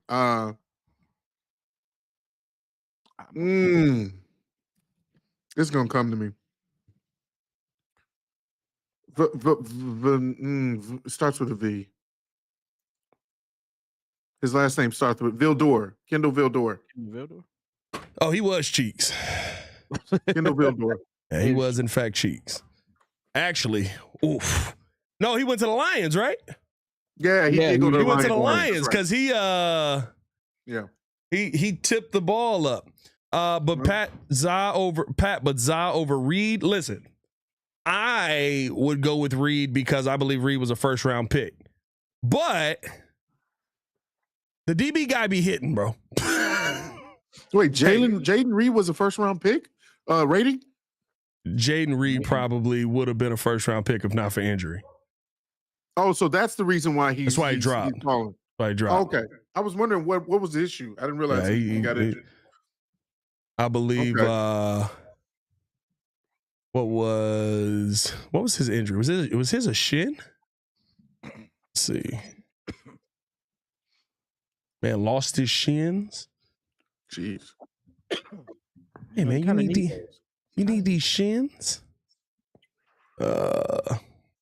Jaden Reed.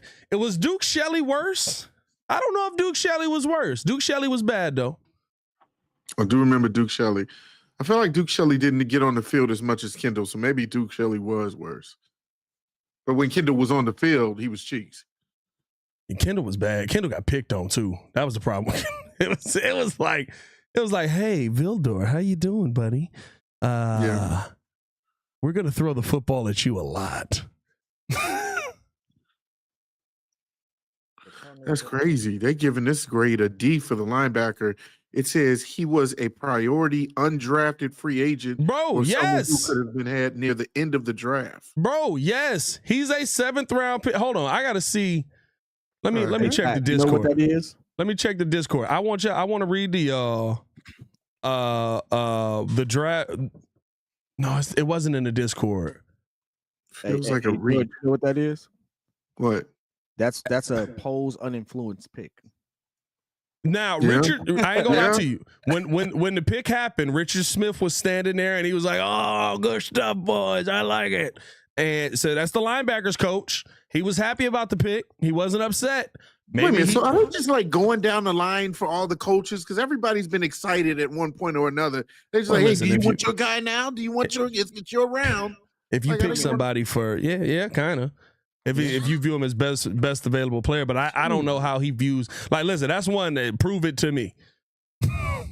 Did they bring him in? Did they talk to that kid? He did have a 30 visit with the Bears. They say I played the I had a stroke right there. I played the press conference on. He did his press conference after he got drafted, and he did have a 30 pro day visit with the Bears, a top 30 visit. So we need a running back. So hey, Keith, in fact, he said common theme of this draft is speed right now. Wait, is my dark horse running back still on the board? Who's your dark horse? Jaquindon Jackson. Jaquindon Jackson is still on the board. Hey, Hey, Jaquindon Jackson cold. I ain't gonna lie to you. He need a nickname though. Where do you see Jaquindon Jackson being on the board? Jaquindon Jackson is at the bottom of this draft, bro. Yeah, he is. El But Boogie his said fake- all the his fake is Chicago nice. streamers stop covering the Bears and start just covering Shedeur. Yeah, I mean, I can only talk about the situation so long. Like I like Shedeur. I do think Shedeur is going to be a good quarterback. But when you hear the Tom Pelissero thing, it's you shot yourself in the foot. I'm sorry. I want to say you didn't, but you shot yourself in the foot. Jaquindon Jackson, 6'2", 236 pounds. He's the same size as the linebacker. Actually, he's a little bigger. Dude, that man be plowing through people. He had 796 yards per carry at Utah, or 797 yards per carry. That was nuts. What a runner. He had 790 yards last year. He averaged more than the fifth of a football. He just never stopped. Hey, that man got a touchdown, ran to the concession stand and came back. I just kept running. Devin Neal is still available. What? But in 10 games last year with Arkansas, he had 790 yards. He averaged 5.3 yards per carry and had 15 touchdowns. Yeah, I want him. I want him to see what they do with them. Oh, Mike That Tomlin. dude is a big guy. Crazy to me. I mean, like he's averaged about 6 yards a carry, 1,000 yards. Yeah, had 16 touchdowns. Well, you got to think, kid. Everyone is taking a running back except us. Like literally, everyone's drafted a running back. I don't like. Most teams aren't going to need a running back now. So Devin Neal, here we go. Could be. Oh, you'll have one in the 7th, and to be honest with you might have one undrafted. Javen Jackson with Javen Jackson. That's such.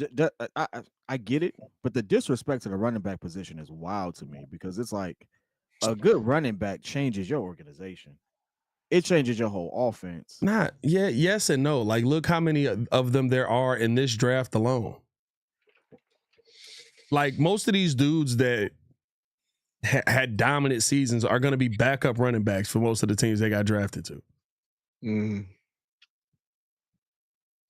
Like, that's the real situation of it. It's too many of them.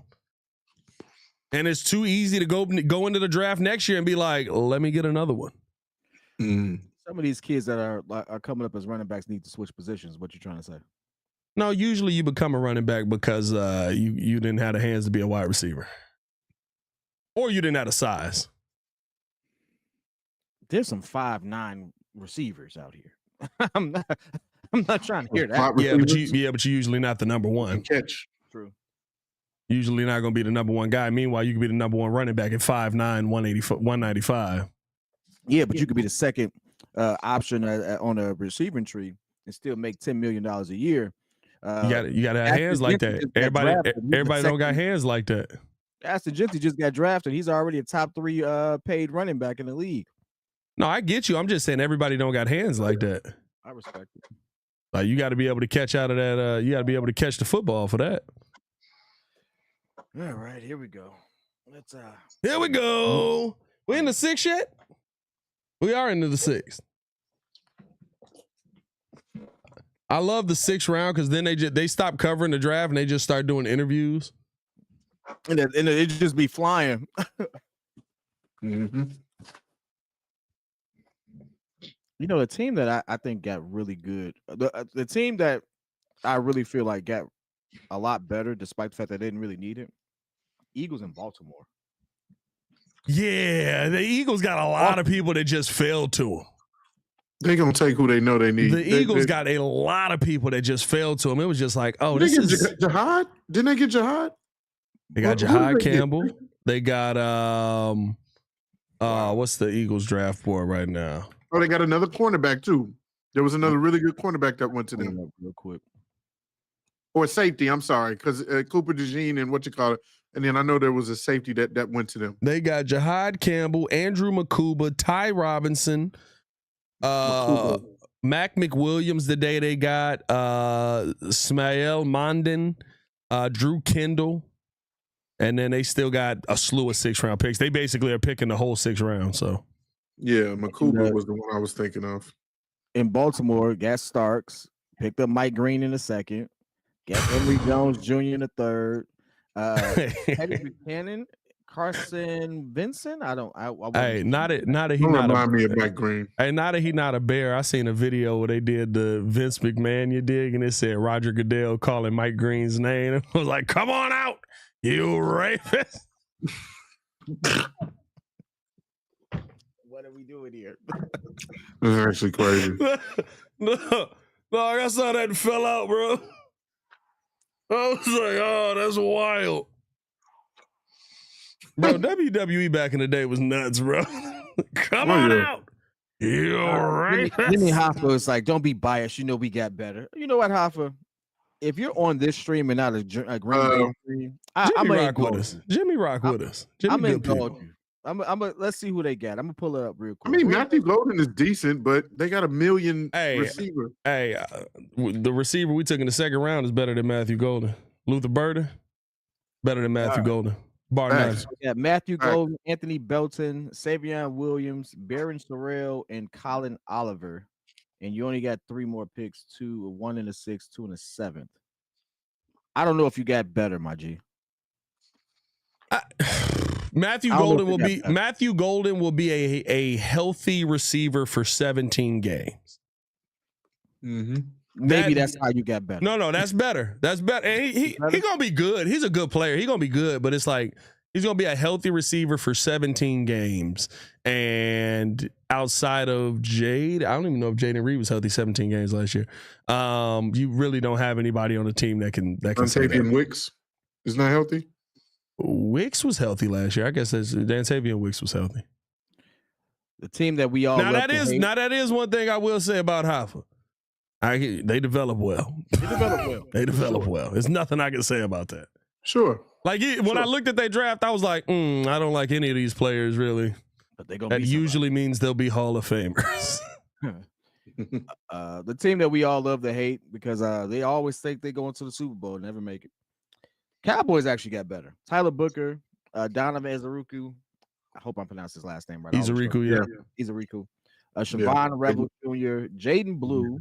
Which that pissed me off. That one hurt.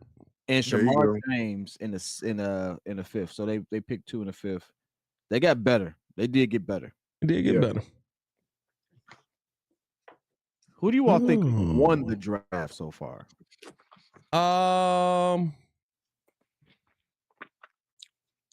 Who do I think won the draft? Houston got a bunch of good players, right? Houston is probably the one that I would say won the draft. Houston is freaky. All right, let's look up Houston. Y'all ready? I feel like Houston because they did a lot of trading. They got Jaden Higgins, Ariante Ursary. Well, that's why he likes Ursary. That's his guy right there. Jalen Noel, Jalen Smith, and then Woody Marks. I got some Woody Marks for you. They got 2. I mean, they picked up 2 receivers. They definitely needed some receivers. That's a wild take right there. They needed somebody on the offensive line. They got a tackle. I mean, yeah. See how it works out. I mean, honestly, I put us in there, but I didn't want to be biased. I do think the Bears got better, but it is there was a lot that I thought they were going to do that they didn't do today. Yeah, facts. There was a lot that I thought they were going to do that they didn't do today. Today was like a day of like, hey, let's take a chance. It was like, I don't think you're supposed to be taking a chance right now. Mm-hmm. All right, let's see the worst team. Well, typically, if you have the first overall, you want to. Well, no, you were about the worst team. Let's see what they did because they had a lot of picks. Cam Ward, I cannot pronounce this guy's name. Olawafemi Olaju. How you pronounce this dude's name? Who you? Olawafemi Oladejo. That was actually it. That was pretty good. Mm-hmm. That was pretty good. Kevin Winston Jr. Shamir Dyke, Gunnar Helm, Elic. That's an interesting first name. Elic, E-L-I-C. Kid going through hell right now. No, I just don't. I want to be respectful of the name. I mean, clearly, I can, read and pronunciate, but it's just like Alec. All right, great. That guy. And then Jackson Slater. In my opinion, Baltimore had a really good draft too. They got some, obviously, with getting Mike Green later, but a couple of other pickups were really good. Bilal Khan going to Baltimore right now. Bilal Khan, cornerback. Oh, interesting. Yeah, I'm not gonna lie. We definitely to that point where I'm like, that's a player. A black man was drafted to the. Hold on, I went through all of this. I might actually have this mug figured out now. Hold on. Washington picking up Josh Connolly Jr., Trey Amos, and Jalen Lane. That's pretty good. Yeah, that's pretty good. It's only 3 names, but pretty good. That's pretty good. It's not a bad draft. Right? Did we already do the Eagles? Yeah, we talked about the Eagles already. Mm-hmm. Lions. Let's see who in our division got better. Lions actually did get some nice pieces. Talik Williams, Tate. Yeah, Talik with Aiden coming back is nice. Yeah, then Miles Fresh. Yeah. What did Minnesota do? Minnesota, Donovan Jackson. Where we at? I don't even see our pick. I mean, we at the end of this month. Ty Felton and Teron Ingram Dawkins. I like Donovan Jackson, but everything else I'm not sure of. The team I think that sold the most this draft. Ooh. I'm gonna say Cleveland. Who did they pick outside of Shedeur? So they traded back. Yeah. Multiple times. They picked up Mason Graham, which was great. They had a good draft. They pick up Quinshon Judkins. But what they could have done with those same picks is what makes it interesting to me. What could they have done? Like, for instance, I don't think Dylan Sampson should have been the running back that they picked in the 4th. Or Dylan, sorry. I don't think you should have picked 2 running backs. I like Dylan Gabriel in the say Dylan. Dylan. Like Dylan Gabriel in the 3rd. Dylan. That's a miss. Especially if you're going to pick Shedeur in the 5th. Who's a miss? Dylan Gabriel. The quarterback? Only thing I'll say about it is if one of them hits, the other one will be the backup. And having them grow together, having them figure it out together is not a bad situation to be in. But I wouldn't have done it that way. I wouldn't have done it. But you wasted a 3rd rounder on him, though. And he wasn't a 3rd rounder. Like, no one was picking that kid in the 3rd round. You wasted a 3rd rounder of his run. Listen, whatchamacallit, Washington did that with Kirk Cousins. You know what I mean? Like, it was they drafted Phoenix? You drafted RG3. No, Atlanta. No, I'm talking about Washington. You drafted RG3, and then you drafted Kirk Cousins right after that. And most people looked at that and was like, oh, this is an utter miss. Like, why would you draft 2 quarterbacks until RG3 went down and what's his name hit? You know what I mean? Like, the good thing is we didn't have to draft a quarterback in this draft because, my God, I would have killed myself. So help me, my God. Okay. Was Carson Schwarzenegger the best linebacker in the 2nd round?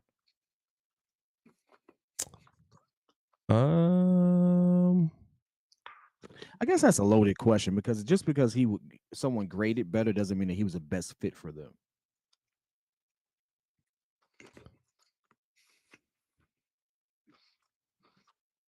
True in some cases. Yeah. It depends on what best is on your team. That's kind of how I feel about it. Let's talk about the Jaguars. Who we talking about at Let me see this. Did they in theory, now my audio may be a half second delayed, which may piss me off, but dang it didn't work. Don't worry about it. Was trading up for Travis. I said so much stuff up for it to work. That took 2 seconds. Oh, I set so much stuff up for it to work and got screwed immediately. Was trading up for Travis the right move? Was trading up for Travis the right move? That depends on how they use him. Like, to me, Travis Hunter is a good football player, but you got to let him play both ways, or it doesn't make a difference. It doesn't make a bit of difference. They would be the team that actually is going to let him do that. Duval, they do sound stupid. I just look at it like this: if you're going to install packages where you actually have him out there a lot, when he goes down, you lose 2 positions. Well, the problem is, yeah, that's a great point. That's a great point. I think the problem also is, though, that like, it's not even that when he goes down, you lose 2 positions. For me, it's if you put him out there, is he gonna actually be able to play 170 snaps a season? Like, it's not. To me, it's not a real conversation that you can even have. Let's see. What did he do in college? What was like his average in college? That's my only question. Well, we might have something here. Oh, I think we got something. Now, all 3 of us are on one screen here, but it is what it is. You get what you get on Twitter. Unfortunately, if you want it not on Twitter, come to the YouTube side. See how the real screen looks. I don't care anymore. Eagles took Kyle McCord. They want, so that was the other story too. So why the Browns ended up trading up was because the Eagles wanted, and I know how to do this now. I just thought about it. I just got to do it on. Don't tell me the Eagles wanted Shedeur. They wanted Shedeur, and so the Browns traded up to get above them. Oh, I would have loved that for him. That actually would have been a nice little mentor. You want to know what the fun part about this is, though? I keep thinking about this, right? Like, say Shedeur either works or doesn't work, right? Say Shedeur either works or doesn't work. If he works, the Browns literally have him in the division that has 2 teams that needed him.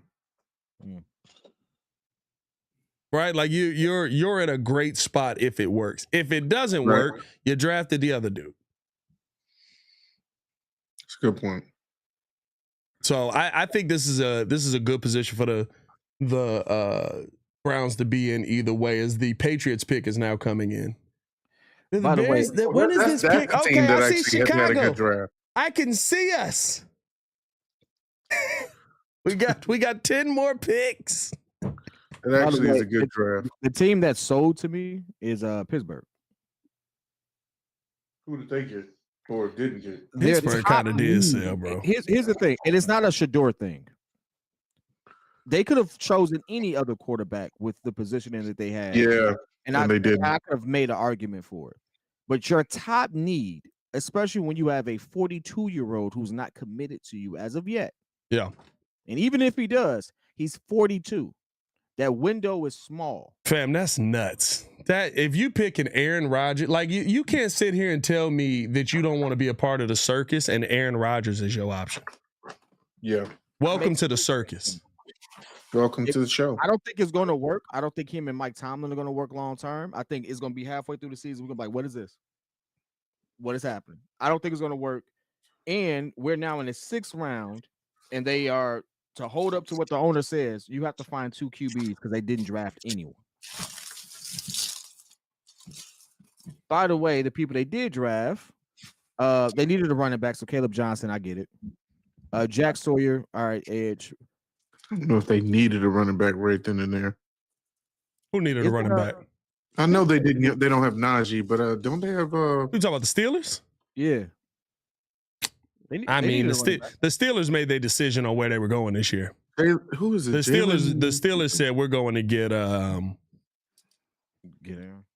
We're going defense. We're rebuilding the defensive line. We got to find pieces because they end up getting Jack Sawyer today. They did. Oh, and they added Jack Sawyer today. That's not bad. Not bad at all. What did the Jets do? How did they help Justin Fields? Let's take that trip down. What did the Jets? Jets actually did help out Justin Fields a little bit. Hey, Windy City, what are your thoughts on LaQuint Allen? Running back, right? He is a running back, yeah. I don't know a lot about him. I was looking something up on him because he was one of the few available. If he's fast, take a chance. That's what I'm looking for. He's not. I don't know how to explain him. Like, he's young, so like there's upside there, but he's not. All right, I'll give you. There's no numbers really to sit there and go like, oh my God, I love this guy. Now the touchdown numbers, I think, are great at Syracuse. But he's 1,000 yards rusher. He was a 4.4 yards per carry kind of guy. He's kind of He's the 4 yards in a cloud that does kind of running back to me. Is how I would describe him. There's still guys on the board I would take above him. The thing I've made a habit of doing is, who did they play? How did you perform against the best and against who you played? And he did well against some really good teams. He did well against Miami, 2 tuds, 82 yards, but 2 tuds. Did well again. Oh, we got a kicker drafted just for Jordan JC. Andres Borregales out of Miami of Florida. Borregales. Is that the first one taken? Yeah. Most teams don't take kickers early. Just us. How was UConn's defense this year? How was UConn's defense? Yeah. In football? Yeah, college football. Probably the same as UConn's basketball team's defense would be in college football.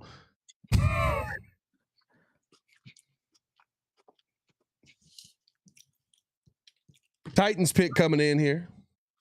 God dog, they gonna talk about Shedeur for the next 72 hours, ain't they? They finna talk about this for the next 72 hours. They finna talk about this for the next 6 months. But Pat, what did I tell you? That I told you that he was going to end up being on the Cleveland Browns, because what did they need to do? I need to get away from the Deshaun Watson conversation as much as possible. Hey, How do I do that? So bring in 4 quarterbacks, baby. I got Joe Flacco to be the veteran that we put out there while we figure some things out. I'm gonna let these 2 young QBs duel it out. Shedeur, if he's good enough, should probably take over everything else. And then at that point, yeah, I got my heir apparent to lead this particular team. I've paid Myles Garrett. My defense is pretty much set. I think what's going to be interesting, Marcus Harris, cornerback, went to Tennessee. I think what's going to be interesting is Shedeur's on the bottom of the list. Yep. Like, this is the first time. This is the first time in a long time Shedeur's on the bottom of the list. This might be the first time in his life. And it feels like that was kind of done on purpose. Yeah. You know what I mean? It feels like this feels like, hey, NIL kid, we gonna teach you a lesson. You sign this somewhere else, brother. Hello, Coach. Good to see you. Coach is just back here snorting. But but no, like I feel like the Browns are going to make him work for every single thing to climb the mountaintop, and it'll make him a better quarterback, because I think he's going to prove that he's the best quarterback in that room. Now, should he have to do that? I don't know. Maybe, maybe not. I when I hear more and more of the stuff that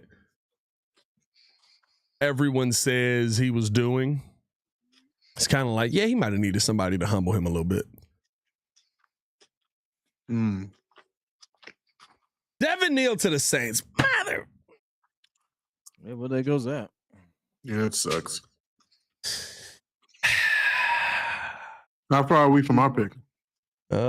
We are 1, 2, 3, 4, 5, 6, 7, 8, 9, 10, 11 picks away from our pick. That is if Chicago Bears don't trade the pick. And we know that they'll trade that pick. Mm-hmm.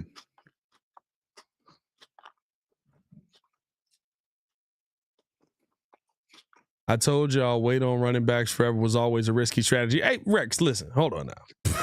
We to the point where even I would have drafted a running back right now. This ain't normal. Now, I do agree with Chicagoland Designs and a lot of people that have said this. I think it's Rashard Smith. I think that's where they're going with this. Oh, running back? Yeah. I think we're going to get Brashard Smith to okay.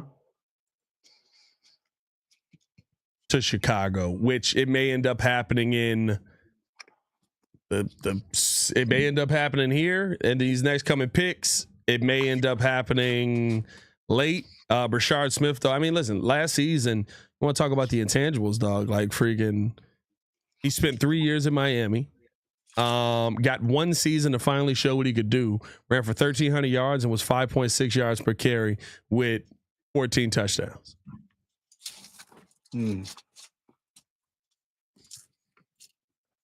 Only thing for me with him is that, yet again, not really getting somebody who's a blocker out of the backfield. Not really getting somebody who is a receiver out of the backfield. I think that you could have gotten guys who were that. But he did play receiver, so maybe that will help him. Maybe they just didn't throw the ball to him, or his quarterback was Cheeks. That also could go into it, but yeah, man. All right. Guess we'll see. Oddly enough, if I were to give a comp of what he is, it's gonna piss people off. He's DeAndre Swift. Wow. That's how I feel about the Brashard Smith. He's very cheap DeAndre Swift, which maybe I wouldn't be as mad at. Yeah, you ain't paying him nothing. You know what? He just did that to piss some people off. Yeah. No, I was being honest. Yeah. I'll be right back, man. It's time for me to get a cup. I need a drink. Go ahead and get a cup. Steelers are back in. See if they grab a QB. Hey, did Ewers get drafted? When Ewers, I thought he would have been a better quarterback, honestly, coming out of Texas. They had a lot of hype around him in high school. But he's just underperformed, I guess. The Steelers have to go QB. It should have been made a QB selection. They have to go QB. There's nobody. They got Kenny Pickett. They ain't got Kenny Pickett no more. Oh no, what am I talking about? That's not Pittsburgh. That's I think he's on Seattle now, ain't he? Yeah. He is somewhere over there. He was with Philly. He got a ring. Will Howard to the Steelers. Really? That checks. Okay.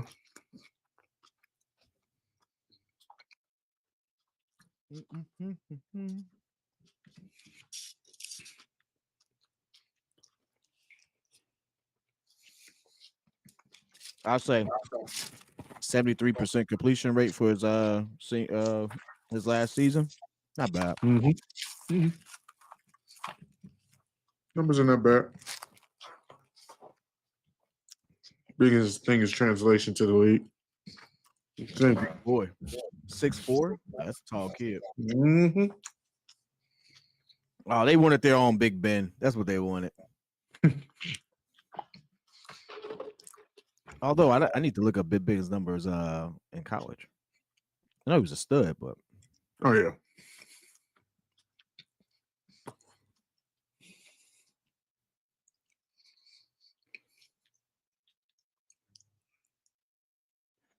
see if that's pissed Aaron Rodgers off. I'm gonna be honest with you. I don't understand the hype that he still maintains. Like, I get that he had a decent season with the Jets, and he kind of caught, steam late toward the end of it. But to an extent, he can still play. I mean, there's really shouldn't be as much hype. I think it's kind of dying down now, actually, because I haven't heard anything about Aaron Rodgers since they claimed he just kind of took a step back, and now he's not making any decision. You hear Colin Cowherd talk about him. Aaron Rodgers is still just Aaron Rodgers. Like, I think the allure of Aaron Rodgers is everyone compares him to what he was 4 years ago. Oh, Will Howard to Pittsburgh. It's not bad. Yep. Man. Yep. Hey, I ain't gonna lie to you. That's what. Hey, if Will Howard had went before Shedeur Sanders, I'd have called it racist. That's how bad Will Howard is. If Will Howard had went before Shedeur Sanders, I'd have been like, it's because he black. Wow. That's the only explanation it is. Will Howard is cheeks. Crimson said JC launching a mukbang channel right now called the Windy City Cheese. The Windy City Cheese, man. Will Howard had a decent last season. Hey, bro, but I watched Will Howard. I was about to say Will Howard go. Now he won the national championship. He won the national championship off of the back of others. And he threw for 4,000 yards, 73% completion rate, 35 touchdowns, 10 INTs. Yeah, that's behind the Ohio State offensive line with 2,000-yard running backs with elite wide receivers. Hey, bro, you going to Pittsburgh? You got James Daniels on the left side. Sounds like if I'm not mistaken, maybe outside of running back, sound like Justin Fields. Oh, here we go. We'll see. Like, am I wrong? Did Justin Fields not have one of the best O-lines in college? Had like elite receivers and a good running game? Oh, Ohio State always has a crop of Ohio really State good always do. offensive players. So I'm saying, like, he did well with what he had, and he had a higher rating than Fields did. Yeah, but I'm gonna tell you that right now. Nah, I'm not denying he ain't got it no more.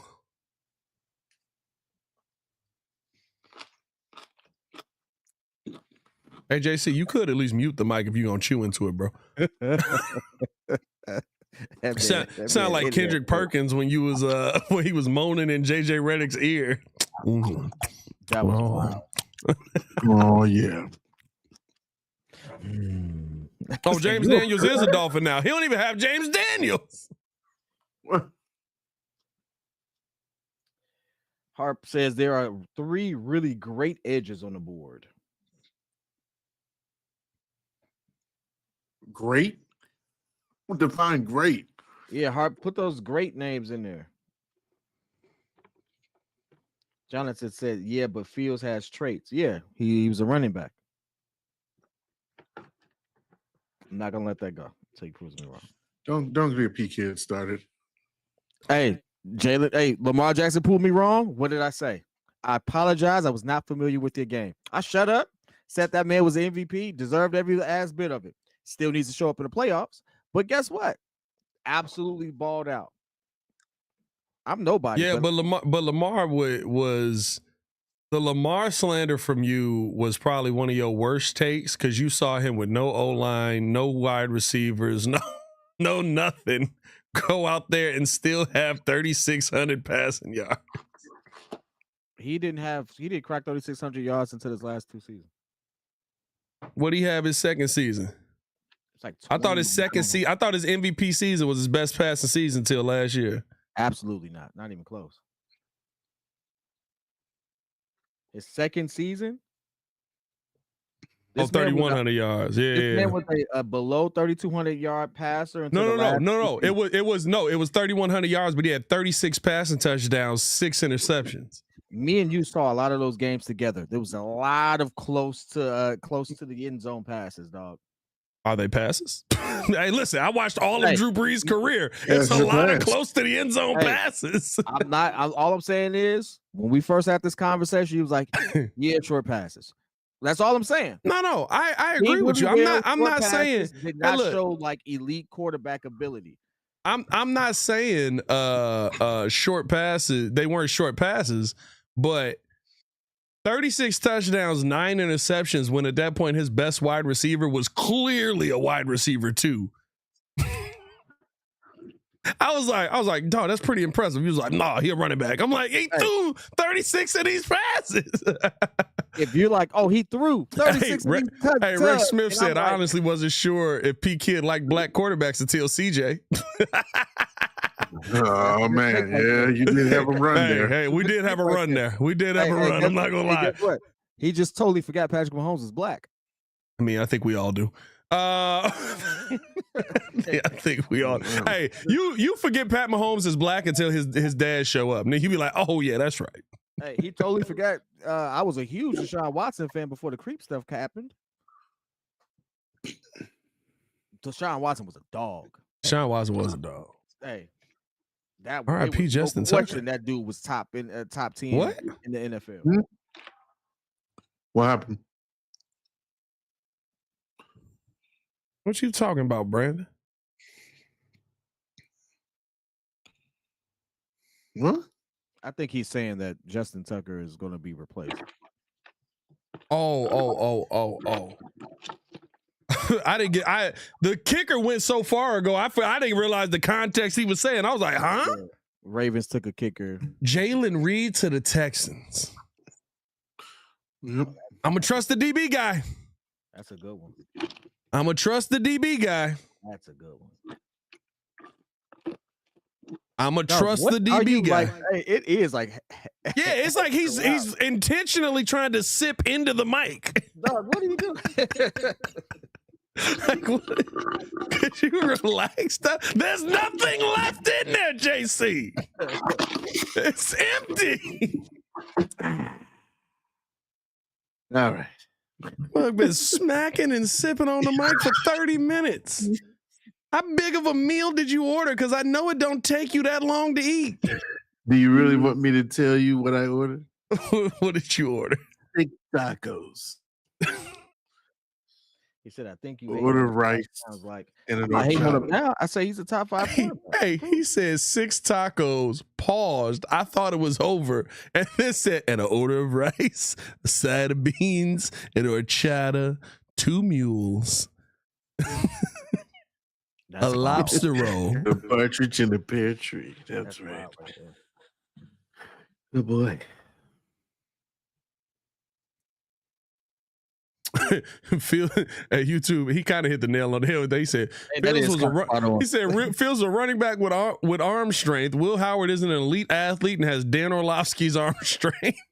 Ooh, that's bad. That's a good take. It's a good take right there. Kalal Mullet. Yeah, we're getting Bradford. We're getting Brashard. I mean, Bradford. Kalel Mullings going to the Titans. Willie Lampkin is still there, by the way. You know I want some Lampkin. There we go. He'll be there. Willie Lump still there. He will be there. Oh, yo, he's still gonna be there. There's 80 other people that's still rated higher than left in this draft. You know I love Willie Lampkin. He may actually go undrafted. I thought he might get drafted, but I always thought he was a 6th or 7th round pick. Hey, dog, when I saw, oh no, he on page 4. I'm like, nah. No, because you got to think though. Like scouts are gonna look at stuff differently than the regular people. They gonna look at it and be like, it don't make sense, but he do be moving people. Moving people. He be moving people, really bro. Moving people. Hey, Holly Gordon. Hey, I thought this was all cap. I actually did the deep dive last night. I was just like, just in case Willie Lampkin does go and Pat spends all day talking about this guy, let me really look at this guy. Bro. Willie Lampkin shouldn't exist. Bro. I said Willie Lampkin is a bumblebee, bro. You know how bumblebees' wings are too small for them to fly? Mm-hmm. Based on their body weight? Willie Lampkin is a bumblebee. That mug is freaking... It makes absolutely no sense. How in the world?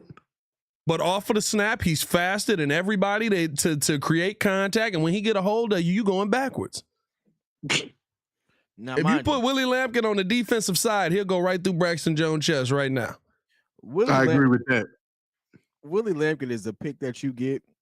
Willie Lampkin is the flex pick. Willie Lampkin is the punter pick. That's the Tory Taylor pick. You defy all the metrics. All the scouts say you shouldn't be here. We definitely don't think you're going to have a long career. But you know what? Yeah, but Pat would be fine with this one because it's in the 7th round. Yeah, it's a late pick. I'm good with that. This ain't the Tory Taylor pick. The Tory Taylor pick is old. You shut your mouth. I don't even know what his name is anymore. What's the linebacker we drafted? Noah Sewell? This 6-pack I had. No, the one we drafted this year. The hypocrisy. Hippopotamus? Yeah. Yeah. Hippophil. Filter fish, that guy. But again, right? Again, I will say this in the the fourth round is still a very early round to F up, and Ryan Poles seems to do it often. Yeah. But I would say I would rather you take a chance on Hyppolite. I think it is Ruben Hyppolite. Go ahead and get this guy's name. Then What's his first name? I would rather take a Leonard. chance with Hyppolite than see the Bears go early and go after Mr. 4.5 career sacks over 3 years. Hey, bro, we just gonna call him Ruben a second. That's what we gonna call him. No, it is Hyppolite. Ruben Hyppolite II. I'm gonna call him Ruben a second because I mean, I'm telling you how to say the name. It's not that difficult. You can say Morinzoni. Morinzoni actually is pronounced the way it's spelled. So is this Hippo Light, which concerns me because he's an undersized offense or linebacker. So he's a hippo that's light. I'm sick of it. Oh, I see what you did there. Rapping Pat here. Rabbity scabbity. Hey, y'all remember that PlayStation game? Riley Leonard going I know to what you're about to do. Hey, Happy rapper. Dog, that game was so trash and so fun at the same time. It was fun and What was trash it? at the same time. The Papa the Rapper. Oh yeah. I remember Riley that, man. Leonard has 17 rushing touchdowns at Notre Dame. Wow. He's a quarterback though, so you know. Oh, they got another quarterback. The 2 national championship quarterbacks went in the 6th round. They got back-to-back picks. But we gonna complain about Shedeur going 5th. That's what somebody gonna say. Shedeur is better than both national championship quarterbacks. You just saying that because he black.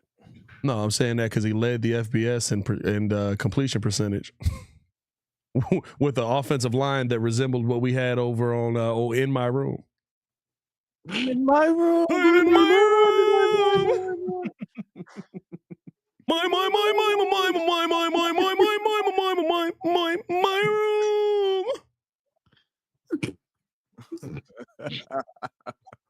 It is always funny. Oh, you. Let's see. I do one of these. Cleveland got 10 QBs now. No, they just got 3. No, they got a lot. They just got 3. What you mean? They got 4. They just got 3. They just got 3. Hey, Flacco starting, baby. Hey, Dylan ain't gonna be there, and Deshaun ain't gonna be there. Who? Dylan gonna be there. Dylan who? Dylan Sampson? Dylan. No, the 3rd round quarterback name is Dylan. Oh, Dylan Gabriel. I like that. Hey, listen. Oh, that's not bad. Tim Smith is not a bad pick. Yeah, that's not bad either. Wasn't that on Joe's board? Didn't Joe pick him as a sleeper? Tim Smith? Yeah. Yeah. I don't remember that. I think he picked them based off the sacks. Yeah, he had like 6.5 sacks last year at Alabama. As a DT, that's crazy.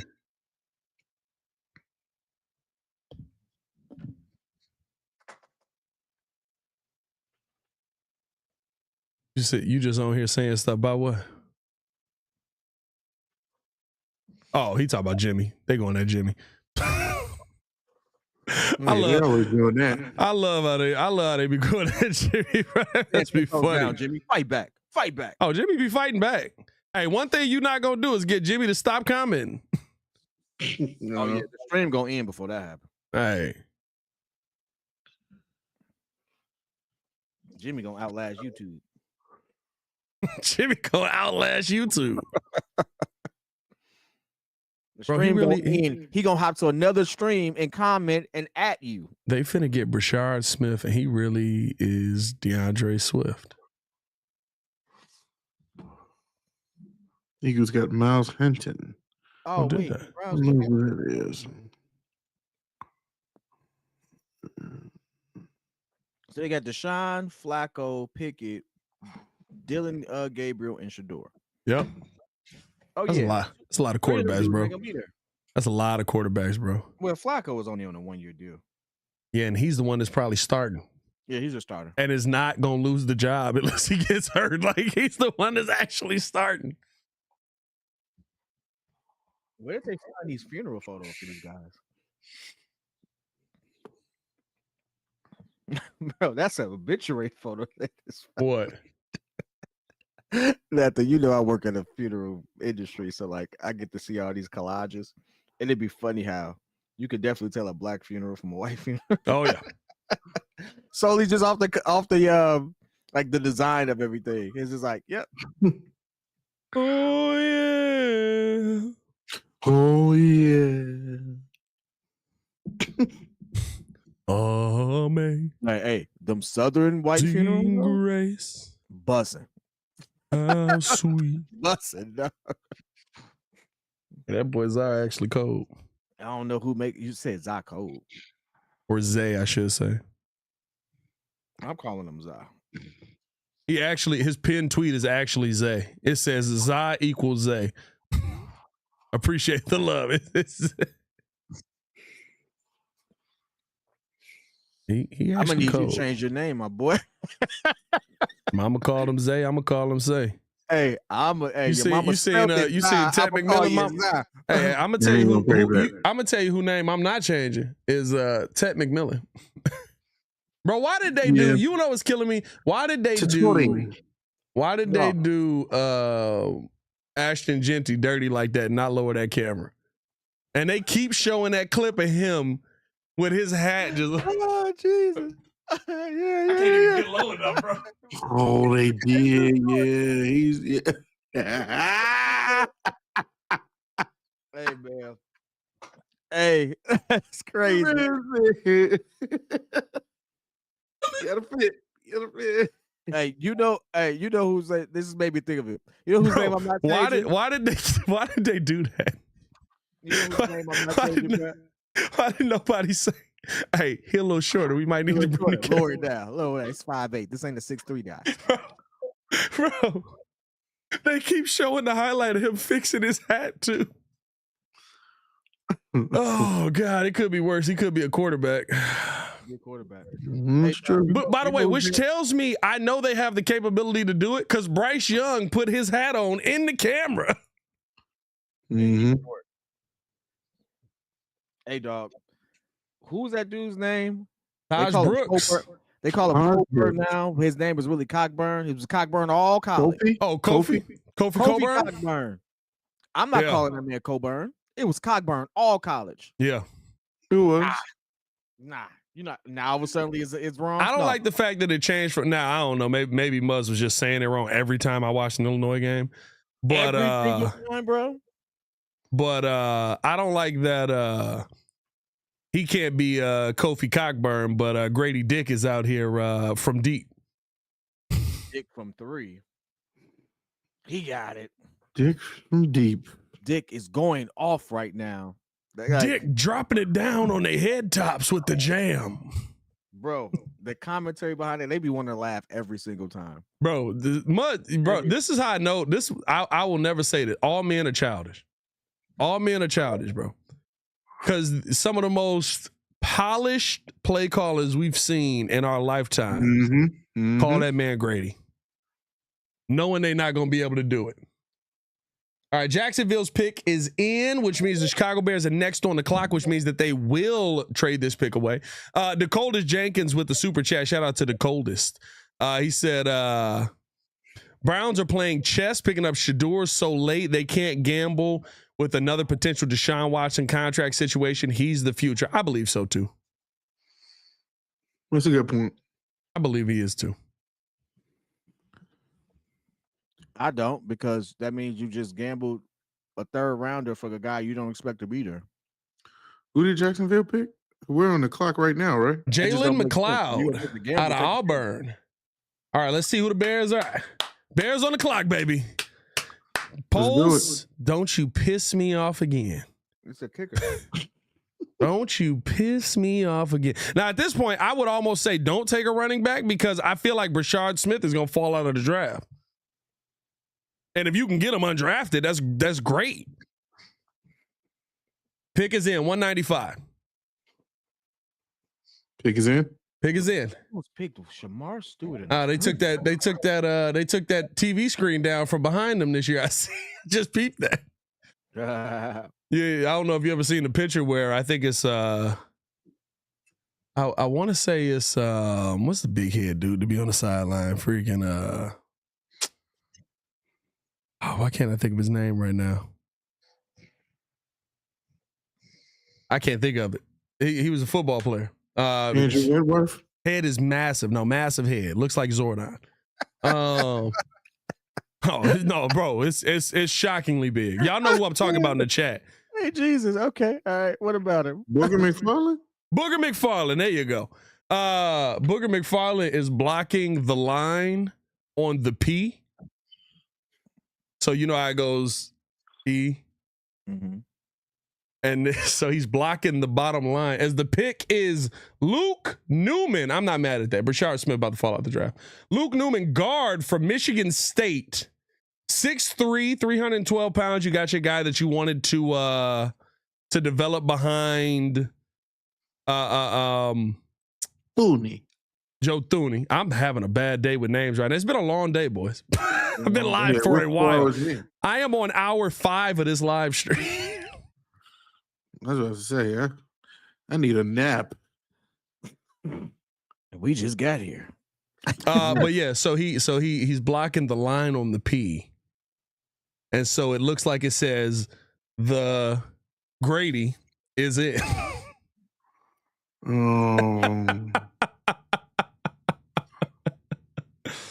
I like that. Luke That's Newman hilarious.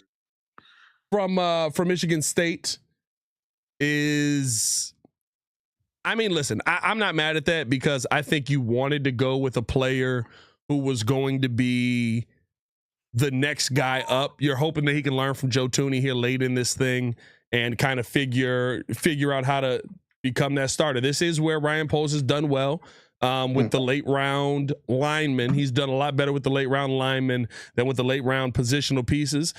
6'4", 308 pounds. He's a 5-year player. He basically can walk in right now and start playing. He spent 4 years at Holy Cross before transferring. He was honorable mention all Big Ten and did graduate from Holy Cross with an economics degree, if that helps you out at all. He's a smart player. What they say about him over on The Beast. Luke Newman grew up in... we can't start with growing up, bro. Hold on. He earned a starting left tackle job in his second season and ripped 37 straight starts after the 2023 season. He considered going pro, but instead jumped into the portal and transferred back home to Michigan State, looking to showcase his versatility where he moved to left guard and started every single game. He's quick in his pass sets to shuffle, slide, and mirror, while also tracking blitzers. He has the upper body torque to dump rushers, but doesn't show the same power as a dry blocker to displace in the run. Overall, Newman will have a tough time controlling the point of attack against long-arm defensive linemen, but his movement skills, demeanor, and durability will give him a chance to stand out in the NFL in a training camp. So essentially, right, the conversation that I think it is, he's clearly a guard. Right, there's been some struggles, and there were some struggles with him at the tackle spot. I think he's better as a guard because the long arm don't matter. You can't get your arms as extended. I'm into you very quickly. I think that's going to be a benefit for him here in Chicago. And to me, I think he gets under the tutelage of Joe Thuney, and you figure it out. So we've gone three linemen. Offensive linemen. 2 offensive linemen. 2 offensive linemen, yeah. 2 offensive linemen. A linebacker that we don't know. Defensive tackle. I give it a B. What? The 5th round? The draft. The signing. Oh, the overall the whole draft overall. Yeah, I'm with you. I think Colson Loveland. I think Colson Loveland ends up being an A+ pick. By the way, he also does have shorter arms. I want to go back to him real quick. His pro day, he came in at 6 foot 308. He has 31-inch arms. His wingspan is 76.5. I don't care about any of his shuttle times. And I guess those are the measurables on him. Draft overall, I get a Bears a B. I get a Bears a B. But with how Ben Johnson has been talking, these picks are accentuations of the team that you currently have. Mm-hmm. Essentially, what Ben Johnson is saying and has said and has put out there many a times is that I need y'all to understand something. I'm not going to miss on these. Mm-hmm. This team has a couple more wins with a couple of these. Yeah. Literally, Ben Johnson has said that. Like they asked him in the Barstool interview, if you're down and you're in a situation where it's the end of the game and your quarterback's a rookie and he's trying to figure it out, would you do this? He was like, yeah. Yeah. So, listen, better coaching is going to help some of these guys. I think this is a top-heavy draft for the Chicago Bears. I think going Colson Loveland, you got one of the better receiving tight ends, basically a third receiver. I think that you did get one of the better wide receivers in this draft that you could have come away with. Yep. I like the lineman picks. Ozzy Trapilo is to me bro. Listen, I'm not gonna lie to you. That might be the best pick of the draft. I think you got your starting left tackle. Because when I watch his game and I came back and of course I always watch the tape after, just to confirm. And I had seen him some, but I didn't think he'd go that early. I thought he was a late 3rd round pick. But to me, when you look at Ozzy's game, he is somebody who it's workman-like mentality. Yeah. I walk in, I'm gonna do my job, I'm gonna go home, my quarterback will be okay. And I believe his floor is Braxton Jones' ceiling. Good call out. Yeah, nothing flashy, but he does his job. That's why one of the points was he's a day one starter at tackle. Yeah, I'll take that. Now we talking like this draft is over. There is still another pick, but I ain't gonna lie to you. Unless it's Willie Lampkin, I don't want to stay. Hey, I might stick around. At this point, I've already pushed through. Well, you guys, you go right on ahead. Mr. Meaty here has the itis. You bastard. Take a nap. I have to take a nap. You get out of here, you bastard. You all will catch me on the next episode of The Morning Breeze. Well, I'm sure we'll break down all of these wonderful topics and people. You sound like you about to die. He's about to die. He's literally about to die. You guys will catch me later. Hey, bro, what just happened? My mom is watching. She texted while we were on the show. She was like, "You look like you need a nap." I was like, "You need to leave. You need to leave." I'm like, Jesus, one too many tacos. Yeah, 6 is a lot. And you want to know what we all know? They were steak. 3 were steak, 3 were al pastor. You ate all 6? Yes, he ate all 6. You didn't watch they're them? small. They're small tacos, Bro, but they're small, bro. Still good enough. They ain't small, bro. And you ate the rice? Yeah. And he ate the rice. Yeah. And he drank the horchata. Hey, come and on, he Jason. ate the beans. And I had this is my only meal. I eat once a day. Okay. That honestly, that is why it sounds like a lot. It is a lot, but I only eat once a day. That's a lot, bro. We're concerned. One day. I don't believe you. Once a day, I believe you. I believe you. Once a day. I don't believe. Now, if I see you later and you eat, You think I'm gonna eat another 6 tacos? Yep. No. I think you got 6 more in the chamber. That's borderline. That's borderline. hey, we will drive over here and slap the tacos. Say Shy City said. I agree. I need you all to get it. Yeah, to pump my stomach. Exactly. Hey, Shy City said he wasn't chewing. He was just inhaling. He was just swallowing. Swallowing is crazy. Though that sounds good. There's a spot up the street. Hey, I when I saw him eating the tacos, I was like, I might have to get some tacos for after this. Yeah. No, Cocula's is always the spot. Cocula's is always the spot. All right, JC. It's been real. All right, I'll chat. let you See later, y'all. bro. Yes, sir. Peace.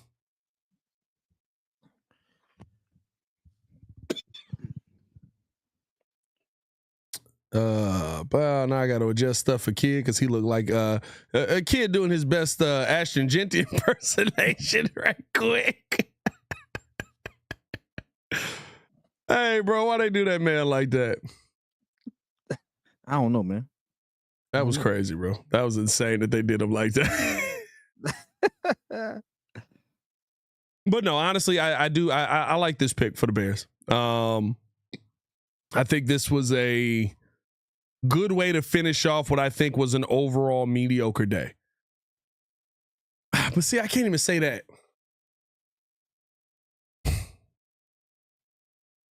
This was not a fun day. This was a good day. Hey, this was not a fun day. This was a good day. I'll tell you why.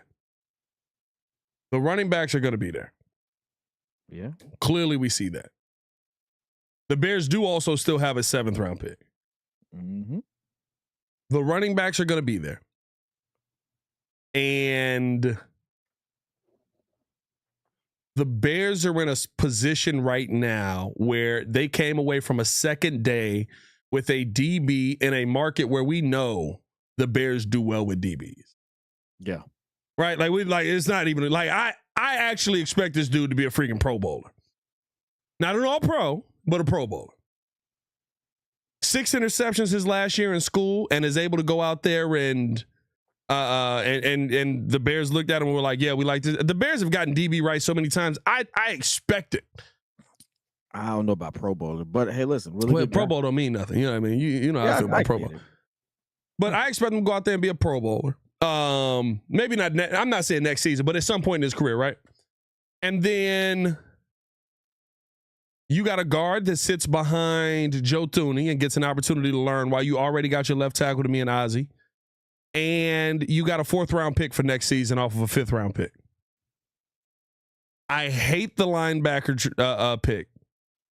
Because if you were going to pick him, pick a running back. Pick an impact player. I don't think he's going to be an impact player. Prove me wrong. But if you're telling me on the 2nd day or on the 3rd day of the draft, you got what I feel like, at least right now, 2 of 3 players that can impact your team and a 4th round pick for next season, that's not a bad day. It's just not a day that's a sexy day. And, someone mentioned in the comments, so many of the undrafted free agents that we see, especially for the running backs and stuff like that, I don't expect anybody. I expect like half this list of running backs still be there. Hey, Willie Lampkin's going to be there. Yeah. There's still some moves to be made. And the Texans drafted quarterback, Graham Mertz. Backup. Yeah. Backup that you see some intangibles in. Interesting. So I'm actually excited for that. I'm more excited about what we do with those and who we pick up there than what's happened today so far, if I'm going to be honest. Just because that's like some talents that I'm like, hey, if we pick them, great. But like you said, if we get them undrafted, even better. So next couple of weeks is still going to be fun. Yeah, well, I think here's the thing, right? Is this a bad day? You got Colston. Is this a bad draft? You got Colston Loveland, who we've said is going to be the wide receiver 3 kind of this team. You got Luther Burden III. You got Ozzie Tripoli. You've got Shamar Turner. I hate Ruben Hyppolite. I not him, but I hate that draft. Like they list that man as linebacker 35 on the beast. Yeah. Za Frazier, I expect to be solid because we've seen the Bears do nothing but get DBs. And you got your future, hopefully, guard with Luke Newman, who also has tackle ability. We weren't a team that needed a whole lot of come in and be instant impact players day one. Oh, by the way, hold on. Green Bay is making a selection right now. I need FGBs in the chat. Need the FGBs all in the chat. Boo. Hey, that was crazy, bro. I gotta go find that. He said, boo this man, boo. Like, what has happened, bro? Did Karl Anthony Towns just pull up on us? The only thing that could have made this draft, I think, would have made this a little better is if we went high and hard on Paul's running back, just for some of the names that were there. But I'm not mad at the first 4 picks that you named. 4 picks that you 4 named. picks, yeah. And like you said, end of the draft is end of the draft. End of the draft is end of the draft. So Yeah. overall, again, I still give it a B. The one thing for sure, you fixed the trenches. And let's take a step back and just you fixed the daggone trenches. What did we say all last season? Fix the trenches. Bam. What did we say in every mock draft? Fix the trenches. Did we do a little bit more on offense and defense? Yeah, but guess what we did? Fix the offense, the trenches on offense, so Caleb Williams can go out there and sling this peel. So shout out to from that aspect.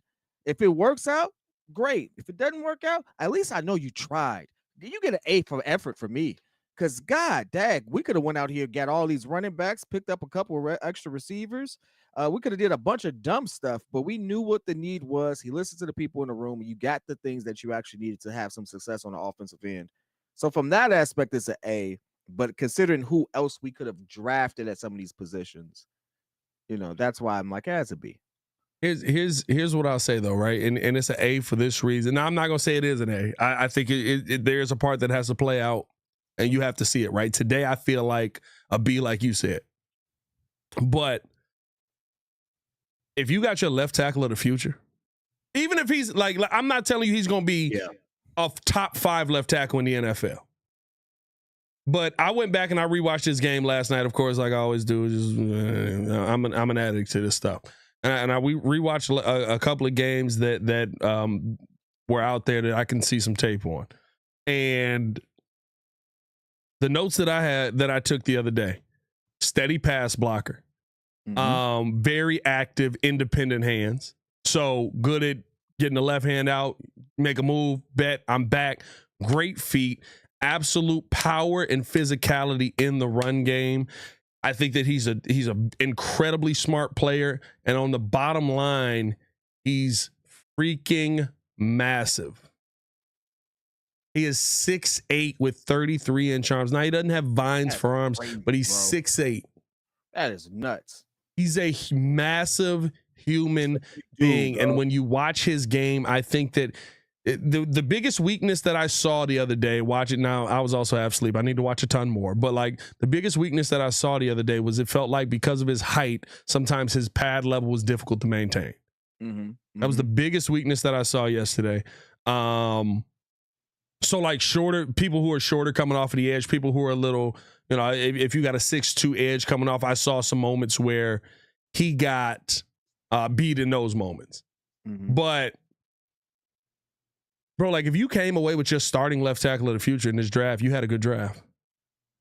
Your starting left tackle, if you came away with your and I think in top 10, Colston listen, the more I watch Colston Loveland, the more I sit there and be like, I'm not saying that he's Trey McBride, but he be routing some of these mugs up. The comparables are there. He got some comparables to McBride. He got some comparables to Bowers. He got some comparables to Laporta. And I think, I'm gonna be honest with you, I think he's got more comparables to Bowers than Laporta. Like, I wouldn't be surprised if Colston Loveland breaks Brock Bowers' record. Now, it's a lot of mouths to feed on this offense. That's what it may not work. But if Caleb Williams is like, oh, this dude is catching every ball I throw at him and just locks in and keeps throwing it to him somebody's going to be unhappy in this offense. Yes, 76 weapons. It's a lot of yak that I project for that guy. I need some yak. Need a little bit of yak. That's high praise. That's high praise. I knew he'd be good. I didn't expect him to break the record. Like you said, too many mouths to feed. I think that's the reason why he may not, because of how many mouths there are to feed, but he can play. He can play. Bro, I'm not going to lie to you. If Caleb Williams missed him, we missed on Caleb Williams. That's how open he is. And there's only one dude that we have talked about, me and you have both talked about like that with his game. And it is Travis Kelce. Because his game feels like you sitting there and going, why is he always open? How the heck did he get open? How did you lose Travis Kelce? Bro, I'm telling you. He's the only dude. Like when I watch his game, I'm like, I'm not saying he's Kelce. And because Travis Kelce one of the greats. Like I'm not gonna say he's Travis Kelce. Like that would be insane cap, right? But you do gotta sit there and go, hey man, this dude is open quite a bit. There's nothing wrong with saying the kid has a potential or kid has a trait. Nah, Travis Kelce is nuts. No, the execution of it down the line and what it ultimately is a whole different thing. But for someone to be able to find the holes within the defense, to be able to get themselves open and to be able to create those opportunities for themselves, nothing wrong with identifying that. And let me ask you this.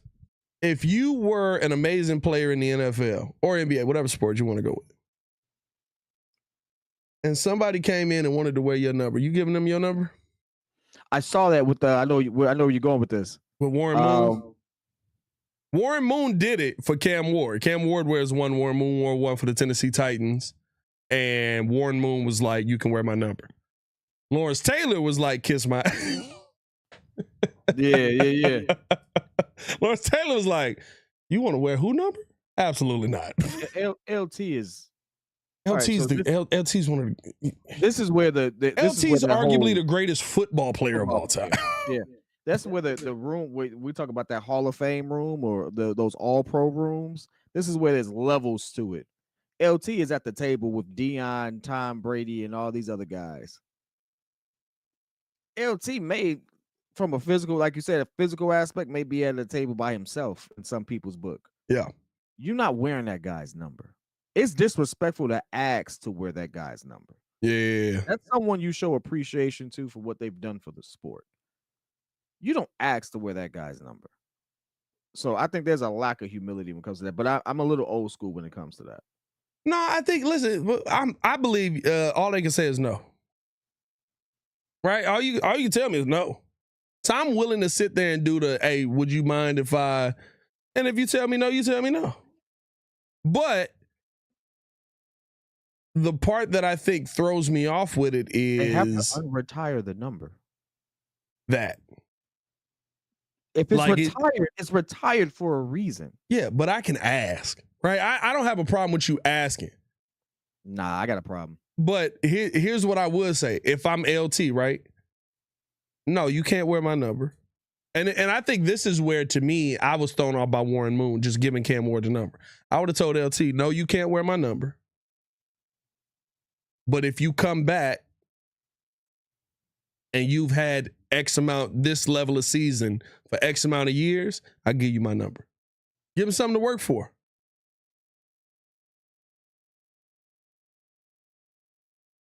Now, Sweetness is different, Antoine. Sweetness is no longer with us. Sweetness is one of the greatest running backs in NFL history ever, and he's no longer with us. That's a different conversation. He said Moon gave his number. It's not that deep. It kind of is, because you got to remember some of these people's entire. All right, let's be for real about this. Take a step back. We just watched this draft for X amount of hours, so many days. Still going. These kids have committed their lives to this particular sport. You've just watched people accomplish the next step in their career and the rest of their lives, and they're going to be identified by their decision to play football for the rest of their life. Like you're going to Tom Brady, no matter what you say, no matter what he does for the rest of his life, he's always going to be 7-time Super Bowl winning champion Tom Brady. That is going to be his identifier. That's his legacy. You imagine somebody saying, let me get 12. By the way, I need y'all to understand this. And I think this is very comparable to what you're about to say.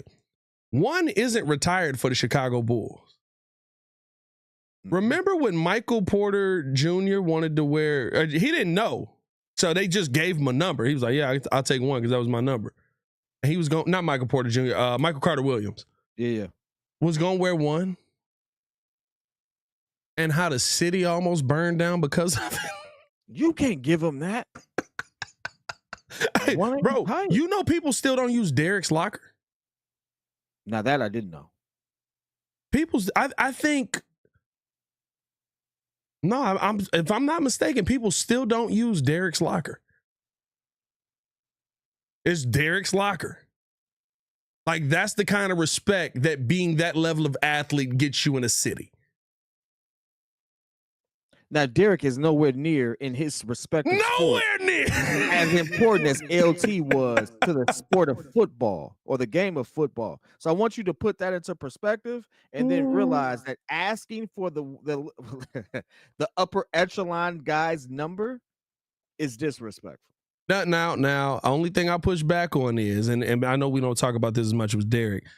Does Derek bring back the stigma that guards can win championships? No. I think Derrick Rose, being the player that he was, brought back the mindset that it's okay to build your team around a guard. And we've seen teams do that ever since then. It stopped happening. Like, it was IT, and then that was it. Like, they tried to do it with AI, it didn't work. Teams really weren't building teams around a point guard. I'll put it to you this way. You can win a championship in basketball with a all-star level center and a fringe all-star level, or let's just say, like, I don't want to say mid, a good point guard. A good point guard, and good role players. Yeah. You would need, and I have yet to see it, and we've seen the examples. You have not seen a championship won with a superstar guard in a mid center or mid forward. Well, Pistons, but Pistons won with Rick Mahorn, but that was a while ago. No, the Pistons had a top 75 player in Ben Wallace who. No, you're talking about, you went back. Old Pistons. Way back. I would say no, because that team also had Adrian Danley. That team also had Michael Guar. That team had so many dogs to fill out that team. By the way, this is the round we had. We started talking basketball.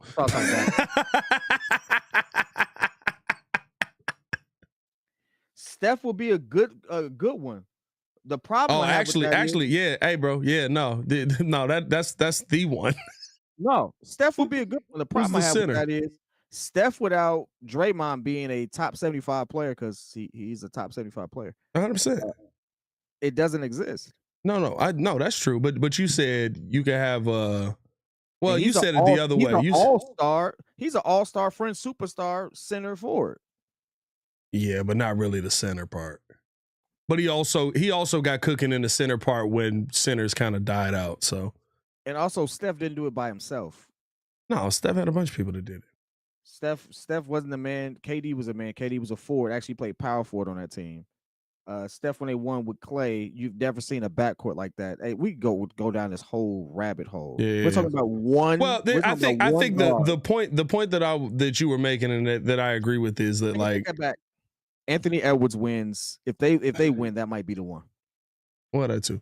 But I think you take it, when you take it back to the LT point, right? Like, nobody. My point in all of it was nobody would ever ask Derrick Rose, "Hey, can I wear one?" You know what I mean? And Derrick Rose ain't really that. He's not that level of player. So LT is kind of like, it's crazy. But if you come to me and ask, I would probably come back to you and be like, "Hey, look, you come to me with X amount of seasons of doing this and blah, blah, blah, blah, blah. I'm going to give you something to work for. I'll let you wear my number." That's like somebody trying to wear 34 in the Lakers again. I mean, it's like somebody coming to Tom and saying, "Let me wear 12.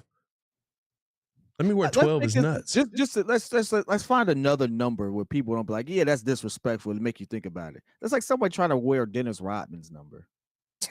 Well, a bunch of people have wore Dennis Rodman's number in Chicago. Really? Yeah. Since? Yeah.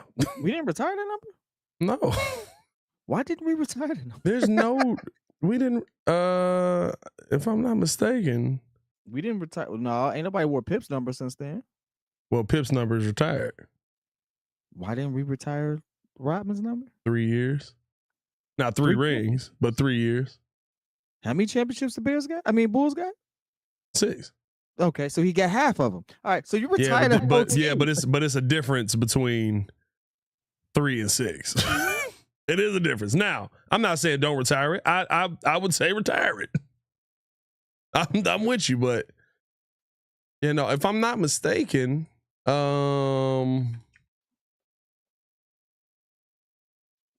trying to think. Who do I remember wearing Rodman's number?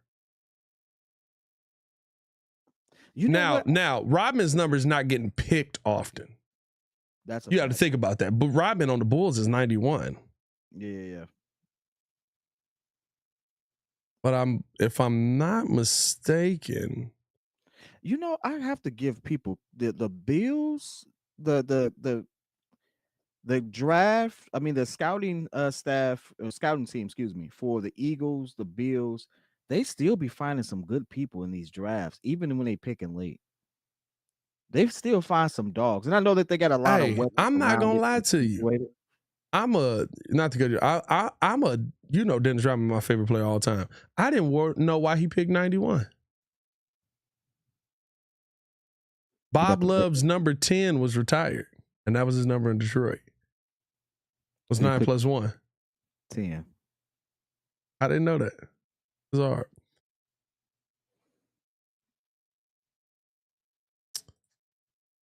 Somebody had. I want to say Brad Miller too.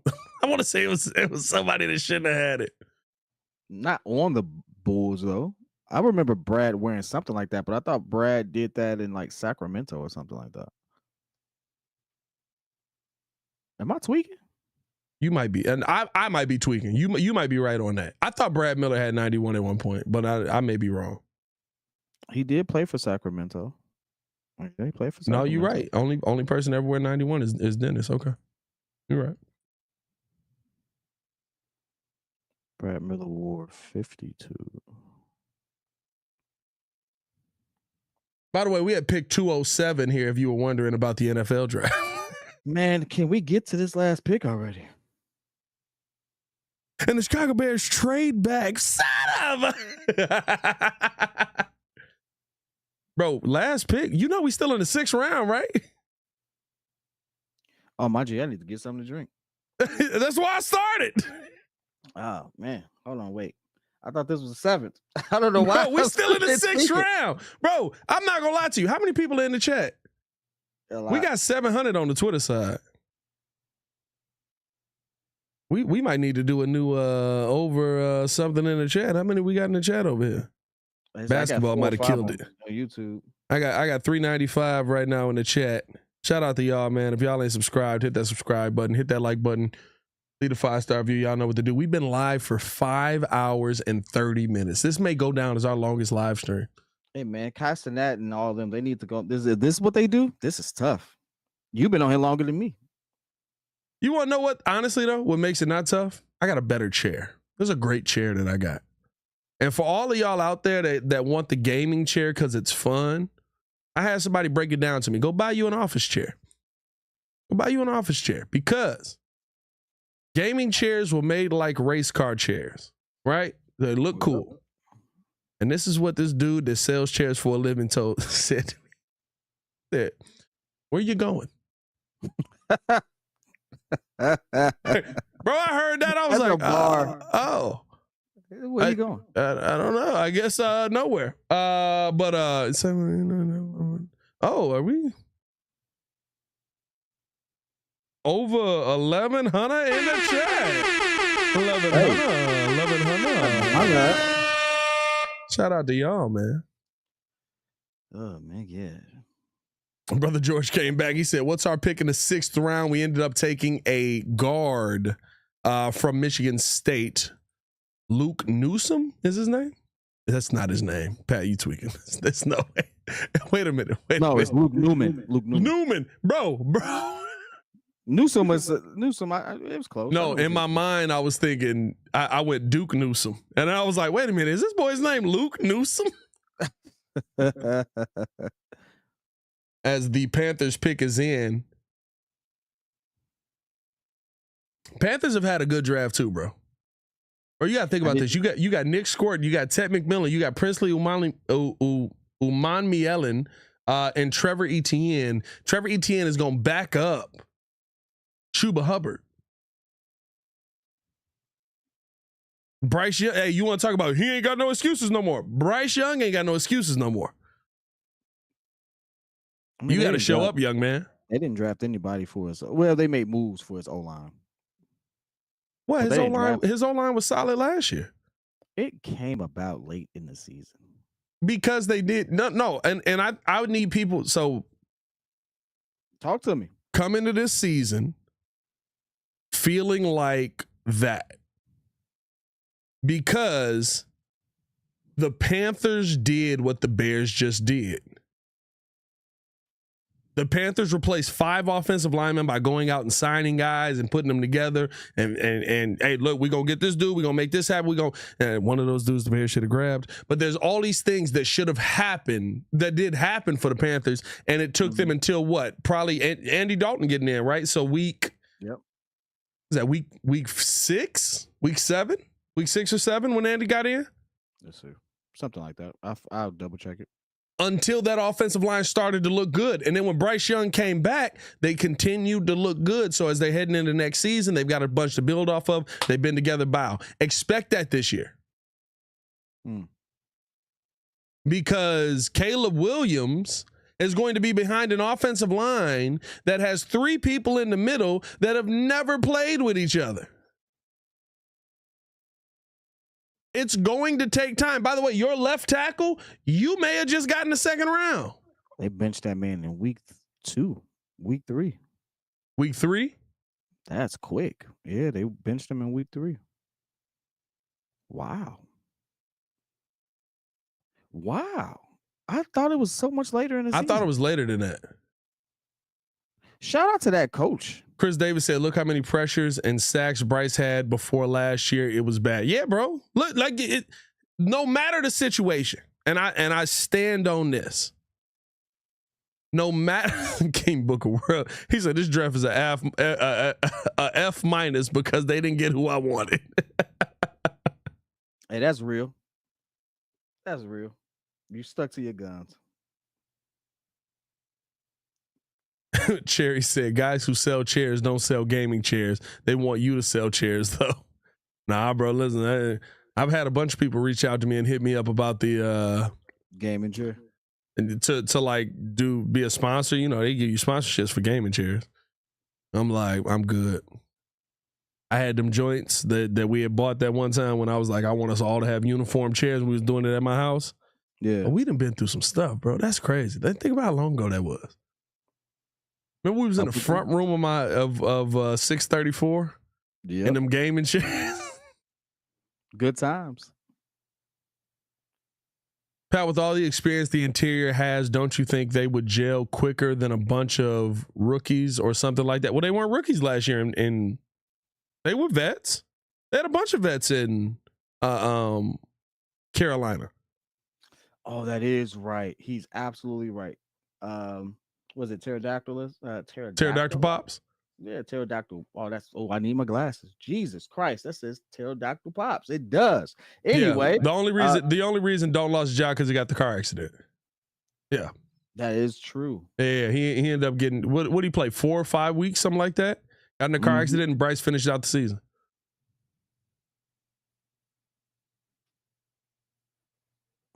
Andy Dalton has like the worst stretch. Hey, he started to cook a little bit with the Bears, in my opinion. Gets injured. Justin Fields' career starts to take off. Dies. He gets bit. They bench Bryce. He gets in. Actually starts to cook. Andy Dalton was cooking. Car accident. Gets benched. Bryce Young takes off. I don't know if that's bad, though. And you got to think about it, though. Andy knows where he's at. Andy is very aware of where he's at. You know what I mean? Like that I think that makes a difference. Like it's one of those things where if you're Aaron Rodgers and you still think you're that guy. Aaron Rodgers still thinks he's that guy. And you should if you're that dude, right? And Aaron Rodgers has been that dude. Andy Dalton's never been that dude. But if you're Aaron Rodgers right now, you going into Pittsburgh, you saying, I'm going in here to win the Super Bowl. And realistically speaking, the way he goes about it doesn't seem like he wants to win the Super Bowl to me. Seem like he don't want to stop playing football. That's what it seems like. Seem like he's not done. It's like something internal he wants to prove, but he's not going to catch anybody. Like he's not going to catch Brady. He's not going to catch at his age and now. Like no, but 2 rings means something. 2 rings is like, oh, you okay, I bet. 1 ring mean you had a bunch of failed seasons. And that's why I talk the way I talk about him. Yeah, but I think the thing with Aaron Rodgers is he had 1 ring with a bunch of MVPs, and we also know, and I'm not a Packers fan, clearly, but we also know that they literally were just like, we're not going to draft this. Figure it out. Oh, you mean you want this receiver? No. Let me introduce you to Jordan Love. Figure it out. And so I do give him, I give him credit for that. But I think the thing that would piss me off about Aaron Rodgers is that everyone puts me in the Dan Marino category, and I have a ring and he doesn't. No, I don't put him in Dan Marino category. I think Aaron Rodgers. Now, I will say this: Dan Marino had so much less of a team than Aaron Rodgers had. You have to put him in that category. Because it's like, it's literally like, well, what if you gave Dan Marino Jerry Rice? Like, honestly, like, listen.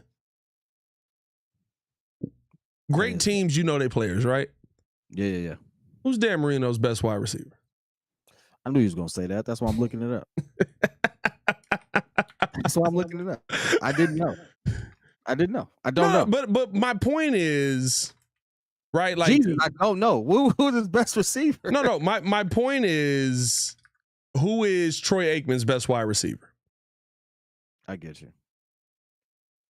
Right? Who is Joe Montana's best wide receiver? Montana. I said Joe Montana. Like, we're being real. Dan Marino's best wide receiver is what? Mark Clayton? Someone said Duper. Duper is in there, yeah. Duper is in there, and Clayton is in there. I would probably say Mark Clayton.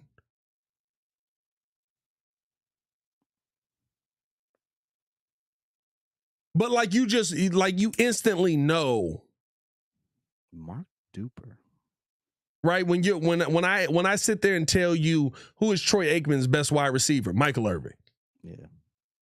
Who is Joe Montana's best wide receiver? Jerry Rice. Who's Steve Young's best wide receiver? Still Jerry Rice. That man had 2 Hall of Fame quarterbacks. Who's Tom Brady's and you gotta no, who's Tom Brady's best wide receiver? Gronk. All right, no. If we're gonna be honest with you, I'm just saying wide receiver. Best wide receiver ever was Randy because he broke all his records. Exactly. The one he won with was Welker and No, but that's why I was going to say receiver, but then I said wide receiver, right? I agree with you. His best wide receiver by far is Randy Moss. His best receiver, somebody who caught passes from him, is of course Gronk. But even that, like, you can just pull those names immediately. You know what? Dr. Pop said Mike Evans. That's cap. It's cap. Mike Evans is amazing. He's a Hall of Famer, first ballot. We're not gonna do that. One of Tom's best receivers. Yeah. No. Yeah, he did win a ring with him. He won a ring with him. I get you. I get you. Randy Moss was amazing. Randy Moss was still a god. Like, we're not gonna do that. Mike Evans is great. Randy Moss was a god. Who was Elway's best receiver besides Shannon? I would say if we talking just receiver, I would say Shannon Sharp. Well, he was tight end though. But that's what I'm saying. Just somebody that caught passes from him. Shannon for sure. But John Elway's best receiver is probably that Rod Smith. Is that a Rod Smith? And again, I'm not even expecting you to know. That's nerd stuff. Hey, listen, I respect that about you. Thank you for not setting me up the field. But I'm I knew like that's you know I don't know, Pat, but I'll Google everything. Bro, that's going back 90s, early 2000s. Like, no, I would say Rod Smith. Sharp is not a receiver. I know he's a tight end. I'm talking about somebody that caught the football. When you think John Elway, you think of someone who's on the receiving end of his passes. Shannon Sharp's name comes up before anybody else's. Yeah, no, for sure. No, I'm talking to the chat. Vance Johnson, a good name. That's a good name, David.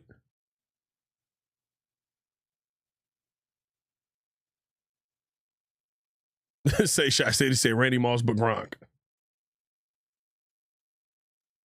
Sharp never choked under pressure. That is facts. Ooh, Ed McCaffrey's not a bad name either. I would probably go Rod Smith, but Ed McCaffrey is not a bad name. Hold on.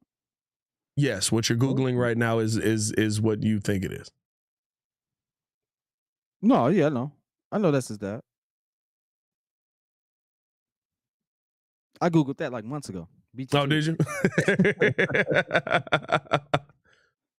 I was like, that name looks familiar. That's an odd name.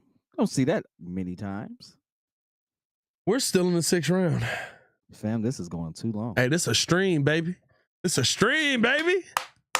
It's a stream for you. We on our Kai Cenat right now. Vance Johnson, Mark Jackson, and Mark Jackson. Oh, Derek Russell. What? That dude didn't do nothing. See what Vance Johnson get that too. Vance Johnson. Oh yeah, this was a different time for receivers. Oh yeah, it's a completely different time, bro. One thing I do want to do here, I don't know how I'm gonna do this with you. All right, you know what, chat? Let's do this. Let's. This is hold what on, y'all hold on, because you doing them. I'm trying to. I want to show because they got the interviews out for the new Bears players. But I want to add you. Okay, that is you. So I can add you to the screen. I don't know how you gonna hear it though. On YouTube. I just mute my mic. Okay. Add you into this too, so that you can react with me. But I want to. It's gonna be a delay though, isn't it? Gonna be a slight delay. It's a slight delay. A little bit. It ain't gonna be crazy. Because the YouTube stream should be pretty quick here. Boom. Bing bop boom bop bing boom bam. Type of moan you wouldn't understand. But yeah, they did the they did all of the hold on. Wait, there we go. Okay, all right, bet. Love is looking over various It's like an 8 to 10 second delay. Is it? Yeah. It ain't crazy though. What interview are you pulling up? Because I could pull it up over here.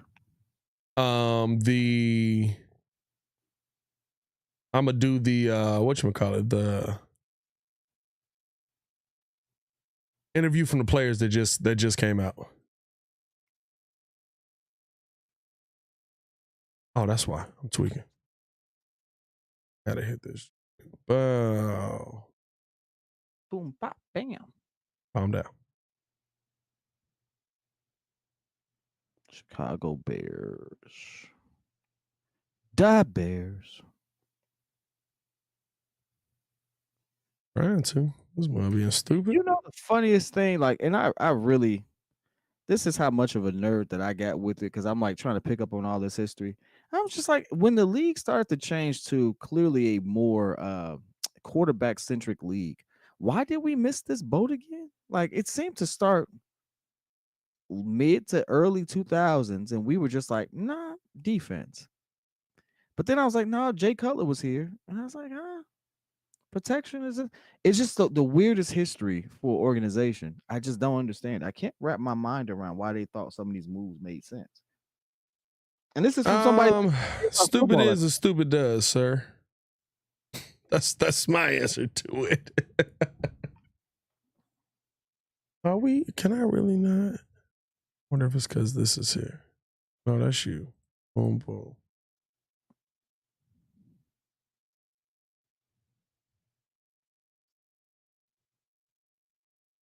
Sometimes it won't do it with the.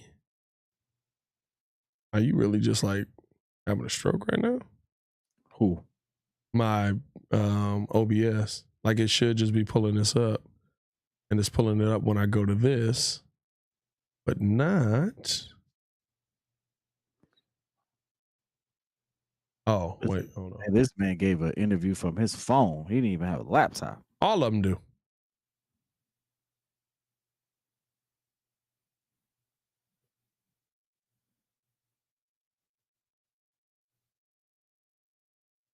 Get this man an iPad or something. What the heck are we doing?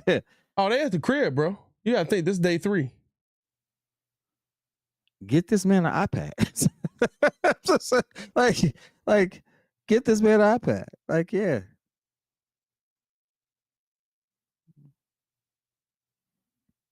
This is annoying. 10 Oh, they at the years crib, now. bro. And if You you gotta think are a this day YouTube 3.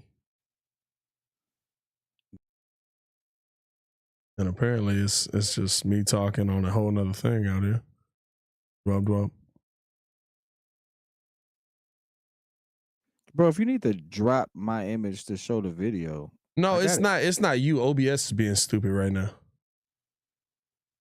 It's literally OBS just being stupid.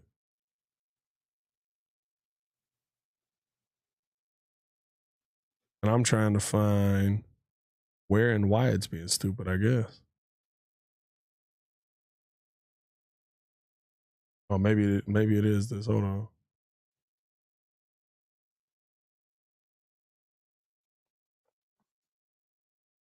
I will say, just looking at this, why you fixed that, just off topic, some of the context that Rex is providing, and this is across multiple sports I guess outside of even golf, I would say.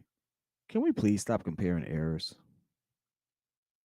There is no way in the world you should be comparing a QB from the 90s to a QB in the 2025s. The game was just totally different. One of these streamers, I'm not gonna say their name, but I like them. Don't get me wrong. But they had like a whole thing about comparing accuracy between QBs in the 80s, using Dan Marino as an example, versus QBs today, like even rookies who come out with higher percentages and stuff like that. I'm like, hey, listen, I wasn't the diehard football fan, but even I know that's a dumb comparison. Dan Marino was like a pioneer of gunslinging at this point. Like, this man threw for like 5,000 yards his like first season in the 80s. Those are Joe Burrow numbers. Yeah, the tough part about all that is it's everything has changed though. It's a whole different world, bro. You know what I mean? Like that's the part that irritates me about a lot of this stuff is people disrespect what they don't understand. And I feel like that is a you don't understand it moment. Now I could be wrong, but I don't think you are. We're in an era right now where I give you case in point, and unfortunately it not unfortunately it goes back to basketball, right?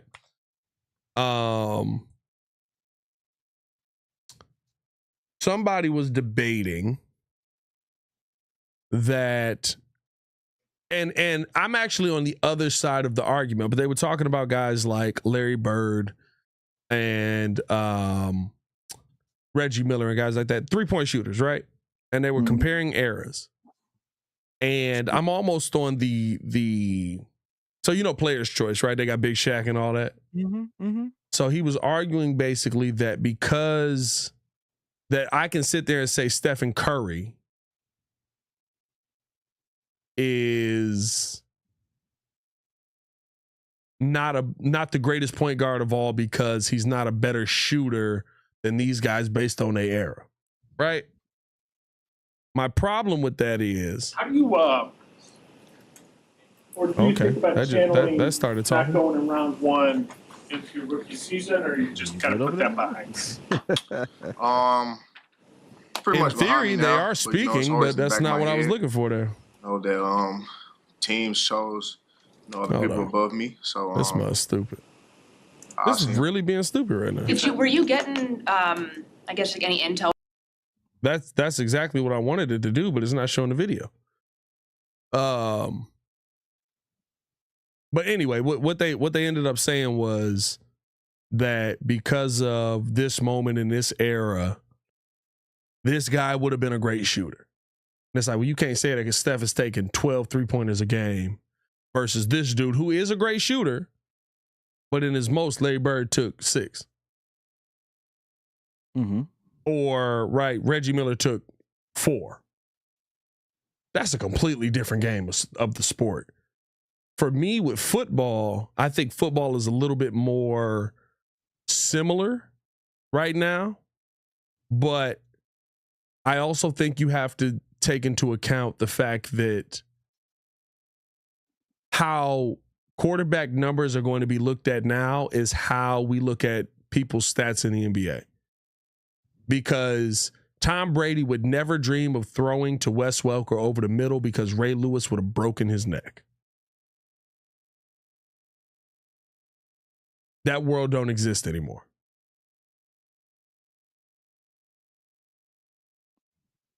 It just doesn't. Like there's no world where I'm throwing over the middle of the field from 2000 to 2007. You know, there are always outliers to every argument. And because you know I love basketball, that last one kind of irks me simply because it's just not how stats and statistics work. And I put it to you this way. We can use running backs as a great example of this. Yeah. The more attempts you get, typically, what goes down? What? Yards per carry? Yards per carry typically go down. No. Now, what makes that's a different back, no. I didn't make up the stat. No, it's not. That's not. No, my thing is that's not even a 3-point percentage or three. I see you trying to compare the 3-point percentage and all that. Mm-hmm.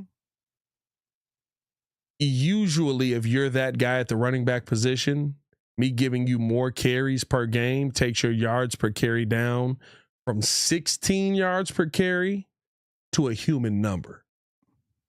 Mm-hmm. Right? So like the guy that we want the Bears to draft, Brashard Smith, right?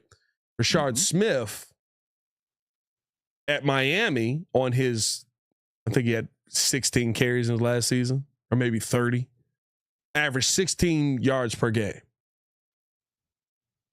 When they gave him regular carries, it did go down, but it went down to something that at 10 yards, if I give you the football 2 times, you're going to do it. It went down to 5.6. Mm-hmm.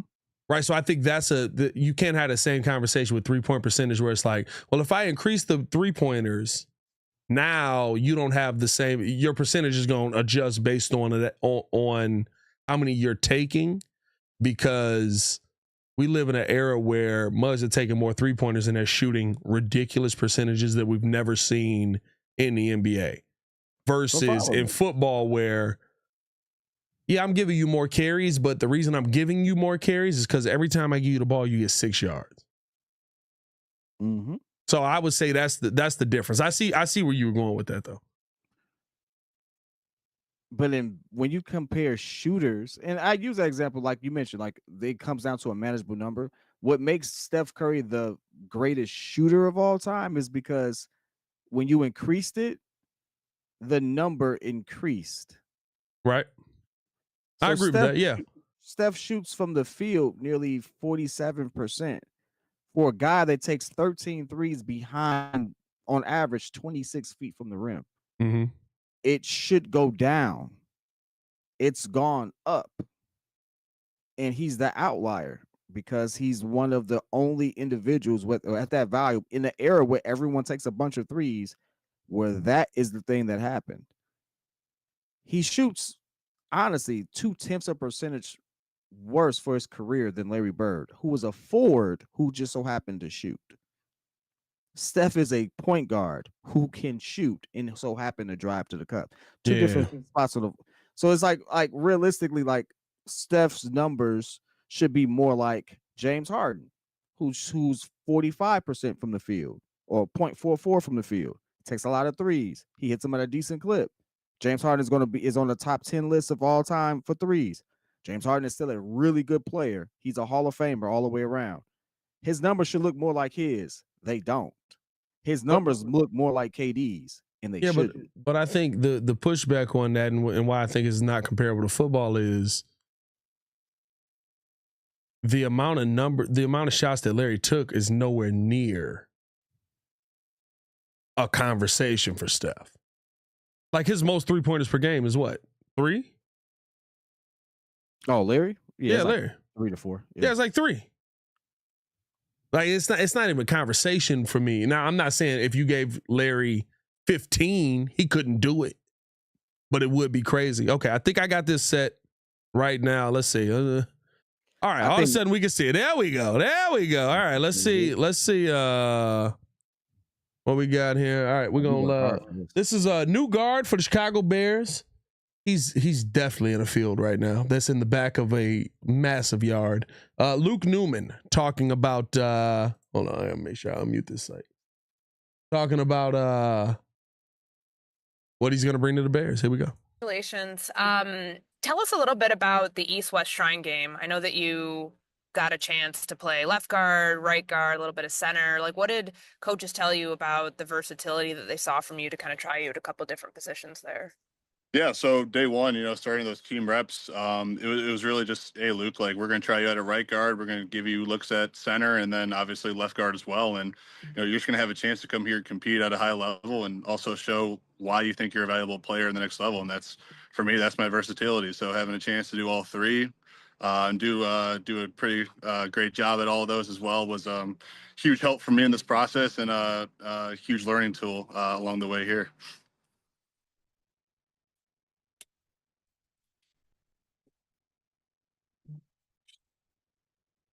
Sorry about that. Sean Hammond. Hey, Luke, congrats. Just wondering, I see you're outside. I'm just wondering if you can take us, where are you? Where are you watching the draft? Who you with? And kind of what was that moment like when you got the call? Yeah, so currently at home right now, Metro Detroit area. Have family, friends, people who've helped me tremendously along the way to get in this position today here to celebrate with me. And yeah, I was actually walking down the stairs as I got the call from Chicago, and you kind of tell the room quieted up, pretty quickly after that, and it just happened, man. It's a very unique and special moment that I really have the gratitude to say that I'm almost at a loss, of words for a moment quite like this. I've seen it happen before. I've been to a draft party of a friend of mine last year and seen him go through it, but man, to actually experience and just be blessed to have an opportunity in a franchise that believes in your abilities and is willing to have you grow and develop as a person, a player in their building, like that's special. Like a lot of those people in that office have invested a lot in me. Just hear my name called, and I can't wait to deliver it back to them and give them all I have. Pat Finley. Hey, Luke, walk us through last year when you decided to leave Holy Cross. What were your options? And obviously on a day like today, it looks like you made the right one. Yeah. So obviously Holy Cross is home for me. Like that's the place that gave me my first shot and, let me get my foot in the door in college football. Played 4 years. Let me grow and succeed as a person and a player. And, leaving was hard for sure.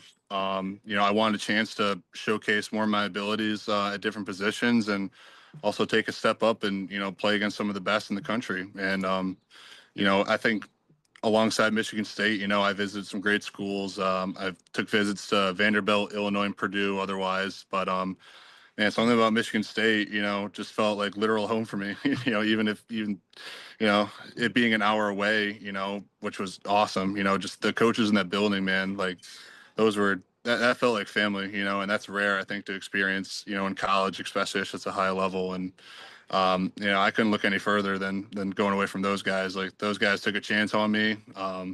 Again, like Holy Cross let me develop and grow as a person and did, such a small amount of time. And I'm forever grateful for the opportunity they gave me. And needless to say, with the help of Holy Cross and Michigan State, I'm here where I am today.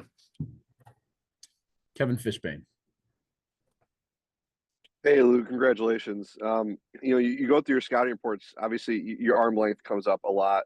I'm curious how you've kind of been able to tailor your game because of that and become the player you are that is obviously worthy of an NFL draft pick, even though your arms might not be the quote-unquote ideal length.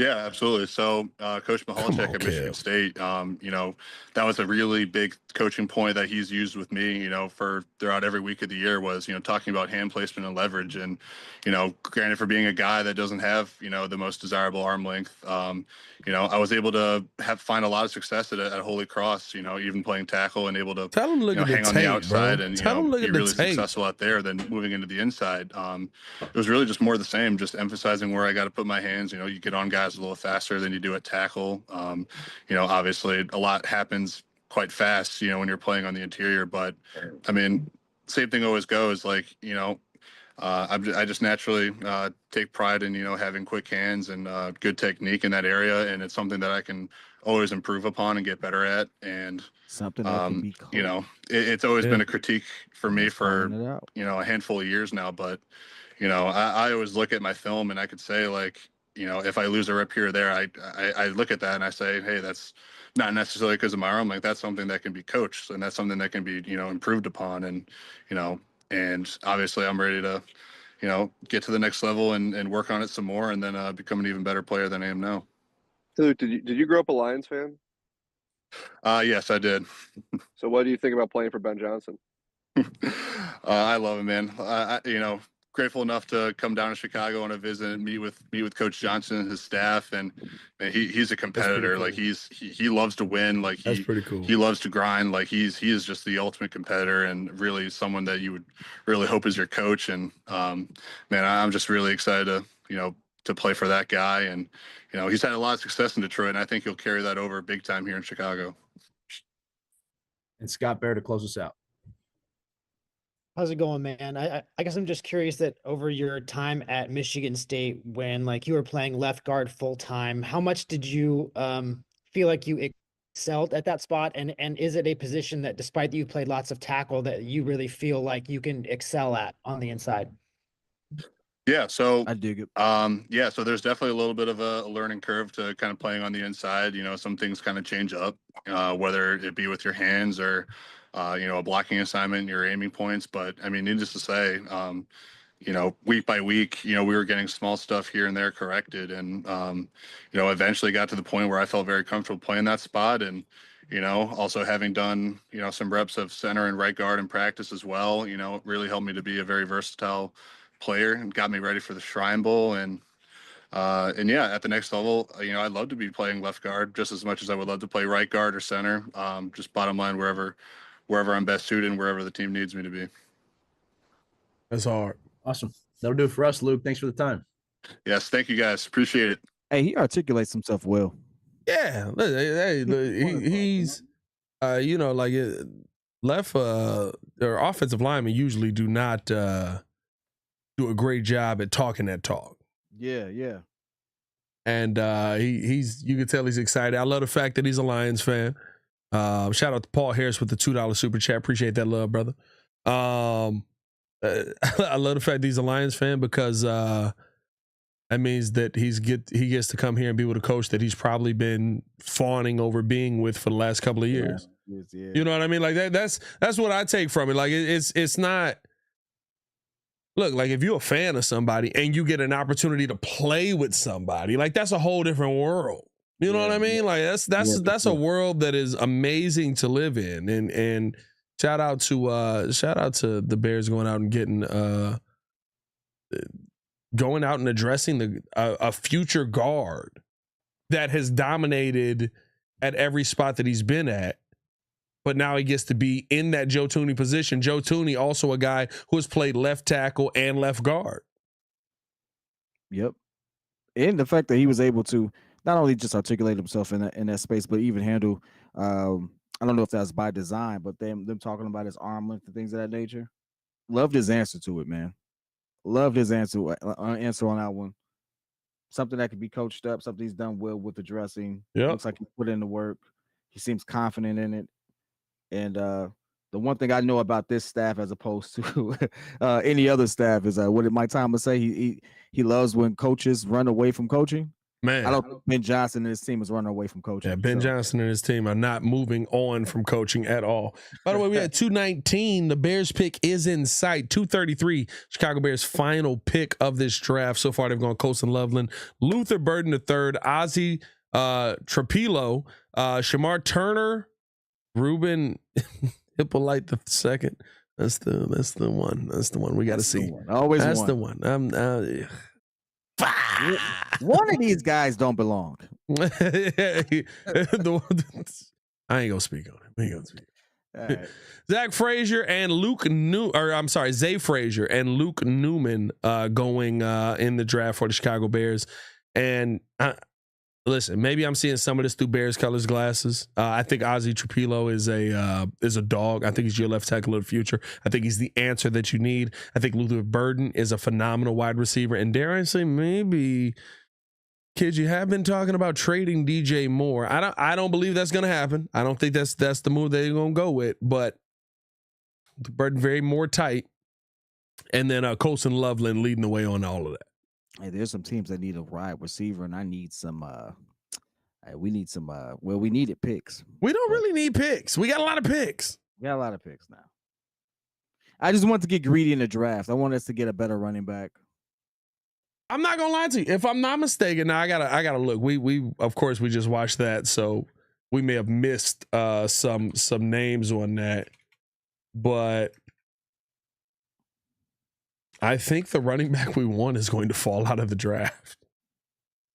Who? I think they want Brashard Smith. I think he's about to fall out the draft. We're in the 7th round. Yeah, he's still available. Brashard Smith is still available. Like, if hold on, let me see. Is it? Hold on. Is this loaded? Wait a minute. Running back. Damian Martinez, the number 1. Brashard Smith is number 2.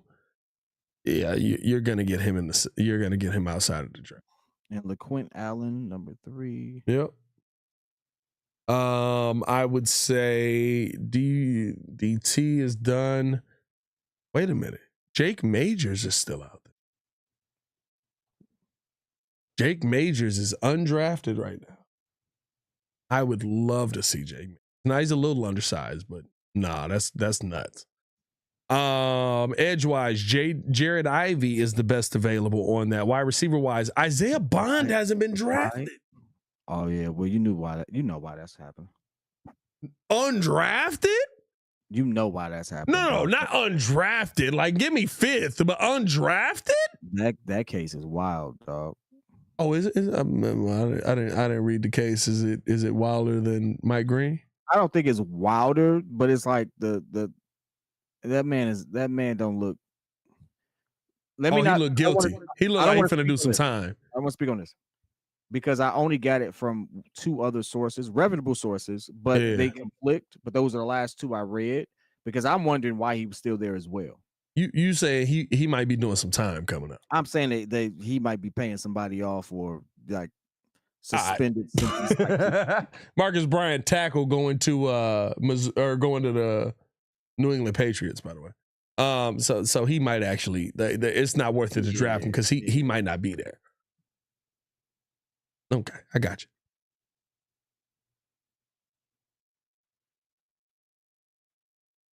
What I will say though. But there's always these narratives that turn. What I will say though, Willie Lampkin's still on the board. I need a Lampkin before I get out of here, man. Willie Lampkin is still on the board. Ryan, get me Willie Lampkin. What's up? Blazer Nug said he going down. Cool.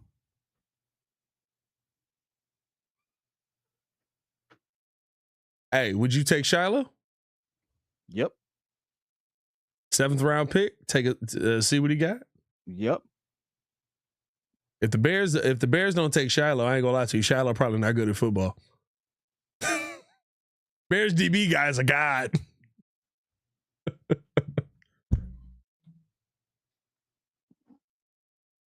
I actually hate that for Isaiah Bonds because there's a chance that all the noise is untrue. Well, listen. There's always a chance, right? There's always a chance, right? But I ain't gonna lie to you. if we're at this point and Isaiah Bond is not drafted, that's the bad side. Somebody know a little something. You know what I mean? Like,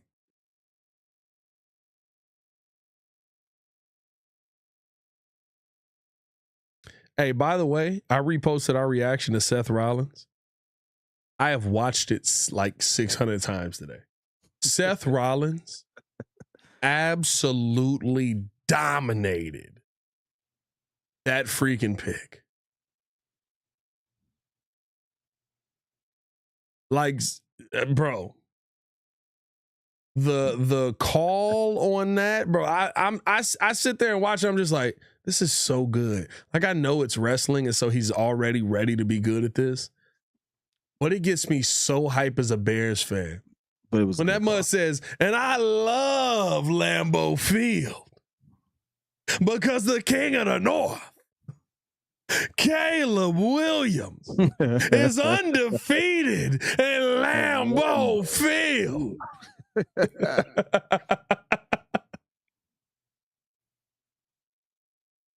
Bro, that Seth Rollins is so cold, bro.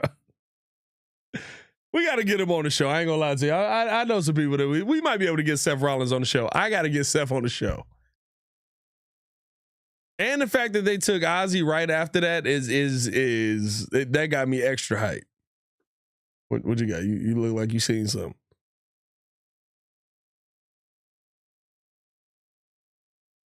No, I was just looking at this tape of this pick. I was like, it was a decent throw. Oh, Cubs down 7-2. Luke them. I may have to go be a dad. Go ahead, man. I have to go be a dad. Do what you got to do, man. Trying to stick it out for last pick, dog. Bro, his last pick still 1, 2, 3, 4, 5, 6, 7, 8, 9 picks away. Hey, Pat, I got to go be a dad, dog. Yeah, I'll holler at you later, man. This last pick ain't going to make it, dog. Nah, you all good, bro. Hey, ain't nothing more important than being a dad, man. Go enjoy your time with your babies. But this is always fun. Hey, chat, I love being here with you all, man. This is our, man, is this the 5th time we've done this together? I think this is the 5th draft in a row. Hey, said Pat been live for a work shift. Hey, man, Pat putting in overtime at this point. Bears need to go ahead and cut him a check right now. They getting more coverage right now than they do on their own social media channels. By the way, we need to talk. That's a conversation we need to have. About what? You know, sometimes they be putting out some stuff. I'm like, I know good and well. They got more money than this. This is come on with it. We need to do something with this. This is bad. This is poverty level bad. This is I'm nowhere near as skilled as Pat or Hayes, even Joel on the tech side when it comes to like doing the streams and stuff like that and getting the right tools in place. I'm better than most people though. I got to give myself some credit. Y'all got way too much money for some of this rudimentary stuff I be seeing out here though. Like, come on, dog. Come on, help these players out. Help yourselves out. Make your brand look better. Like, that's my 2 cents though. Hey, Hayes definitely jumped on. He said, I told him he needed to send polls and invoice. Hey, man, listen. At the end of the day, I am a revolutionary. I am a visionary. I am Pat, the freaking designer. And I'm still going to always be in your corner, my boy, because guess what? I just saw that the Denver Broncos have a content creator announce a pick. I'm pretty sure that's going to be you one day. Hey, man, so, I would love to announce a Bears draft pick, bro. That's a whole different game. Look, I'm coming at it like Seth Rollins, too. I ain't gonna lie to you. You know how wild I be. I'll be like, how much time I get? But it's gonna be a good bet. I get 35 seconds. Understand. Best 35 seconds of your life. Oh, I'm gonna go crazy, bro. It's gonna be a slow jam. I'm gonna go crazy. I ain't gonna lie. I'm going over. I'm going over. Right, bro, Hey, they'll never invite me back. Perfect. Can't take this one away from me. Only need once. Only need once. All right, Brody. Man. Love y'all. Love you, bro. Love you, chat. Even Hayes, as much as he talks about us. All right, Brody. Peace, man. All right, Brody. Hey, man. P Kid in the building. Shout out to Kid. Always pulling up, showing love, man. I didn't expect to be live this long either. I'm not gonna lie to you, but it was one of them things where it was like, I'm here and they got a pick for every round of the draft. I might as well do it. Pat, if you announce a Bears draft pick, you got to do your best Seth Rollins combined with Ric Flair, combined with Stephen A. and throw in the word meat at least. But I got to do it as Bernie Mac, bro. I got to do it as Mac. I got to do it as Mac. Who you with? With hair right now. Chicago Bears coming out. They want to play these games. Bow down, one love. The Chicago Bears select Arch Manning. I'm joking. We got the quarterback. I'm joking.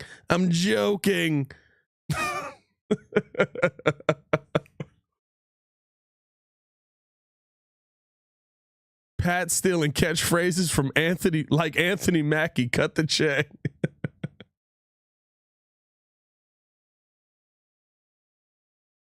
Who you with? I don't know why I can do that. I'm not gonna lie to you. I don't know why I can do that.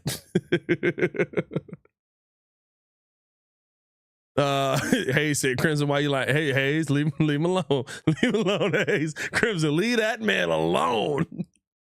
I'm not gonna lie to you.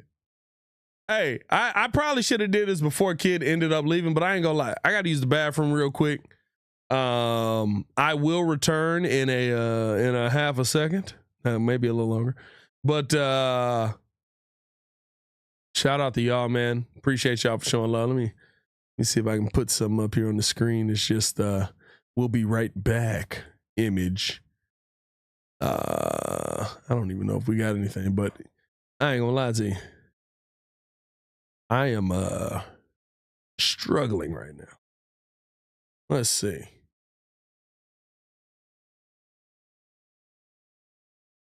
Oh, I got that right there. There we go. That's all I'm gonna throw up there. Are you not gonna let me do it? All right.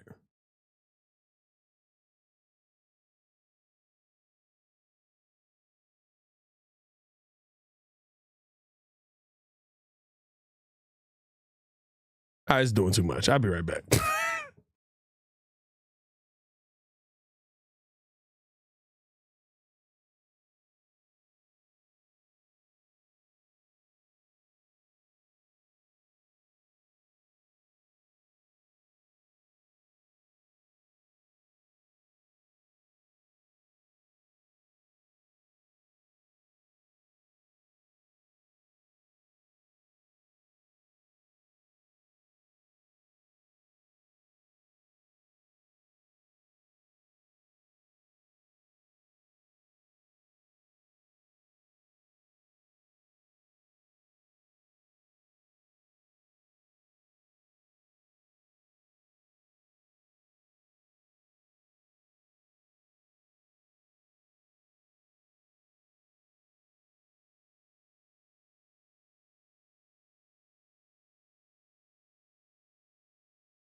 Oh man, you know I had to go to the bathroom when I dropped a half a subscribe on that. And yes, I did wash my hands. Subscribe. I had to go, bro. I was like, oh God. Play the rookie video again. I should have done that. That's a good move.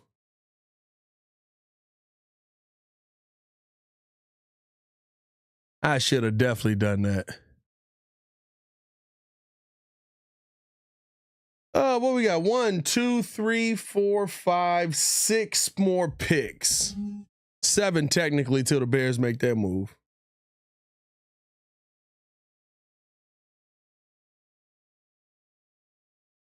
Pat, how much credit do you give to Poles and how much credit towards Ben for completely flipping and upgrading both interior and exterior O-line? Listen. A good GM is going to get a coach what he wants, right? And I think that Ryan Poles got Matt Eberflus what he wanted. But seeing as how Matt Eberflus is not intelligent, right? I would say that it's incredibly tough to blame everything on Ryan Poles, but there's a lot of picks that he did miss on, right? And I'm talking about defensive picks. There's a lot of signings that he made that I think he did miss on. But where we're at now, we got to see how it works. And so the flip to me is giving Ben Johnson what he's asking for. And the reason it makes sense is because it seems like Ben Johnson knows what he's looking for, knows what he wants, and wants Ryan Poles to go get it. And Ryan Poles is making that happen. And I do give him credit for that.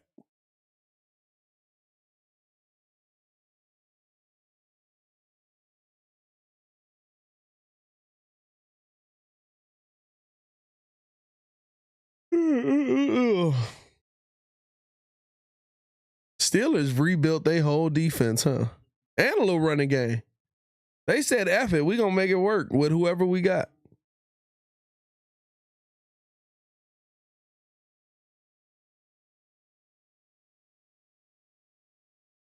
No wins on the road is nuts. It's not unacceptable. It's nuts. How do you have no wins on the road? Like, at all? It's absolutely nuts, bro.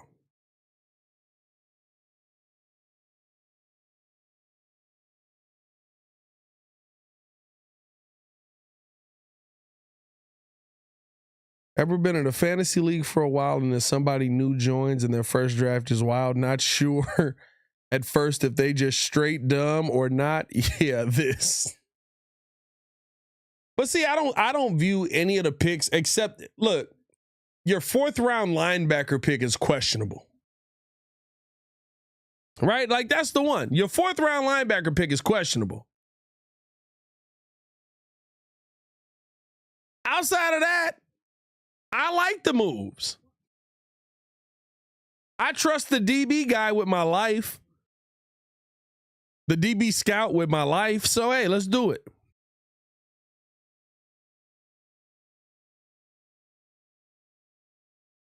I like. Ooh, I got a sneeze coming. Kinda, maybe. Not really. I like Shamar Turner. I like Ozzie Trapilo. I like, you know what I mean? Like I don't have a bunch of picks that I dislike in this draft.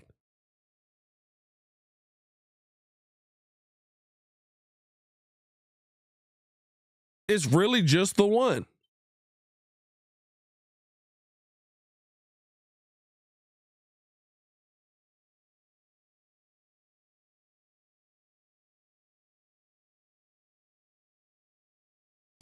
Jay Chris said, wait, you still at it, Pat? You not playing? Listen, we've been live for 6 hours, my guy. 6.5 hours.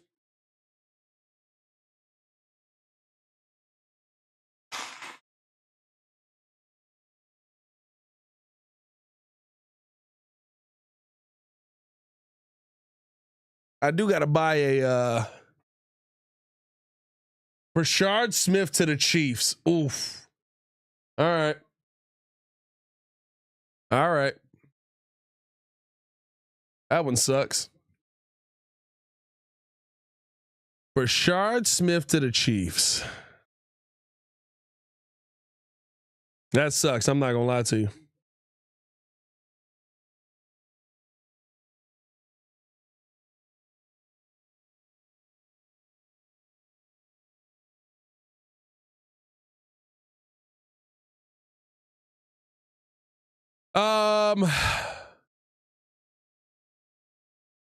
Listen, that's a lot of. That means you have faith in the guys you have in the building. That means you have faith in the guys you see in the building. And I'm gonna tell you this right now: if Ben Johnson wanted a running back, Ben Johnson would have got a running back. If Ben Johnson wanted a running back, Ben Johnson would have got a running back. There's no question about that to me, based on how this draft is going.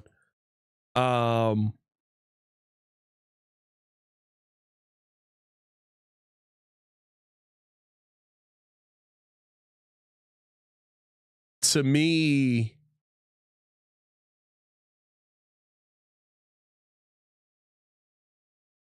best available player left is, and somebody brought him up earlier. I don't remember who it was. Probably LaQuint Allen.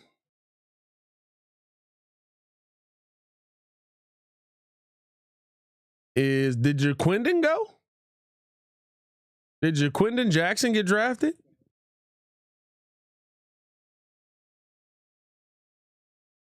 Am I tripping?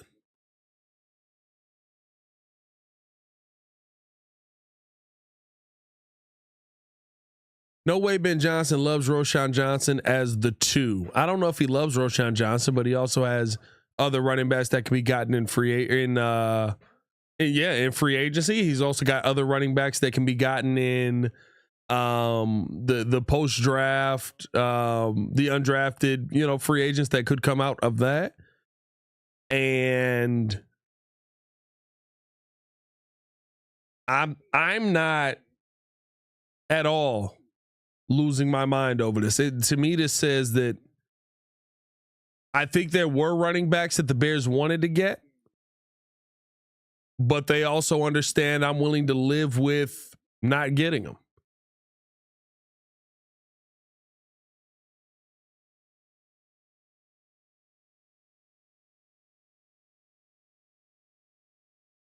Ooh.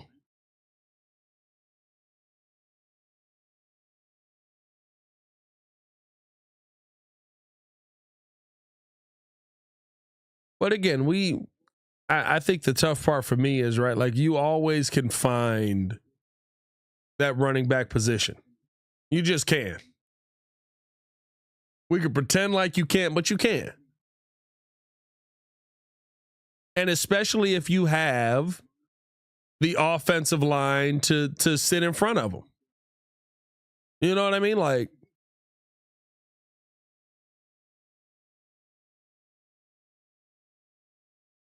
somebody who's even, Trey Turner out there. Somebody who's even still available to me is Phil Maffa. Now he's a pure runner, but 1,100 yards on 216 carries is 5.2 yards per carry, 8 touchdowns.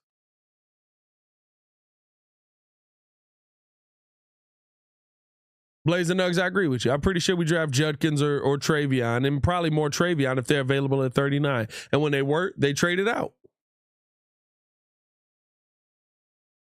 Rex Smith said, I just think in a year of historically strong running back class, when you could use one and there were game changers around 6 and 7, you got picks, you take one. I agree with that. Listen, I think not going running back over taking the linebacker was a bad decision. Right? I'm not going to tell you it's not. I would not have made that decision. I think that's a bad decision. But I also believe that Ian Wheeler behind this line looks a heck of a lot better. I also believe that DeAndre Swift behind this line looks a heck of a lot better. Hopefully.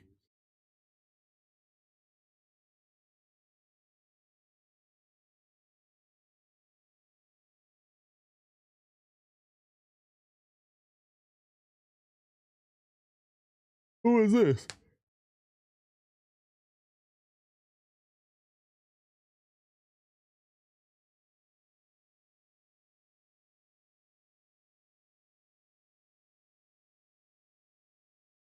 478 for who?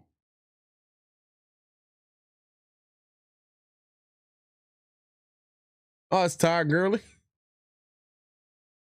Rich Eisen running the 40 at the end of the draft, huh?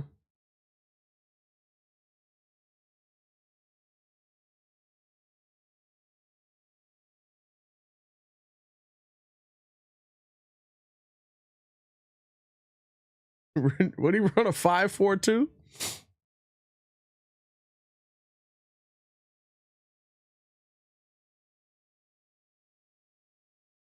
Hey, Rich got a good run. I ain't gonna lie to you.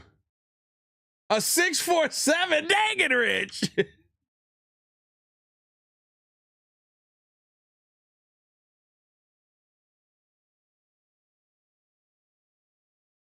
$6.47 is crazy, but he's also older. So, Hayes said running back class next year is going to be deep. So with a better quarterback, with the better quarterback class, so they'll be available later in the draft. Listen, you could take a running back at every freaking pick you need to at the end of the draft, and I'm not worried about the running back position in Chicago. It's been a position we've always been able to find, no matter what. And I think it'll be a position we'll be able to find yet again, no matter what.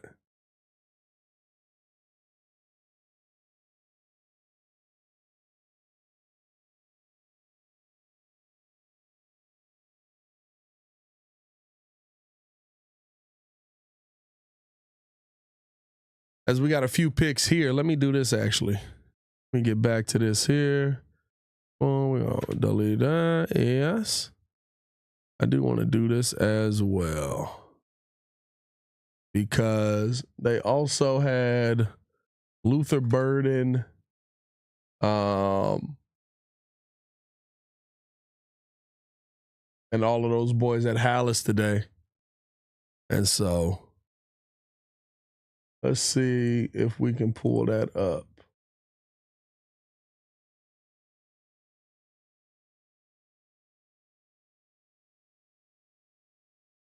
Boom, boom, boom, boom, boom, boom, boom, boom, boom.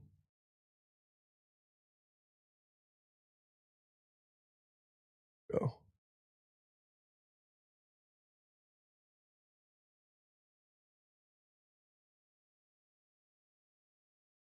There we go.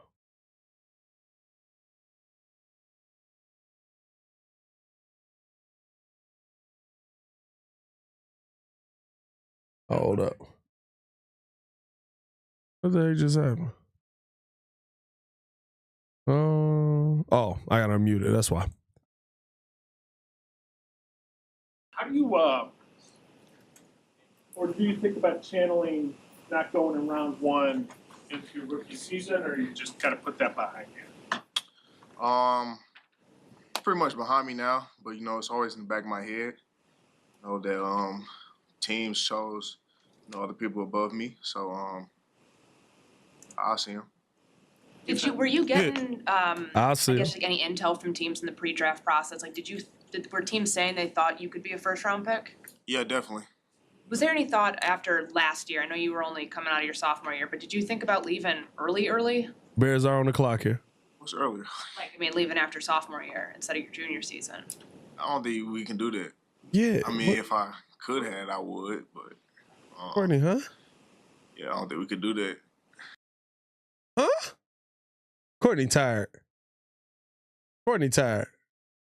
What?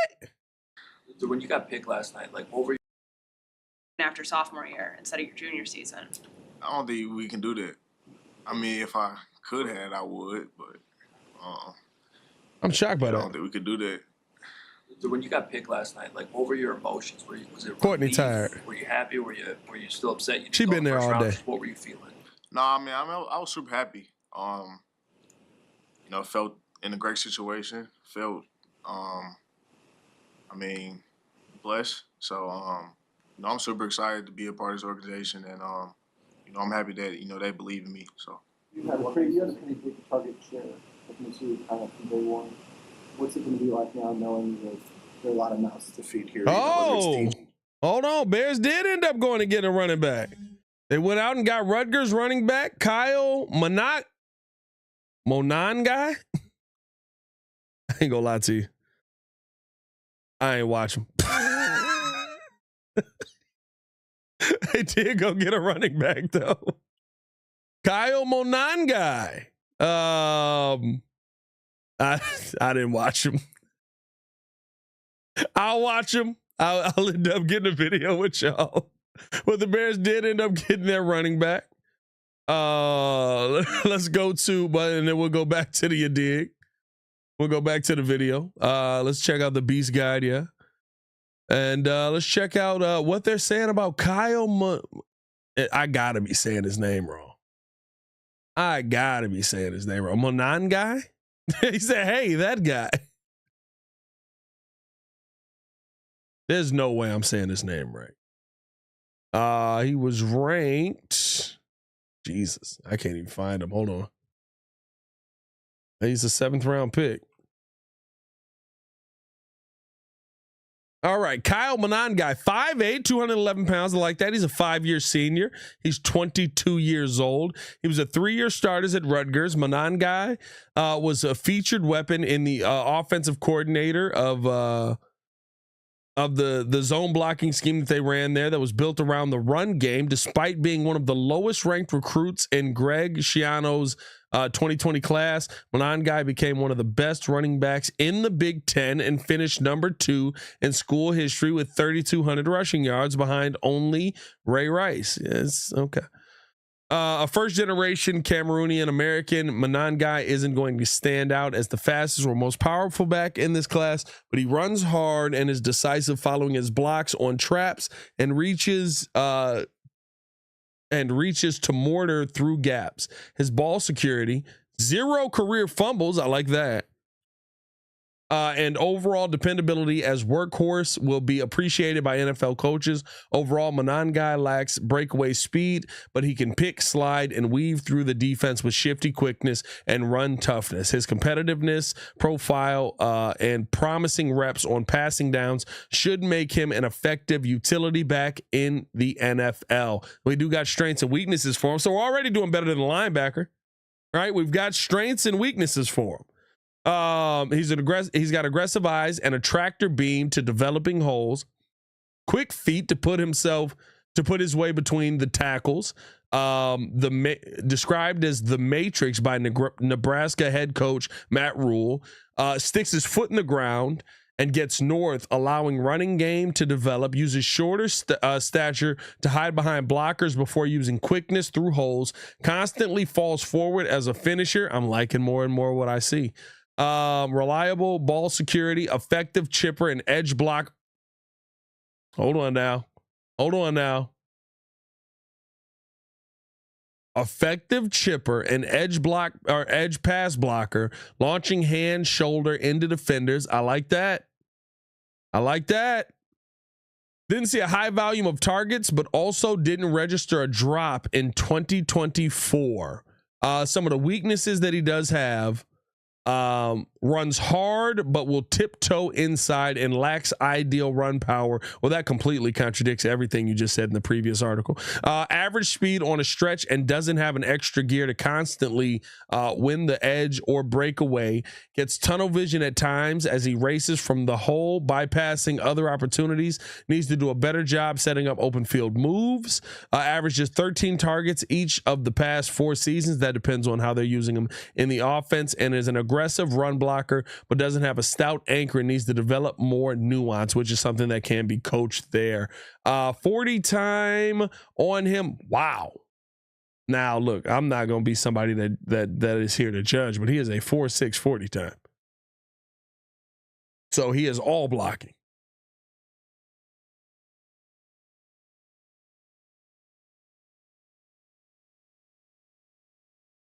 I mean, he was supposed to go in the 4th or 5th round.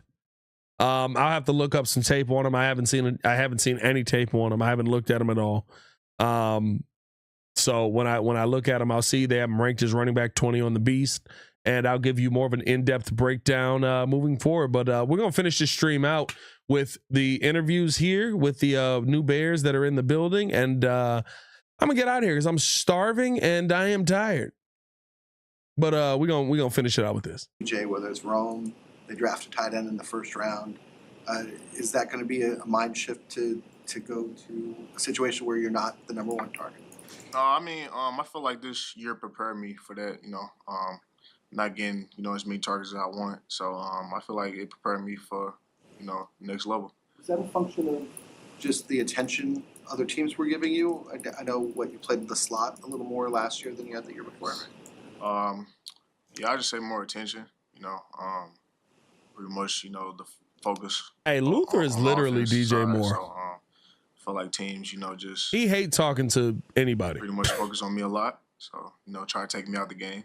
Luther, you said the other day that you hadn't had much contact with the Bears before they picked you. As you get in the building now and, get, I guess, acclimated a little bit, what has it been like getting to know guys like Ryan Poles, Ben Johnson, et cetera?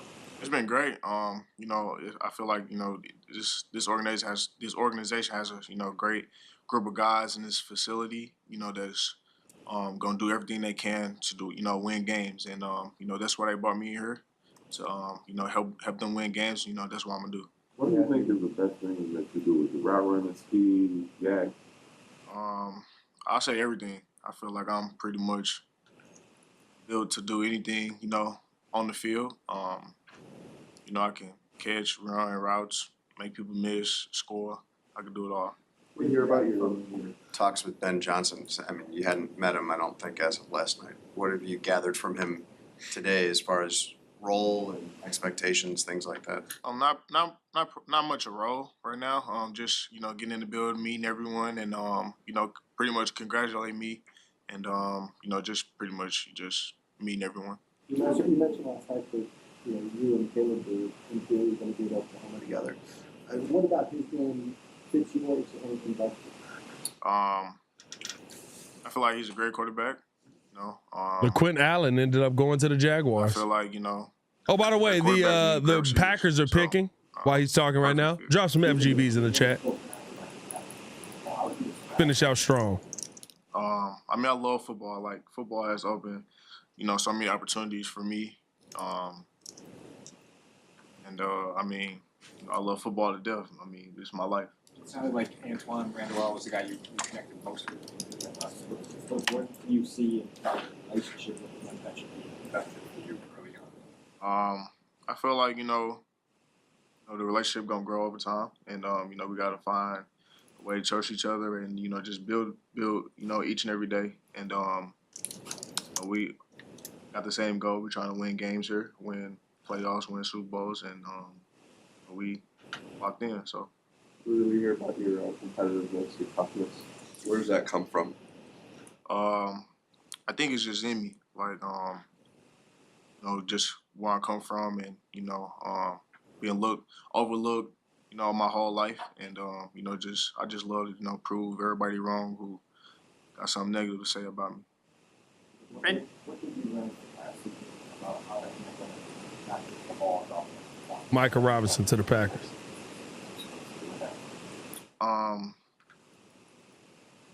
I just learned, to just take, every opportunity you get, just try to fulfill it, to the, best you can. And, my mindset is, I'm gonna, every time I get the ball, I'm trying to make the, play call to give me the ball some more. So, I'm just trying to make a play. Ben Johnson said before. Ben Johnson said somebody knocking at my door. I'll be right back. Like no block, no rock. What do you make of that type of mentality? I feel like it describes me best. I feel like that's fair. You want the ball, but if you don't block for your teammate, there should be a consequence. So I love to block, so they got no problem with me. The Bears made some investments that the guys that may play the spot position early offseason, the veterans, and do a tight end that could do the same thing.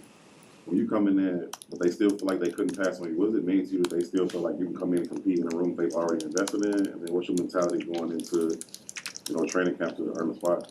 I'm definitely excited, to have this opportunity.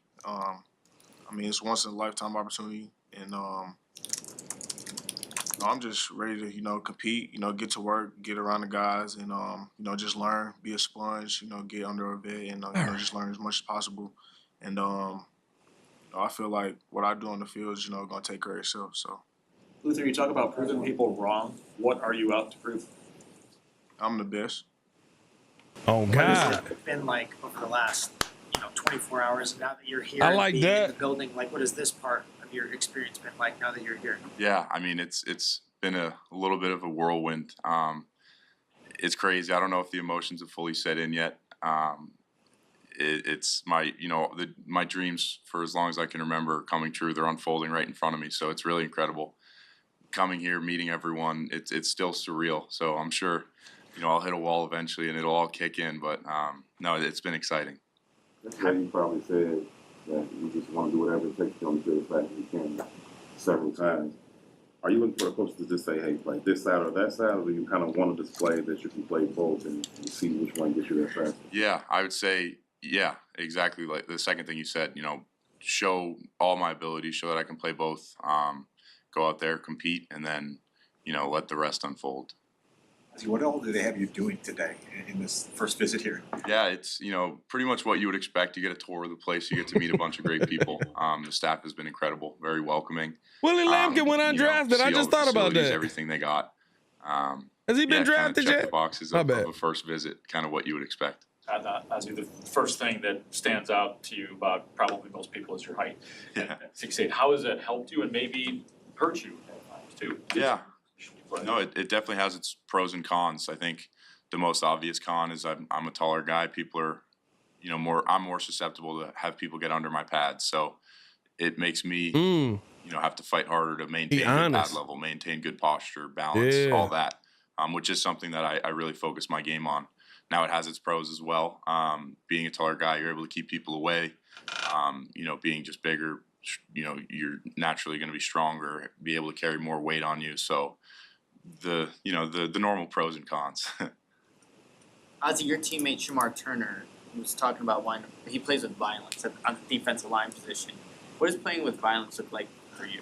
Yeah, I mean, being an offensive lineman, you definitely have to play with violence. I think it's a type of violence that is, poised and under control. You never want to, throw your hands too hard, get off balance, because then, you're gonna fall on your face. So it's more of an under control violence, I would say, just playing nasty. Yeah, I would say that's really the epitome of line play. I think the best linemen are the ones who play violent, but they also play under control with discipline and good technique while doing it. You're really impressed with what the Bears are trying to put together on offense, from the play caller to the quarterback to the skills guys to the line. Yeah, I mean, it's really exciting. You meet with these people, you can feel it in the building. I think the future is really bright. You got great guys. There's good veterans. Somewhere that I'm excited to show up as a rookie and just learn. Absorb as much as I can and try to become a better player from it. What was your Senior Bowl week like? What was most notable to you about that week? Yeah, I think I would say that was my first introduction to this type of talent. You get to a place like that, everyone's a top tier player. Very similar to the NFL, right? You don't get any plays where it's like, oh, that wasn't so bad. Every play is going to be almost the hardest play of your life, probably. So, it's exciting being a competitor. That's the stuff you look forward to. That's the stuff that really helps you take strides and, will make me a better player in the long run. So I look forward to it. Anybody you faced that week that left an impression on you where it was eye-opening? Yeah, I mean, I would say all of them. I mean, again, like I said, everyone there is really talented. They wouldn't be there if they weren't. Their whole slogan is the best of the best. So they live up to it. Everyone there deserved to be there and was incredibly talented. There's a lot of work on their interior and free agency with Joe Tooney and Drew Dahlman and Jonah Jackson. Have you seen that from a distance, and what do you think about those three guys? Yeah, I mean, incredible. I think it'll be great being a tackle. If I were to have a chance, even practice next to guys like that is going to make me a better player. Everyone's competitive. They've proven themselves. So having an opportunity to work alongside them, I think will just be beneficial for me and, the whole team. Obviously different size of the ball, but you guys played Missouri last year, and Luther Burden had a pretty solid game. Do you have any memories of his game going up against him in college last year? Yeah, I mean, he an outstanding player. He wouldn't be here if he wasn't. So he's very talented, and he showed it that game for sure. No, I'm excited for him to be here as well. I think it'll be great for the team, and it's exciting for the future. He speaks well. Yeah, I think it was hard not to naturally. You know, so much winning going on. Being a younger guy, I think it was it's easy to fall into that. But as you get closer, as you play college football, and your dreams start to get closer and closer, you kind of lose all bias. So. You have familiarity with Joe Tooney from your days in New England? Yeah. Yeah. So it's cool. I think you can call the technician. I think that's one of the words that's thrown around, like in terms of like your skill set. How do you find that? Yeah, I think kind of what I touched upon earlier, playing with a violent play style, but under control, poised. Not letting my emotions take over and put me in a bad spot where I might. Someone would be able to take advantage of it, like throwing your hands too hard, fall forward, things of that nature. I think Good I technique. really try to dial in on that. Play. That is under one thing you control, see. He got really good technique. with good technique as close to 100% of the game as I can. How much pride do you take in like the lack of penalties over your career as a starter? Yeah, I think like you said, the word technician gets thrown around. I'm proud of that. I think the lack of penalties sort of speaks to that. Yeah, I mean that's my play style. So I'm content with the way that it's played out over the years. That's one quick. Brian Poles last night called you dependable. Being a durable player, what does that mean for you? How do you stay durable? Yeah, I think it's all in the stuff you do off the field.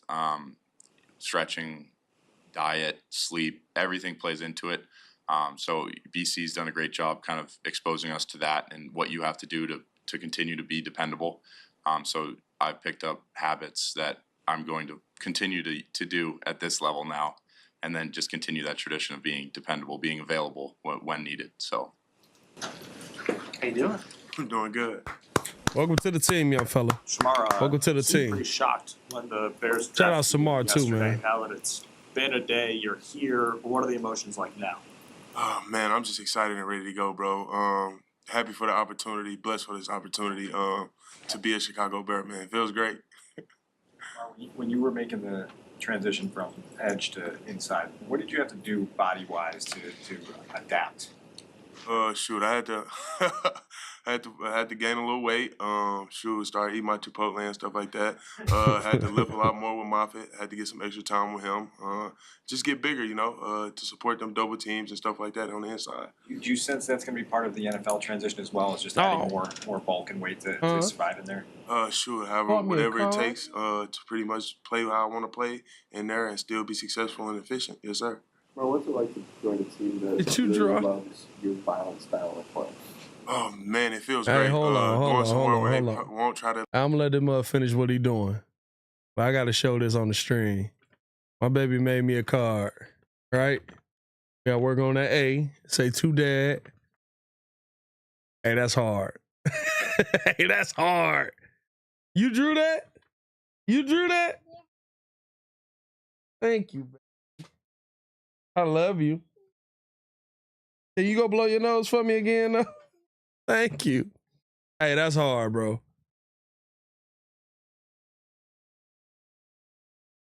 I'm impressed. I'm impressed. All right, back to our previously scheduled programming. They like change you. You know what I'm saying? They really love the way I play. They Put love that the way right I go. there. So just ready to go. Where did that come from? Like, where does that style, like, have you always been the type of player, or was it something you kind of like a trait you learned? I grew up, my uncle coached me from a little kid, pretty much all the way till he passed me off to my middle school, high school coaches, and that's all it was. It was intense, and it was go. So I've been going since I was a little kid. Did you play other sports? I ran summer track. That was about it. Yes, ma'am. You know about teaming up with Dennis Allen? He's going to be the guy of your career. Teaming up with Dennis, man. Hold Coach on, A, bro, DA, hold on, man. bro, It's hold gonna on, be. bro. Not to pause again, but they got Steve Irwin's son with a snake around his neck on the draft right now. Robert Irwin reading the Rams pick. Bro, you got to be amazing if Robert Irwin out here reading your pick, bro. Be great, especially because Who they take? what they coach and what they speak Kanata on, man, Mumpfield. physicality That don't sound and great. Playing hard, playing Out of long, Pittsburgh. it's gonna be good. wide Does receiver. the style of defense that DA wants to play differ from what you were doing at Texas A&M? Man, this is violent, and we're gonna be physical, and we just go dominate guys on the line of scrimmage. So yes, sir. Met Grady Jarrett yet? No, sir. Can't wait to meet him. No. Like he's got a similar personality to Yes, sir. yeah, compare this guy. Have you followed his career? A little bit, yes, sir. The Super Bowl when they played Tom Brady, I had pretty much been watching him pretty much that whole year. And I watched him a little bit my junior year too. Yes, sir. What do you like about his style of play? Bro, he's a dog, bro. He an animal. He's not too big either. Like he's a guy that can pass rush. He quick as hell. He fast off the ball. His get off is crazy. So like he's a dude. There's a reason why he been here so long. Do you anticipate any bit of an adjustment going from 2 guys to more penetrating and maybe you can lean on Javon Beck because he went through the same process out of Florida and coming in? Do you anticipate that being an issue for you? Oh no, sir. It's gonna be good. I feel like I pretty much pick up on it pretty quick, and especially being around guys like Javon Dexter and sure your Grady Jarrett's, picking up, soaking up information from the guys like a sponge. Like it'll be good. You good? Go ahead. Last night you mentioned trying to be a sponge, and learn as much as you can. Is there anything in particular you want to pick these guys' brains about, or like something you really want to learn here at the next level? Really is formations and stuff like that. Like seeing plays before they happen. Pretty much is what I want to try to get down a lot because I feel like that'll help speed my game up a lot more, doing a lot less thinking and a lot more going and playing. I feel like it'll be good for me. Physically, are you fully 100% good to go after everything that happened last year? With the stretch fracture and stuff like that, sure, yes, sir. Pretty much 100%. I've been training, been running, jumping, been going. So by the time rookie minicamp come, I should be able to go. I hear that your uncle was a team barber. Yes, sir. He came up there. We fading everybody down. Yes, sir. From Connor Wegman all the way down to the D line. Yes, sir. I'm curious what players you watched as you made the transition from the outside to the inside. Really, it was a lot of the guys I had on the team before me, like DeMarvin Leal. I don't know if y'all know him, and Michael Clemens, even Nick Scorden, bouncing around and stuff like that. I just steal little stuff from that game and like kind of make it my own in a sense, and really gel my own little 3-tech if that makes sense. Yes, sir.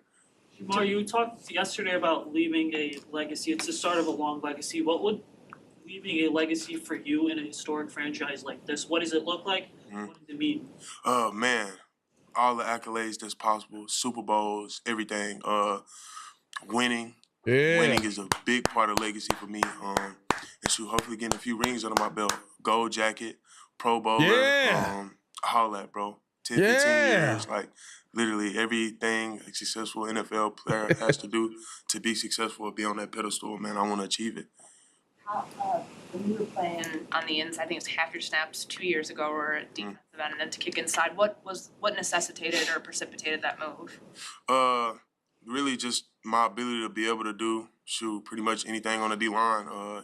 And wherever they needed me, I was more than willing to go there. If they needed me inside, I'm moving inside. If they needed me at 0, I'm at 0. If they needed me at 5, I'm at 5. Now I take it. If I'm dropping, I'm dropping.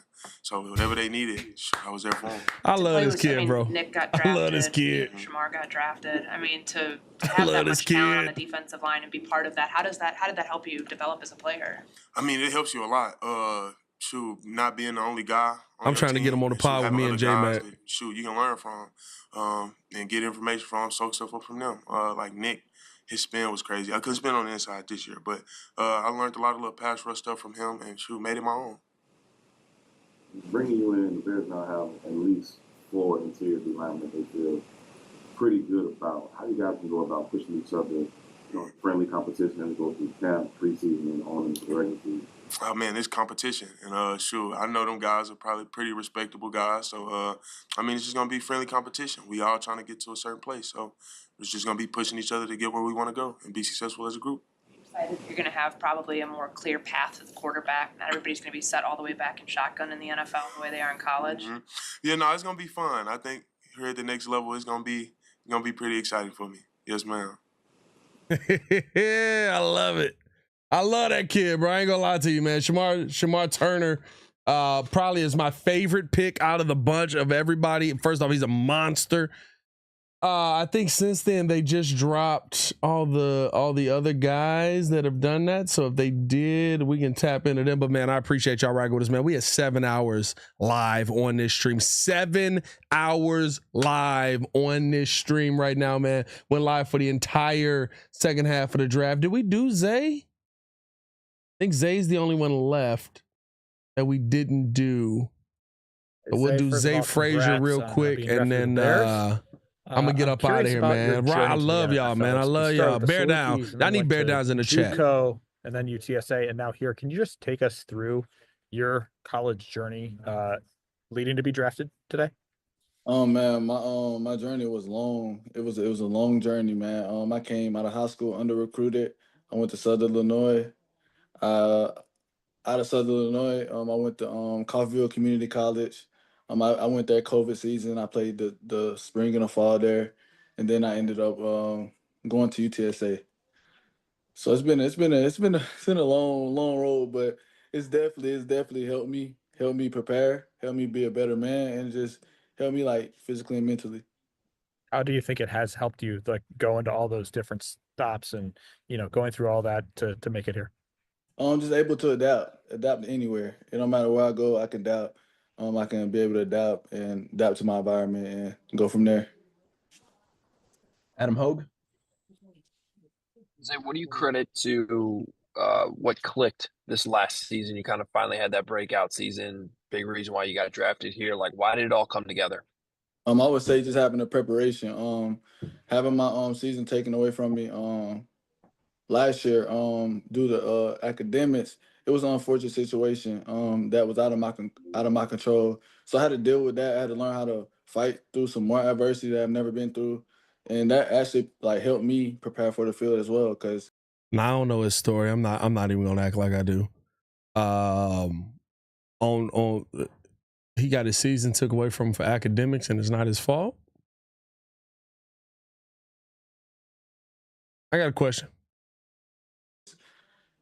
going through stuff on and off the field only helps you in the end. You know what I mean? It only helps you get better when you come through a time where you hit a wall. You got to go back to what was clicking when you was in that good place, the good happy place that you been to succeed. So I had to find a happy place, and I had to find a routine that I can go with every day, and that helped me. It definitely showed for sure. Courtney. Before the one-time transfer portal, before the rule took place, I mean, you went the JUCO route. Not a lot of guys do that anymore. What can you tell people about what that did to build character for you of just having to take that step, go back a level to then get back into D1 football? Man, it helps confidence. That's the only thing I would tell them. It's gonna build your confidence there, because if you can do it there, you can do it anywhere. Because you're going against some of the best. It's a stigma. It's a stigma on that. It's everybody there for bad grades. That's not true. Some people just want a chance to go bigger, and and sometimes that may be the case, bad grades, but it's life. Things happen, and that's just another step. Like JUCO is another step to get to your bigger goal, and that's what I took advantage of. And you're going to be And just 25. for reference, my name, like, it sounds like Zah, but it's Zay, like Z-A-Y. Zay. Thank you. Yeah, Thank you. Correct them on your name. You're gonna be 25 this fall. Just man, October 5th. What do you think being an older player coming into the league? I mean, you've had a lot of time to get seasoned in college. How do you think that's going to help you when you become a rookie? I think it's gonna help me. Just because I know I'm coming in. I'm 24, be 25 in the season, but I haven't played a lot, so my body still kind of it's still very fresh. So it's the pros and cons, but me mentally and physically, I know what my body can do, and I know it's in the best shape it's been. Scott Bear. Hey, how was your visit out here, and kind of like what were your takeaways from it? And then second part of that is 25. Did you have Ryan feeling Poles that you might get drafted here? Man, that was actually my first visit. Chicago Bears, my first top 30 visit, and it was great. From the top down, it was great. It was genuine love. It was a family oriented. It's kind of just like UTSA, how it is, like family tradition. That's something I want to be a part of, and that's something where I know I can succeed in as like in a program with to help them help me and I can help them as well. Nicholas Moriano. Hey, what do you remember about the game against North Texas? 2 interceptions, 3 pass defense. What was working so well for you in that game? Man, I ain't gonna lie. The first one, I don't even know why he threw that. I was covering it. I was right there. I'm tall as hell, so I don't know why he threw that first one. But the second one, the deep ball, he just had confidence in his receiver like any other quarterback would do. So I mean, I trusted my technique and I trust myself too. So I mean, when I ball in the air, it's 50-50. And if it look like you ain't about to get it, I'm gonna go get it. So that's kind of how that was, and it was a good preparation all week. We had a great game plan from Coach Lep, our DC, from my corners coach to the head coach. Like it was a great plan that game, and everybody was dialed in because it was North Texas. That's like our rival, so y'all know how that get. Josh Buckhalter. Zay, I'm curious to know what you felt clicked for you this season to have the ball production that you had and how you plan to translate that to the next level and that continue. I would say my DB coach saying be fearless, and I think that's gonna take like come with me everywhere I go, just being fearless. Don't worry about the next play, just always worry about the play that's in front of you. Handle that first, and then focus on the next play when it comes. But when that ball in the air, when you got tackle, just be fearless, and that's just something that I done ingrained. So that's all I think about it, fearless, and I just played to that. I would say that's one of my things, fearless.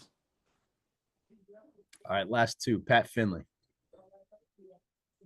Hey, Zay, how do you think your size is going to help you in press coverage? That's something that Dennis Allen likes to play up here. And can you learn from your basketball experience in high school? Does that help you at all? Yes, sir. It definitely helps, but it's definitely different too than when you actually got to go out there and guard somebody receiver than basketball. So it helps. It helps to an extent, but just I would say just my height, my length, and my speed will help me with the pressing. Just getting coached up real good by the coaching stuff, and that's obviously gonna help me and stuff as well. So just taking what I know and definitely learning what they know, and then just adding it to my pause. And Alex Shapiro to close us out. The Bears commended your instincts on the field. I'm just curious, what helps you see the game and play with those instincts? Is it preparation or something about your skill set, something inside you that allows you to see the game and kind of break on the ball with instincts? I won't say film. Honestly, film. Just film, watching film, just knowing what plays come out of the formation. If they motion, what's gonna happen next. Just look, just the small stuff like that, and you can play fast. That's all that was with me, to watching film, playing fast, and just trusting myself. Honestly, don't second guess. Awesome. Thank you, Zay. Thank y'all. Shout out to Zay, man. Zay Frazier. Hopefully he's able to come in here and cook. Absolutely show out, man. Big body DB. I continue to say it. I trust the DB coach, that or the DB scout, I should say, that we have here in Chicago. It's odd, but at this point it's just a proven fact. More times than not, they get that right. So I'm not even tripping on what could happen with that. Yeah, I hope that he's, able to come in here and make an impact. I believe that he will be able to come in here and make an impact. And hopefully this is another pick that the Chicago Bears at the DB position get right as we go into as we close out the draft, man. But hey, I appreciate y'all for tuning in and showing love. I am exhausted. Shout out to Crimson in the building. There you go. As this mug is being weird, I guess. It just decided it was going to be weird. But dropped a $20 super chat. Shout out Crimson, man. He said, Pat out here bringing us content, the best Bears content for 7 hours. This man earning our subscription and memberships. Awesome job today, Pat. Go Bears and FGB. Always an FGB. Drop them FGBs in the chat. Appreciate y'all for showing love, man, and always rocking with us. Hit that like button, subscribe to the page, leave a 5-star review. Y'all know what to do.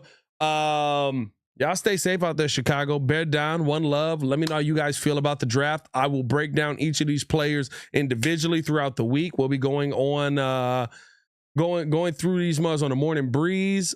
Tomorrow, maybe a dead day for the Windy City Breeze, because I am absolutely gassed right now. I'm going to find tacos. I'm going to find beer, and I'm going to lay down and probably pass out. Y'all stay safe out there, Chicago. Bear down. One love, and for the love of God, Ryan Poles,